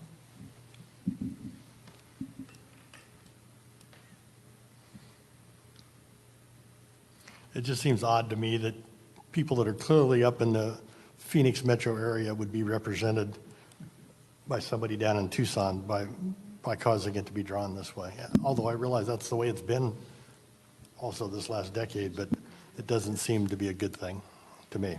No. I think the issue in general, right, when we get into these areas, the more rural areas, it's difficult to find that balance in terms of the representation. And so it is what we've had, and it's what we're going to continue to have to some extent in terms of that, because we can't find, it's hard to find those connections with that. We could play around with taking some from District 2 from Pinal County and placing that in District 7 as well as a possibility. Well, if you look at this map, they took out a certain amount of population out of Yuma to be able to add Avondale, I'm guessing. But if you look down on the bottom.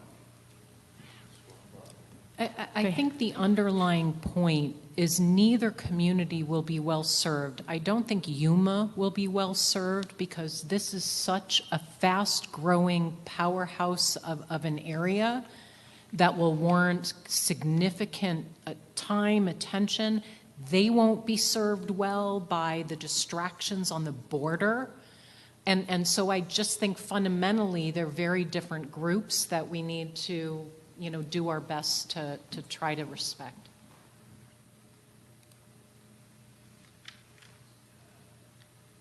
And this is also the VRA district, so we have to figure that out as well as part of it in terms of those connections. This has, I think, the Quechan tribe. District 7 is the VRA district. Yes. Yeah, that's the one I was. I know. Isn't that the one we're talking about? Yeah, you said this, and so I want the Did I say public the to wrong know. one? No, you're fine. Okay. Yeah. So this would be Yuma, San Luis, Santa Cruz, Tohono O'odham.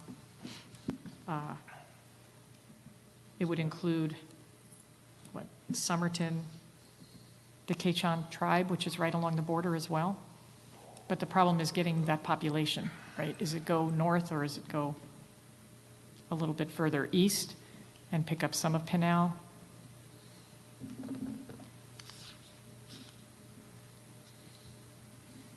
It's a struggle.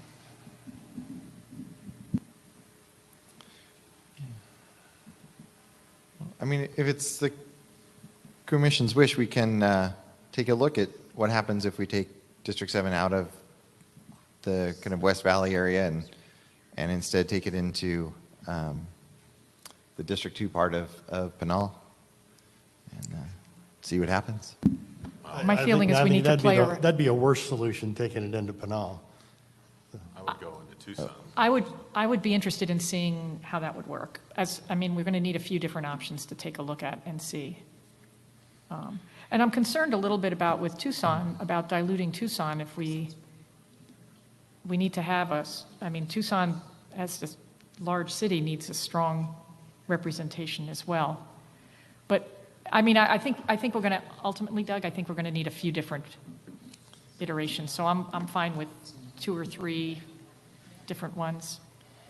Is that, I think that's what I just heard is there's one approach where, well, the goal of taking District 7 out of the West Valley one option would be to take it into Pinal.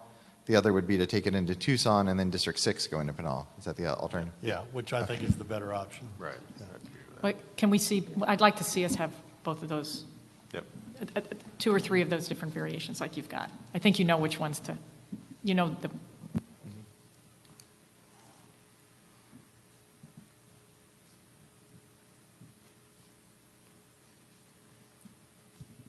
I want to make sure all the southern tribes are kept together, and I was just speaking with Vice Chair Watchman and I believe there may be one tribe that's slightly out of District 7 right now that needs to be included. Is that correct, Vice Chair Watchman? I believe it's the Kushan tribe. Oh. Yeah. The same one over in Yuma? Yeah, there's 2 Close tribes. this plan and go back to Cocopas, 2.1. there's San Luis, and then you got the Fort Yuma, but that's the Fort Yuma Reservation, but the tribe they're named the Kushan tribe. And so it's right, where it says Winter Haven, right below that on the Colorado border.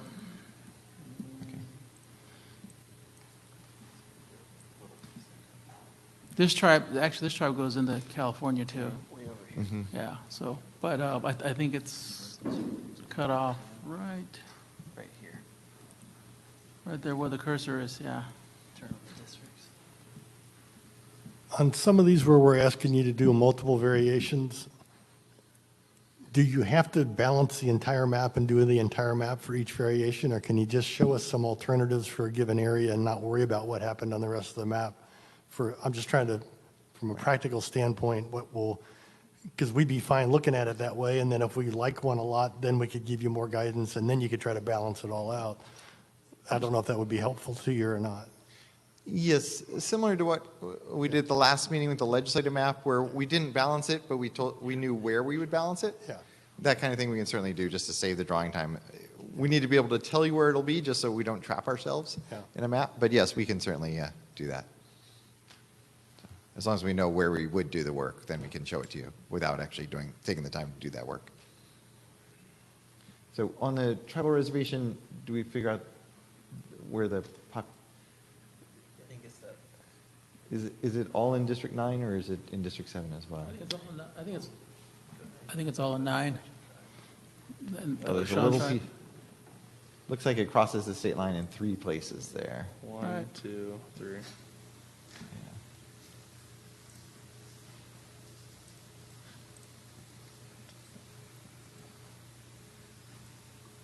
I don't know if they all have population. We can look and see if there's population in all 3 parts.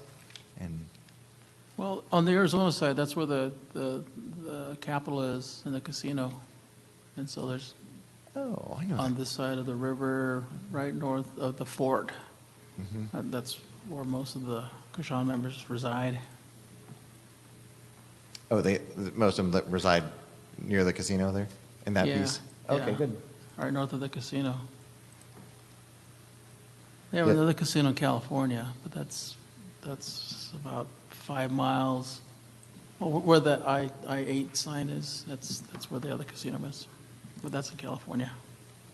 Okay. We can certainly take a look at it. The piece that Brian's showing right now is in District 7 with the other southern tribes, but we can take a look and see if we're missing any population from the other pieces. Just looking at where they are, it might be, we'll look and see and tell you, Take a look. it might be hard to get to them because that's densely populated, in between, but we'll find out.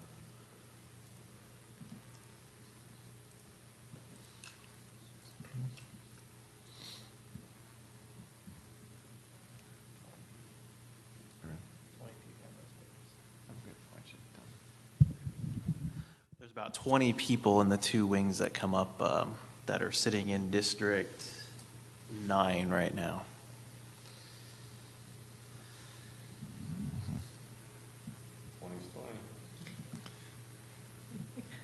Are they in the middle one or the far one? I think there's more than that. They're right here on the edge. Oh, they are in that piece. Okay. So there's 5 up here. yeah, and 15 of them are in that part that Brian has highlighted in blue from District 9. So there's 15 in there that are adjacent, so we could move that easily. The other 5. What? Is there more people in there? No, you're getting all. Well, getting just all what of I them. have highlighted on Yeah, the screen no, right no. now I is mean, the blue from District 9 is the only piece there. Yeah. Well, I think the point is it splits the reservation. So. Yeah. Yeah, the only concern about the other piece is that we have to look and see how many non-reservation people are between District 7 and that piece. But certainly we can get the 15 and we'll take a look and see if we can get the other 5 as well. If we can create districts where only 5 or 20 people feel a little upset, I think that's like pretty great. Yep. The other piece of this map, as you probably have seen, is that border between 7 and 9 is very rough right now. Obviously, we did not finally coordinate that. Those little jigs and jags are not chosen by choice. They're just getting to the population number. So we can clean that up.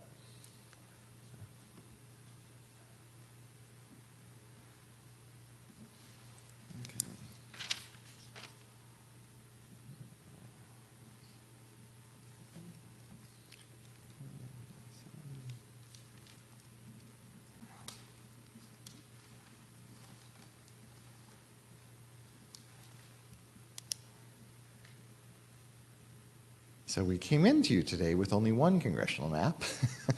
We may be coming back with 4, so we'll see. But that. Would you like us to narrow those decisions down right now? Or here's another alternative. Would you like us to move to other areas that may have, strong opinions that may then have ripple effects that will give you feedback about those other lines? Yeah, I don't think you need to narrow them. I think we may end up taking advantage of Commissioner Mell's suggestion of the 4 we bring back may not be all fully balanced. They may just show you what happens with your requests, and then you can instruct us whether to proceed with those or not. But yes, if you do want to give us any other guidance on the congressional map, we welcome it. Are there other areas that strategically make sense, so that, we understand the implications that it has for the other, districts? So one thing to point out to you, just to show you, is if you can zoom in on the eastern border of District 9, please, Brian. Where 9, 8, and 3 come together. So. Yeah, thank you. So the shape of District 9 there, where it extends into District 8, that's this into District 8. That's the Sun City. So that's taking the commission's instruction, put all 3 Sun Cities together. So they're all in District 9. And then the kind of neck where District 9 is, yeah, there we go. So that's why it has that unusual looking shape, as it's following the city border. And then the neck below there where 9 is sticking east, that's following the city of Glendale borders. So it's picking up Luke and getting western Glendale all together. So that's why it has that kind of neck between the two major roads. Look to it as it's following the city line.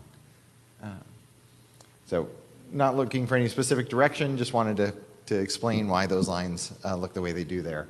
And if you have instruction, we're open to it, of course. The District 3 piece where, go ahead, Glendale, like you did there. Yeah. The District 3 piece in Glendale is the Ocotillo Council District. It's the heavily Latino part of Glendale that actually has a Latino council member as well. So that's explaining that three-way split of Glendale. But to the commission's, the one thing the commission had mentioned there, not as a major point, but as a side point, is this is keeping Luke Air Force Base with all of western Glendale together, not splitting the Air Force Base off from the city. The western boundary, the eastern boundary of that, we'll call it the panhandle of District 3 there, that goes a little bit, on the Latino map, goes a little bit east over into 19th Avenue, if I remember correctly. You have it drawn right now on I-17.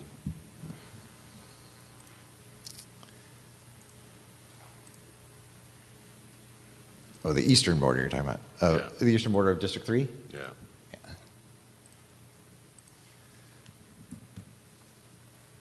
That's the La Habra corridor. Yeah. Yep. Yeah, I guess that could be a possible direction if the commission wishes to give it, is should we alter District 3 to match the Latino Coalition request? Or if you wish to give us that instruction, we can. If you want to wait and not do that at this point, that's fine too. I'm good with that. Pardon me? I would recommend matching the Latino recommendation.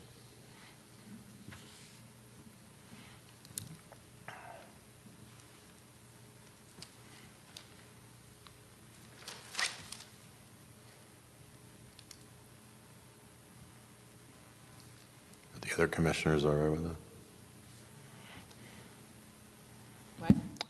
that? This is the 2.1 District 3 suggestion, which is almost identical to the Latino Coalition suggestion. There's a few changes that the Latinos did to their suggestion, and I was okay with adopting the Latino suggestion. For District 3? Correct. Yeah.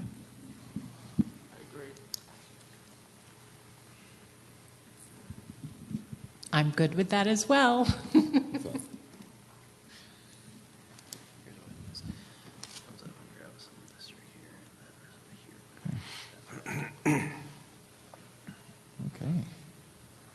So that we covered just about everything, except if you have anything on on the District 8.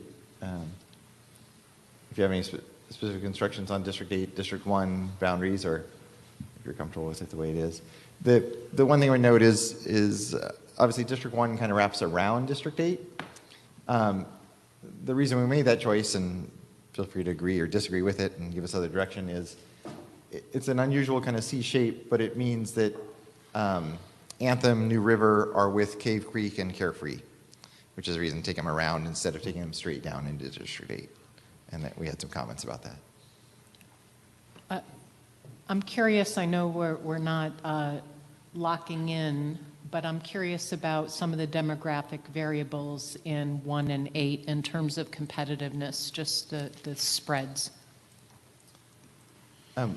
Yeah, so I actually had that in my notes. So District 1 is in your highly competitive range. It's less than 4%. Oh, you've already got it up there. Perfect. Which one, you want 1? Yeah, so 1 is, Brian's got it highlighted there, 50.45. So that's well within the 4%, almost perfectly balanced. And 8, what is it? Oh.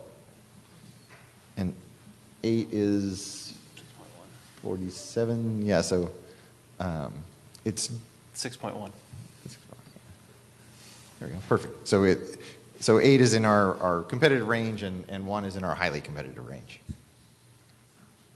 But 1's going to change a little bit with the change of 4, so we'll have to see how that. Yeah. And the other piece too on the swing measure of of our 9 elections, did it swing? District 1 does swing from election to election. District 8 did not. So.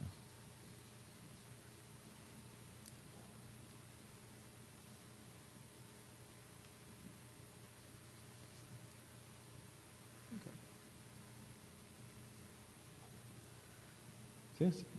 If you, without, unless you have specific directions in that area, we can just simply see what happens at District 1 as we make those changes down around Tempe, South Scottsdale, and go from there. Right.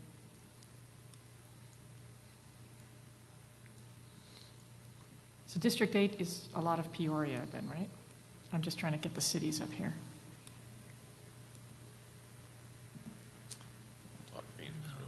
No, am I looking at the wrong map?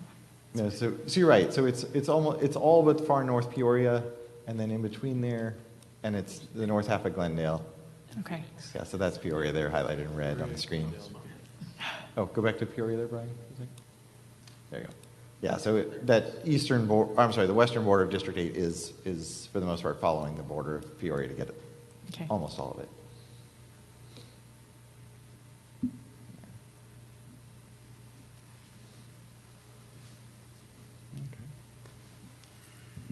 And it really can't go west because otherwise you're stuck bringing all of those populations in, right? Because otherwise you'd be dividing some major communities of interest. So Well, I'm but just, if you change the West Valley, we're going to have to pick up that population someplace else. So there's some shifting going to go on here. So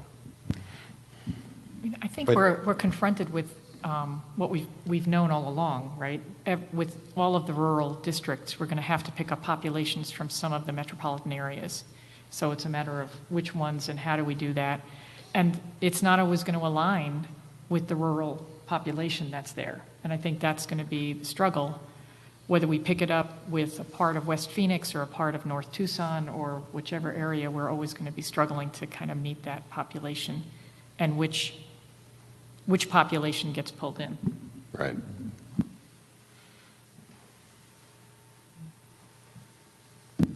the alternative is to allow the rural outer skirts of Arizona to become more extreme. And I mean, you know, there are alternatives. I'm just saying that you don't have to say that it's a given. There are alternatives.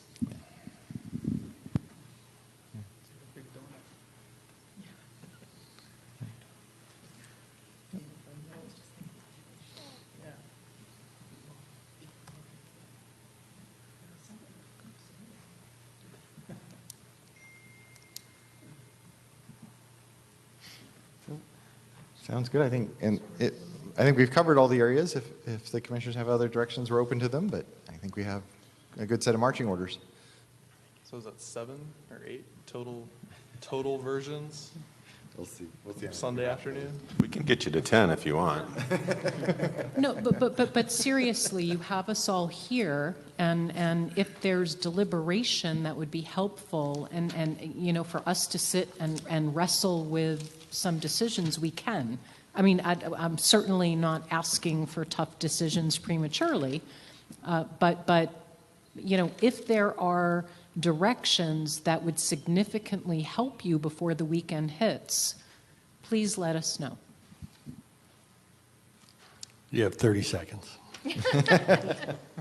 No, I think we have a good set. I mean, the challenge for us will be to take these away and see which ones do we just kind of test and bring back to you not fully population balanced, and which ones can we roll into a possible next map. As you do it, I just request out of, honoring what our legal counsel is suggesting, to not only document what we do, but also document what we can't do, because we're accountable for that as well. Mm-hmm. Madam Chair, if I may, real quick, would it be beneficial for, just because of the timing constraints, to take a small little break, see if you can condense possible questions that might lead to less work for you all this weekend before we adjourn, or before the commission adjourns? Sure. We absolutely have compare time. notes, definitely. So why don't we can we take a 15-minute break, 20-minute break? 15. Yeah, I think let's go with 20. Let's go with 20 minutes. Why don't we take a 20-minute break? We'll reconvene and figure out what the best strategy moving forward is. All right, thank you.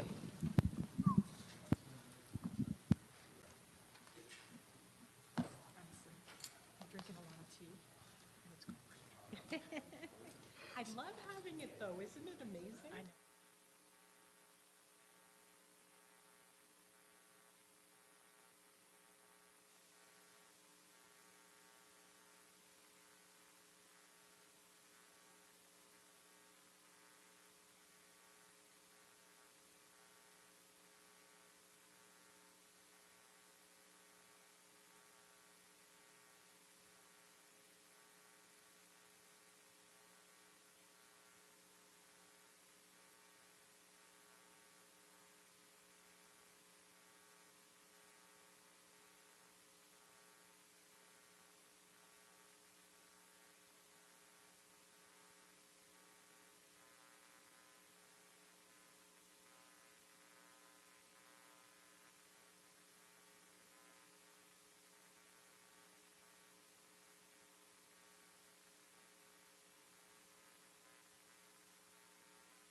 Okay, welcome back, everybody. We look forward to your feedback mapping. So we discussed all your comments and the different options to go forward. So what we'd like to propose is starting with a 3.0 map and take 3 of the common themes that you guys talked about. So we want to take the AZ Latino Coalition's District 3 and lock that in wholeheartedly and use that geometry.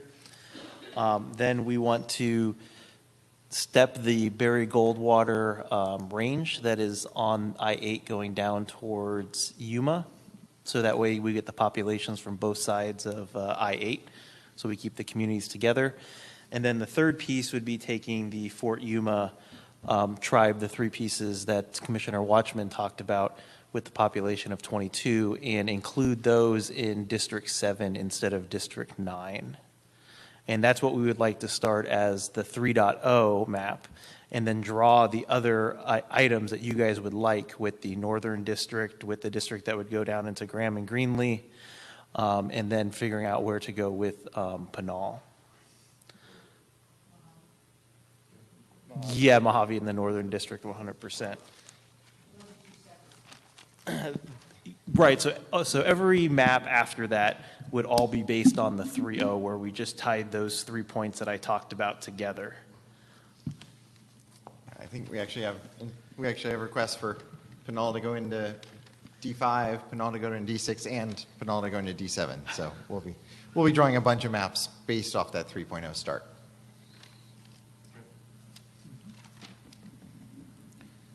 But I think with all of your feedback and comments, I think that was the most that we could lump in to get sort of a common set of 3.0 or those 3 changes. Doug, I don't think you saw anything else. No. Well, and then, so we have the changes to Pinal, and then the changes to the greater Tempe area, should we call it? Well, on the West Valley also, yeah. Oh, yes, sorry, we were thinking that as the D7 into Pinal is also the, and D7 into Tucson as the West Valley. So what you're suggesting is, or requesting, is a potential vote on starting a new point of CD 3.0 from which we will then begin our further deliberations. Well, you will do your further mapping. We will get those additional maps and we can deliberate, but are you looking for a vote to provide that feedback for you to move into the weekend? No, I think actually it'll be a little quicker. We won't ask you to vote on it until you see it, but I think the thought is we'll vote on 3.0 Monday, and then we'll immediately have 3.1, 3.2, 3.3 for you to look at. Yeah. 8, 9, yeah. 10. There won't be the need to then provide feedback on that voted on map because you've already given us those next steps, if that makes sense. Got it. So we don't need to vote on any direction for the weekend.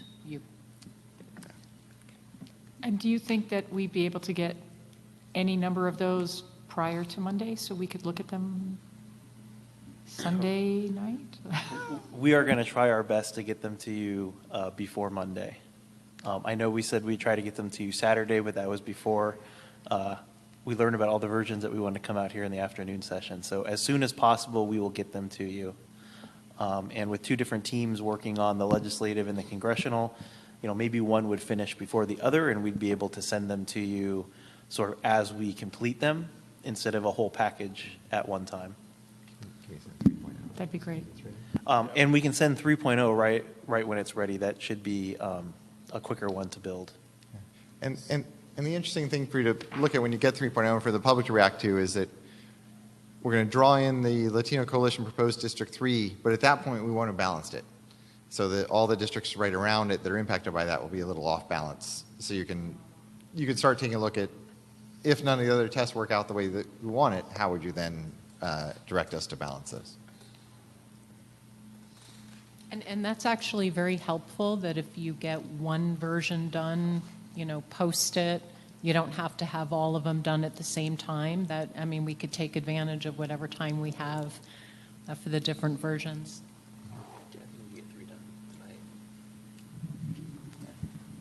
and sending it to you is in the form of posting it on the draft maps page of the hub site for 3.0 congressional, as well as the plans in the redistricting system. It'll be shared to the draft maps public, as well as to the draft maps that you all have access to.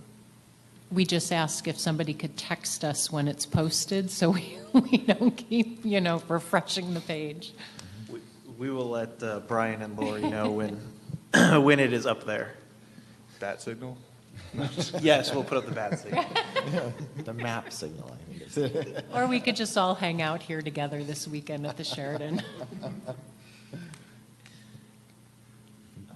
And then we'll also have the demographics and the competitive sheet that we were referring to with the drafts. Anything else you got? I don't think so. Brian?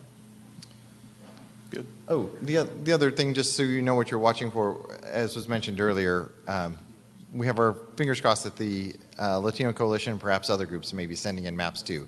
So you may be the legislative map that we're still waiting. So you may be getting other maps from residents to look at over the weekend in addition to the ones that the mapping team will prepare.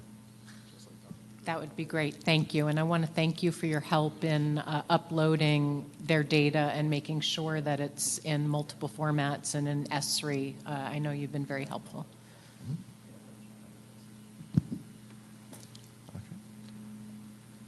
I think that's all we have from the mapping side for today. All right. Well, thank you so much. We know that you're working, overtime, and, thank you for accommodating, our very busy schedule. We know it's going to be long days ahead of you, but we're deeply appreciative. So thank you.